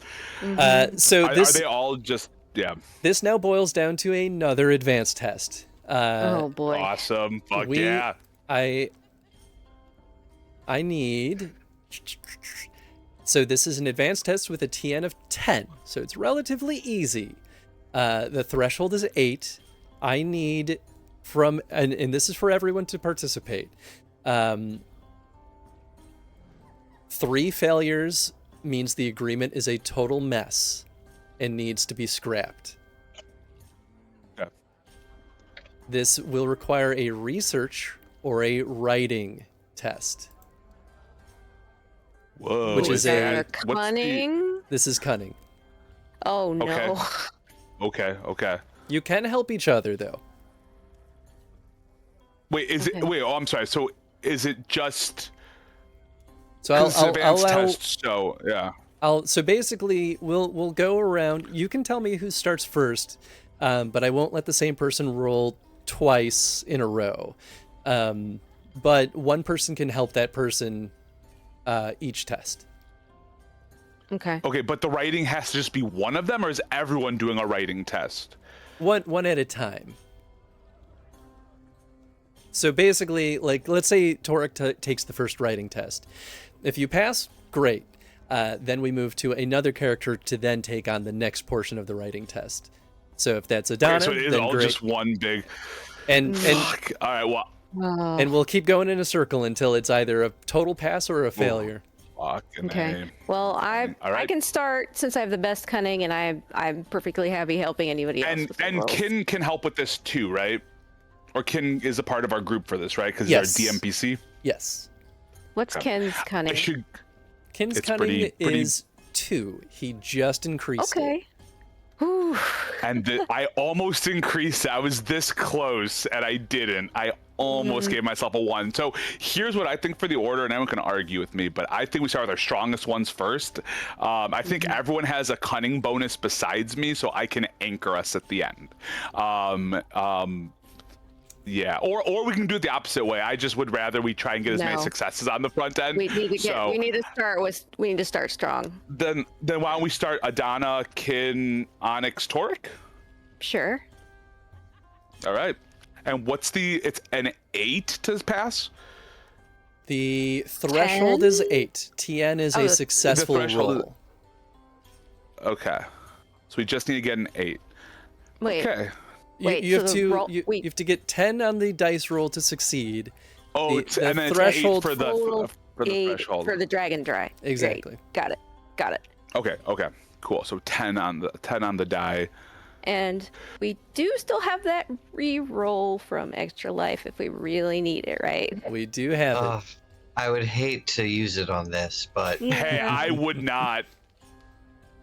I don't know. We'll see what happens. Just Well, a Sam, reminder. we'll find out. And we Yeah, have we'll the find out. critical So fail flip as well. So. and we're allowed to help each other out. How can we help each other out exactly, Chris? Because if we don't have writing, like, does it have to be a cunning test, or can we argue something else? Argue a focus that you have that's relevant to this. Okay.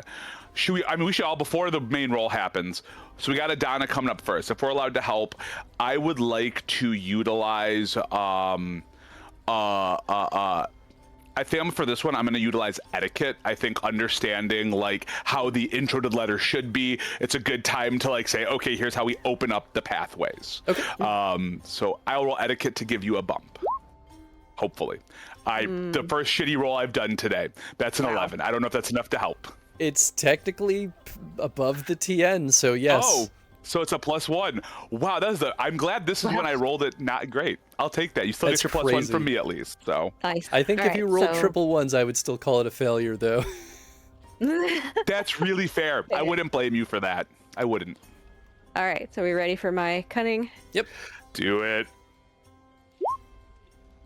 Okay. Oh, but a 1 on That the is a dragon success. die, though. Oh, One dang. on the dragon die. 6 have been over there, other side. I know. I tried, guys. All right. All Kin right. is rolling next. Who would like to help him? If You anyone can wants pick to any help him. focus. Can I make an argument for empathy to try to figure out what would convince these people to agree. Absolutely. That's a great one. Fuck yeah, dude. Oh yeah. Oh yeah. Okay. Oh my god. 3 on the degree of success, so I will give Kin +1. Okay. Okay. He definitely Nice. succeeded. Okay. Nice. So up to 4.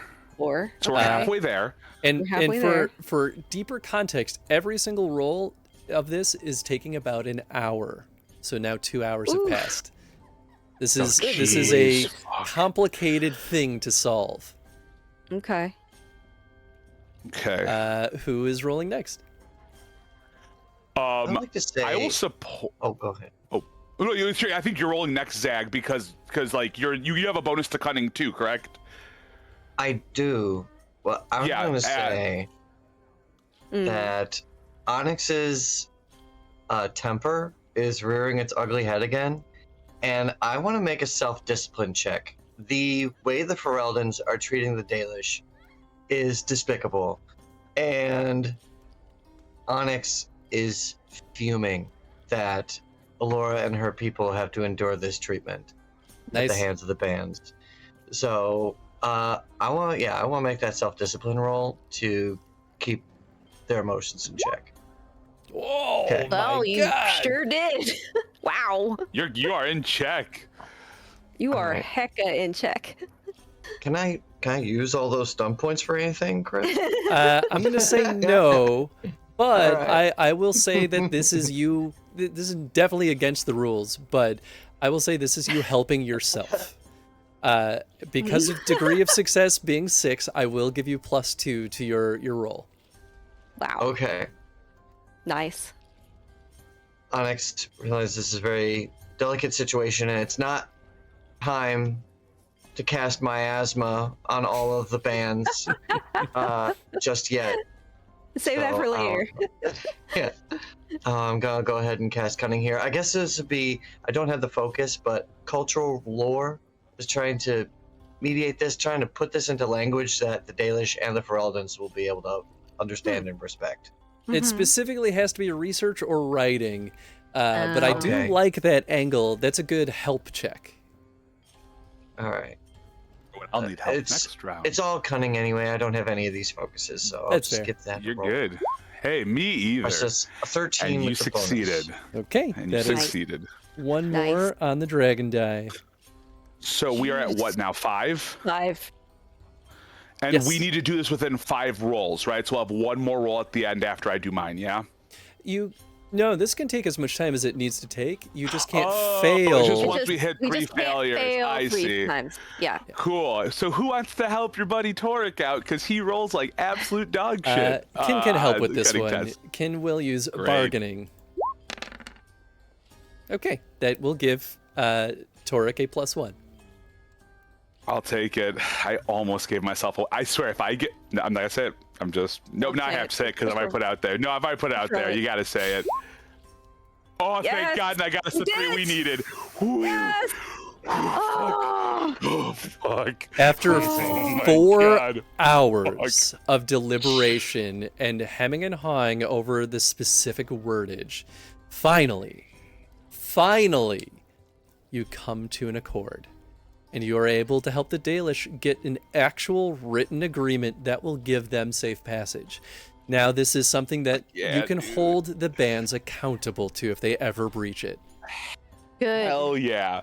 And hopefully these bands know by now, after all the goddamn talking we've had to do, that we're going to be serious about that. I'll be in all of their asses till the end of time for that.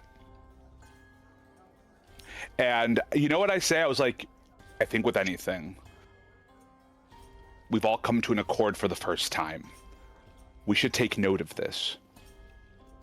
When did anyone ever think anything like this could even happen?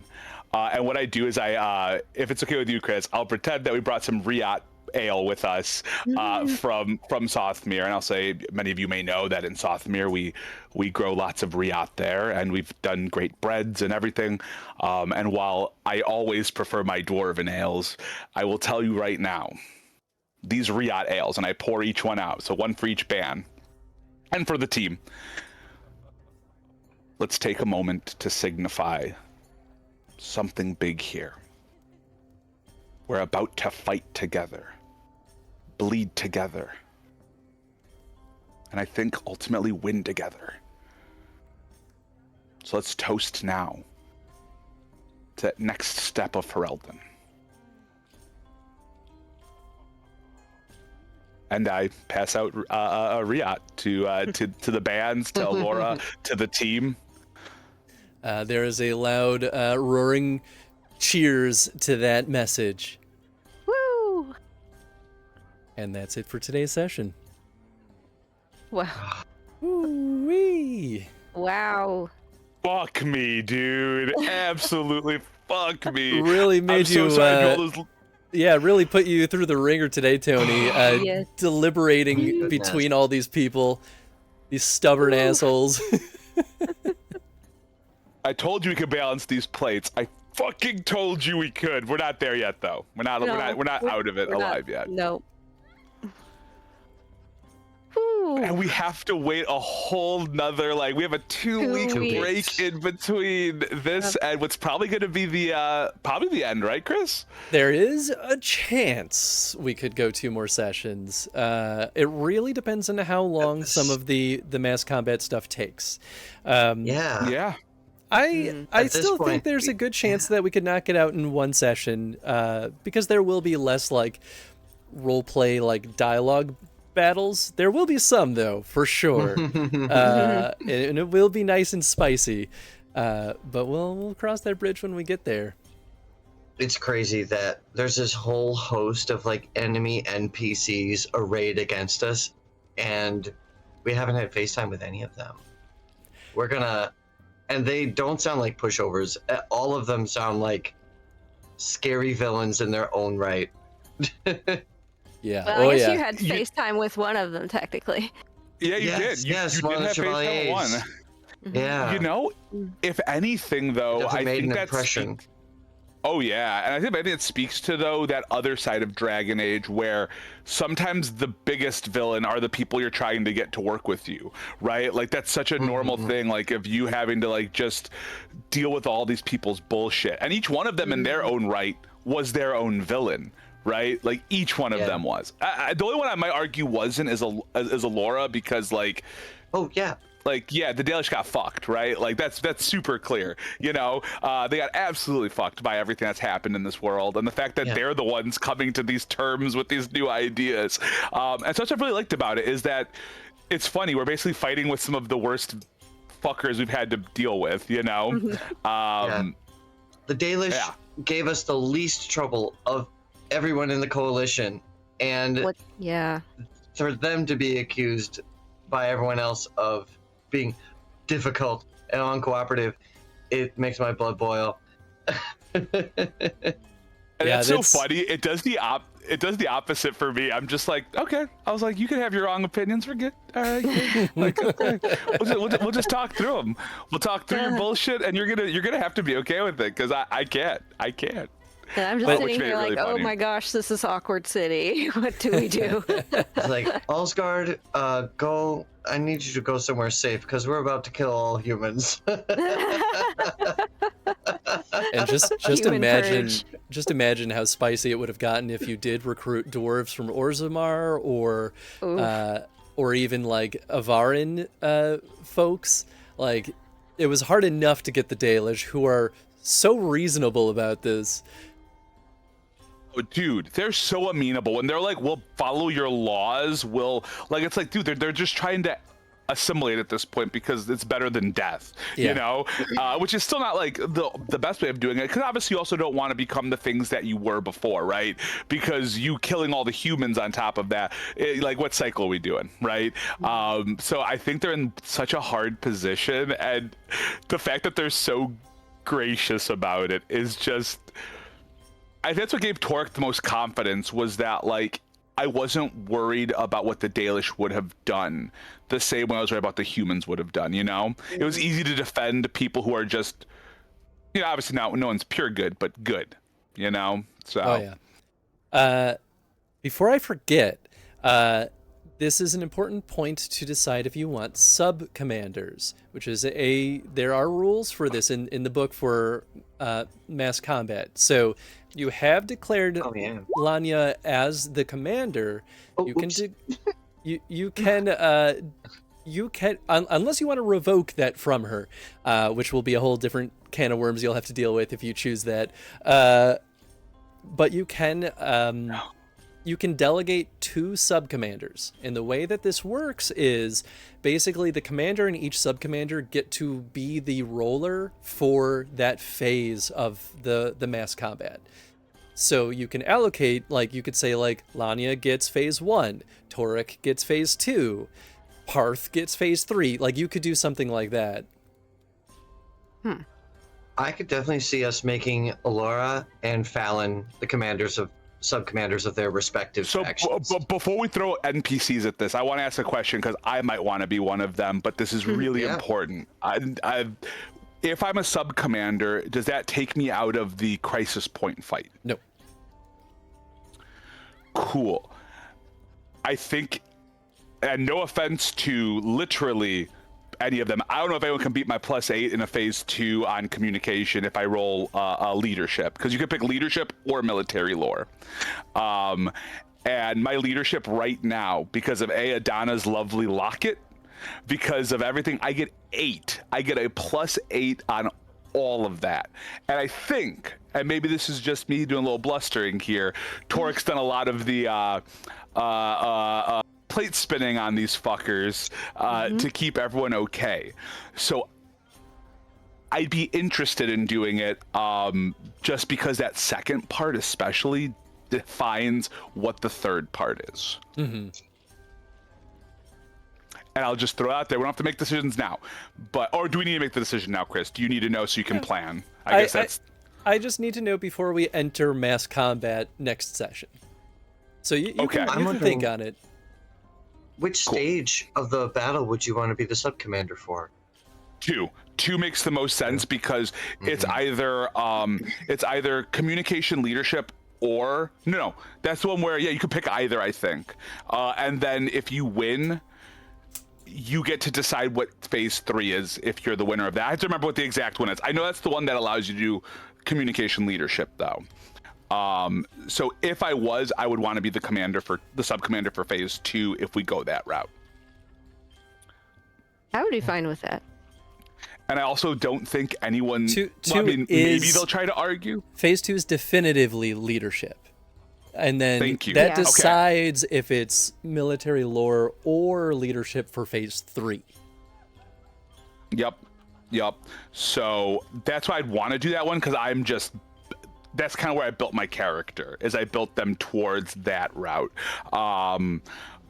You've been crushing those rolls this whole night. Yeah. Oh, God. Definitely good. And I feel there'd be the least pushback if I'm one of the sub-commanders. I assume after everything I've done, it wouldn't take a lot of convincing for folks to be like... The problem that we come into, that's why I don't want to make the decision now, is who's our third sub-commander? Because that's going to piss off a lot of people. So, yeah. You so could we can also, think about it. You could also choose one sub-commander and have Lanya be, in charge of 2 phases. Oh, interesting. Would I be allowed to know what Lanya's stats are for comm and cunning military lore are? Give me, oops, wrong screen. Give me an empathy check, and I will reveal based on your degree of success. Can Torg ask Adana to give him an empathy check? Yeah, Can I get the... You could definitely have Adana lead the charge on this. I will have Adana lead the charge on this because, although I want to just roll it after, just see what I would have gotten, but please, Adana, you do it. Okay, I can re-roll if that's a fail. It's not a fail, but do you have to keep the second roll? I do have to keep the second roll. I'll call it a success, but right now I will only reveal one of the 2 stats. What do you guys think? I feel like a second roll could be much better. I Just think saying. Just a so. second roll. I agree. You rolled a 1, 2, 3. I agree. I think you Yeah. roll again. Okay, I'm rolling again. Hey, There we that's go. better. Yes. My God, that is There where it it's is. at. There it is. Okay. The two relevant stats. I mean, I can give you more, especially with the 6 on the dragon die. Her communication stat is at 1. Her leader, she does have the leadership focus. So on leadership tests, she's getting +3. Not amazing, but Okay. not terrible. Not bad, though. Military lore is the other relevant one. She has a cunning stat of 2. She also does have the military lore focus, so that's +4. Still not amazing, but that's about on par with like what Kinedrin has. Okay. Okay. Are we talking about Lanya right now? Lanya, yeah. Yeah. Okay. Is that now that we've seen all of them like together? Is that role for Madonna high enough to identify someone who might be another strong commander in the coalition? I will let you ask one more character, and then otherwise it'll take more time. Well, I know we have. I know that Alora has stage 3 specialists with those Dalish Rangers, and I know she was really concerned about Fereldans just kind of letting the Dalish get, butchered without their assistance. So I would really, I think, kind of giving her the lead at like the end of the battle to make sure that her people don't end up getting screwed could be good. But I just want to know if, like, before I thrust her into that role or try to pitch it, if she would be suited for it. Didn't she say something about? I'm sorry. She said something about wanting to go in the front at the beginning of the battle and then retreat early. Is that right? Because they have stage 1 specialists too. Yeah. She's stage 1 and stage 3, so she's good at both in the front and the back. Okay. But that also might not necessarily mean exactly what skills they are, because both of those could be. The first one's cunning for sure, so it probably makes sense. The second one's cunning too. I'm not against it. It might be a hard sell, but what the good sell could be, if she is the other sub commander, then that could be like, hey, we have a bit of everybody here. We've got someone representing the bands, we've got someone representing the parties that put this together, and then we got someone representing the Dalish, right? So everyone's interests are at hand, and we wouldn't let, Kale would still get, the agreement would have to be that Kale still gets his little charge at the end of all that. That was the one agreement, was that he got to do that final charge. That does not change. But I wouldn't be against that. So I'd be okay to roll on her. All right. Yeah, Sure. I'll go for it if that's fine. Okay. Have decent empathy. Fallon's leadership or communication is at 3. It's not not- Fallon. Sorry. Alora. Yeah. Fallon. Alora's communication's Alora. at 2. And she does have the leadership focus, so she gets +4 on that. That's 4. Oh, okay. She has a cunning stat of 1, and she does have military lore. Yeah, so 3 and. So she's So it's better about at the same. she's better at the communication side, I guess. Exactly. Yeah, by a point. Yeah. By a point. And Yeah. stage 3 could be either one. Yes. And think that's so. why I'm asking, because I would make the best stage 2. So knowing who our person is, it'd be good to say, well, let's pick the one that they're going to be better at. Obviously, it's also good to know what theirs is, but I doubt we'll be able to know what theirs is until we meet them. I don't think we could just say, what have we heard about this guy, depending. So I say we've gotten some good information. Let's sit on that for a moment here. We don't have to make that sub-commander decision right this second. Okay. But I would be, like I said, Torek would be very interested. And this is Tony too, because I want it. I looked into this. I started building some into these stats on purpose for this. So I'd also like to utilize that as well, which absolutely. is why I'd love to be Yeah, one for of the sure. sub-commanders. For sure. But yeah, I think we should think on it. It's an interesting proposition that I think is very interesting. Yeah. I only just read all the optional rules for mass battle today. The optional So, rules yeah, can get realized that really was an option. detailed They too. get Which, really in the weeds. I started reading it, I'm like, my brain, like, I get it. Like, the basic part was great, but then the other stuff, I'm like, oh god, all right, I have to do it. yeah, I don't think I'm going to worry about. Casualties, sub-commanders, and troop deployment. Yeah, troop deployment. I think we'll use the simpler rules for, unless folks really want to care about what troops are deployed during what phases. But it gets very noodly. I feel I like haven't that's read on it you, any Chris. at all, but I think it's cool, but especially considering that this army that we've built is made up of lots of different constituent parts. That's the one thing we heard from not just the Dalish, but pretty much everyone, is that like they're willing to participate, but they are concerned about their people's lives. So knowing which groups end up taking the brunt of the damage and are participating in each stage of this battle, it could be interesting. But I know that is more work for you, Chris. It's not terribly more work, honestly. It really comes down to it makes the advanced tests, well, it makes the overall warfare a little bit more complicated, but what it really does is it increases the chances of success to be greater, but the potentials to potential failures to also be greater. Failure to be. And it affects how much it, like, the armies aren't at like full strength for the entire battle. Like their numbers get reduced as it wears on. I think it's interesting, and it has the potential of adding like that extra layer of desperation to like the later stages of the battle. If you take high casualties early on, one or both sides. We could definitely keep talking about it. Yeah, absolutely. I think it's definitely good to talk about. So I think we got sub-commanders, and whether we're getting real crunchy with all the bits or with just certain bits or none of the bits. So I think those are two really good takeaways. But Chris, just in general, man, wild session. Lots of fun. More spinning plates. I appreciate you letting us do the slap fight essentially between Parth and Kale. I mean, it was one of those things where I was like, you are making really good arguments is the thing, right? And like at the end of the day, Parth had to like throw you a bone in some direction.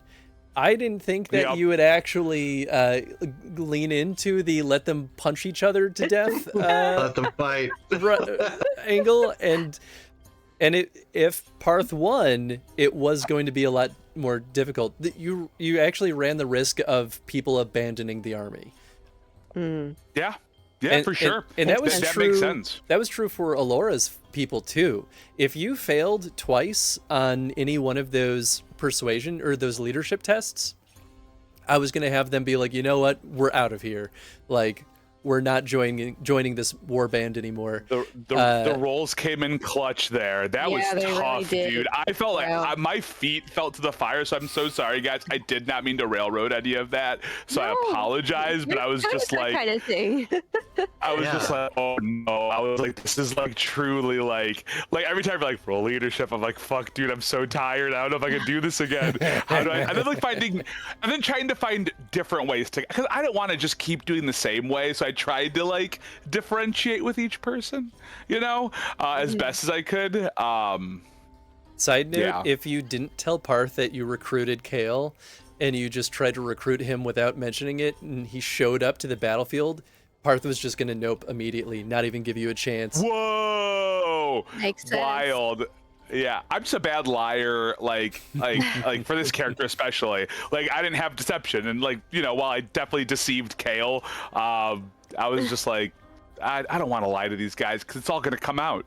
It's all gonna fucking come out. So I'm just gonna tell you now. I'd rather you be mad at me today, and not when it really matters. Yeah. So yeah, that was That was intense, Chris. That might have been the most intense little round. And we've played RPGs together where there are systems built for like duels of wits or whatever. And this was one where I was like, fuck, like it wasn't that chunky, but it was like, damn, I want to keep rethinking this so I can get bonuses and so I can get them on my side. What do I got to do? Well, and that's so the it was thing too. intense. If you said bad things, like you were going to get significant negatives too. So absolutely. like the fact that everyone that participated today made good, compelling arguments that were very reasonable. It's like, yeah, cool.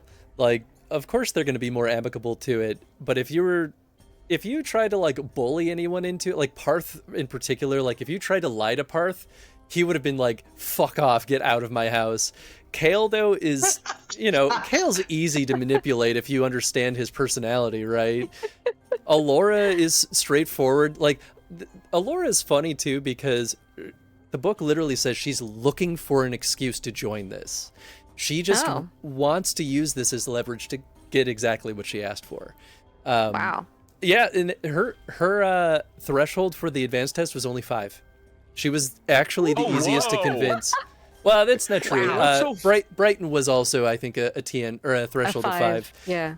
But he was supposed to be the guinea because you can't. Sure. If you can't get anyone, at least you could get Brighton and have a hell of a time. Yeah. I thought no. the Galish were going to be a lot more difficult with the whole human elf thing. The difficulty was sure. convincing everyone else to accept them. Yeah. Yes. I kind of like the way we did it though. I like the way that worked out. That was really nice. Yeah. But no, that was holy so shit. Onyx's 0 in communication has been a pain in my ass for this entire adventure. That's me with both perception, empathy, and with anything cunning. Every time Chris is like, that's a good perception, empathy. I'm like, This is the beauty of having a party of 4, and this is why splitting the party can really hurt if you don't gamble right. Yeah. Oh yeah. No way. It was pulling that last bit through. Yeah. Yeah. Oh yeah. I'm excited. Like all I know I want for sure, because there's something that I wanted to do like basically the night before the fight with the 2 of you guys and Kin. So I think that's all I want is just one more moment before we start whatever this fucking crazy thing is that we're going to be doing in a couple weeks here. But yeah, I think we all have probably some things we want to say right before the end. So I wanted to give us that opening to like just have that to be like, yo, let's chat before we're about to go into one of the most insane battles of our lives. Like we're about to go to war. This is crazy. Bigger than what we've ever done before. Yeah. It's crazy to think of the rubber band of all this. It started with like, it's crazy. It's wild. We can talk more about that when we meet up in a couple of weeks. But goddamn, crazy shit. Great session. 2 weeks again. from now, don't miss it. Don't miss it. Cool. Well, everyone does get another level, so you are officially at level 12. You sure you don't want to just give us 2 so we can be like right at the right level for this for the last session? 12 means you are right at exactly the right spot. They said 11 to 13. Okay. So 12 is the golden path.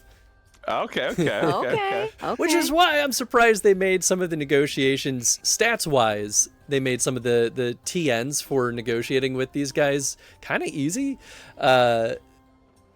You basically passed almost every single persuasion check against them because their TNs were like stupid low. Like they want level 12 heroes for this. Why is the TN 11 for a persuasion? This is crazy. In case somebody used perception as their persuasion as their dump stat or communication. Yeah. I think that is exactly the idea.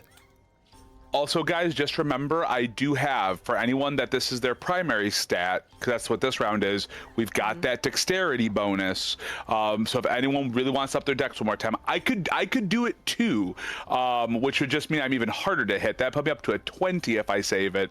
But I'm also already hard to hit, so I'm happy to give that if someone wants to use that with their advance if they're trying to break the threshold into 6 for dexterity. So So I just want to throw that out there. I wouldn't say no to it. That would give me a little higher defense because I don't have a way to up my defense. You don't really have a way out of it. Yeah. I'm super happy to give that to you. Onyx, were you planning on bumping Dex again this next round? I don't know if that's one of your primary, or if that's one of your secondary. It's an even level, so we're going primary, right? Mm-hmm. Yes. All right. It is not one of my primaries. My primaries are cunning, magic, and willpower, and I haven't planned out level 12 yet, so. We'll see. Cool. Then I am happy to throw it to Adana, because it sounds like even if we go another session, I can't imagine leveling up in the middle. And even if we did do that, I would much rather give you your extra little bump in defense, and I think that helps your attack too, right? If I'm not mistaken. Yeah, it helps me hit better, easier, and tracking and seeing if that ever comes into play again. Adana, I give you the other item so that you can crack that bad boy and get your +1 to Dex. Thank you. Or the extra advancement you need for Dex. You gave me both items, so that's really good. Dude, sometimes that's just how it falls. I'm already slippery. It's fine. I need to get hit a little bit. And all that armor too. Yeah, and then Chris will stop trying to hit me. So if I make it a little more, you guys harder to hit, that's good for me too, because that means Chris will send them my way. Cool. Sweet, then that's yours. Thank you. I'm over 100 health now, guys. Yay! I'm at 101. Wow, Woo. Took me forever to get there, but I got it. Hell yeah.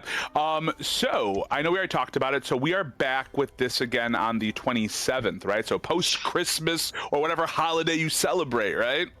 That is correct. Yes. Saturnalia. So let's see. On the stream schedule, if things work out, tomorrow I'll be back with FF14. Monday will be more Fallout 4 and Fallout Shelter. Wednesday, we're celebrating Eddie the Ed Boy's birthday, so we're going to play a single one-off of Cyberpunk 2077. Of course you are, that sweet Ed Boy. Yep. We have no streams on the 20th, but on the 21st, we're going to try to squeeze in a board game night, which I think will open up to everyone, because we'll probably do like Tabletop Simulator or something. I'm not going to be home. I'll be out of town. I'll put it out in the Discord. If folks aren't around, we'll just do something else on that Sunday. But I would really love to participate. If you guys want to do it, then don't let me stop you. Is that a stream one, Chris? Or is that just a community night thing? It's one that came out of Extra Life. So that was one of the wild card milestone redeems. That's right. Hell yeah. But yeah, we are officially back. I'll put that in my book too. Officially back with session 24 of the Dragon Age TTRPG on the 27th of December. And it could be the last one. Could be. It could be. There's a lot to get through, but it could be. Yeah. It could be. This was awesome. This was a intense one. I'm drained, man. I'm tapped. Good. Yeah, you did a lot of work. I'm so sorry, guys. No, I really tried good. to give back seats when I can, because I knew I was gonna have to talk too much in this one. So this is what you get for going down the leadership path. I did, dude. It happened from like one fucking. I was like, I love talking. Let's just keep doing it. You do what you do best. Talk a lot. All right, I think I'm going to go throw the raid over to our boy Garage Lore, who is playing our favorite trucker, I should say, Garage Lore, because Jeff is playing Euro Truck Simulator 2 and has become everyone's favorite trucker on Twitch. Everyone. I am so excited. Certainly mine. He's my favorite trucker, that's for sure. Although, I think one of my uncles does trucking, so I should watch out. Oh, no. Cool. Well, I hope you all have a fun time with Jeff, and we'll catch you all in 2 weeks with the next session of the Dragon Age TTRPG. Nice. Yeah. Battle edging will continue. Bye, everyone. Good night, guys. We end here.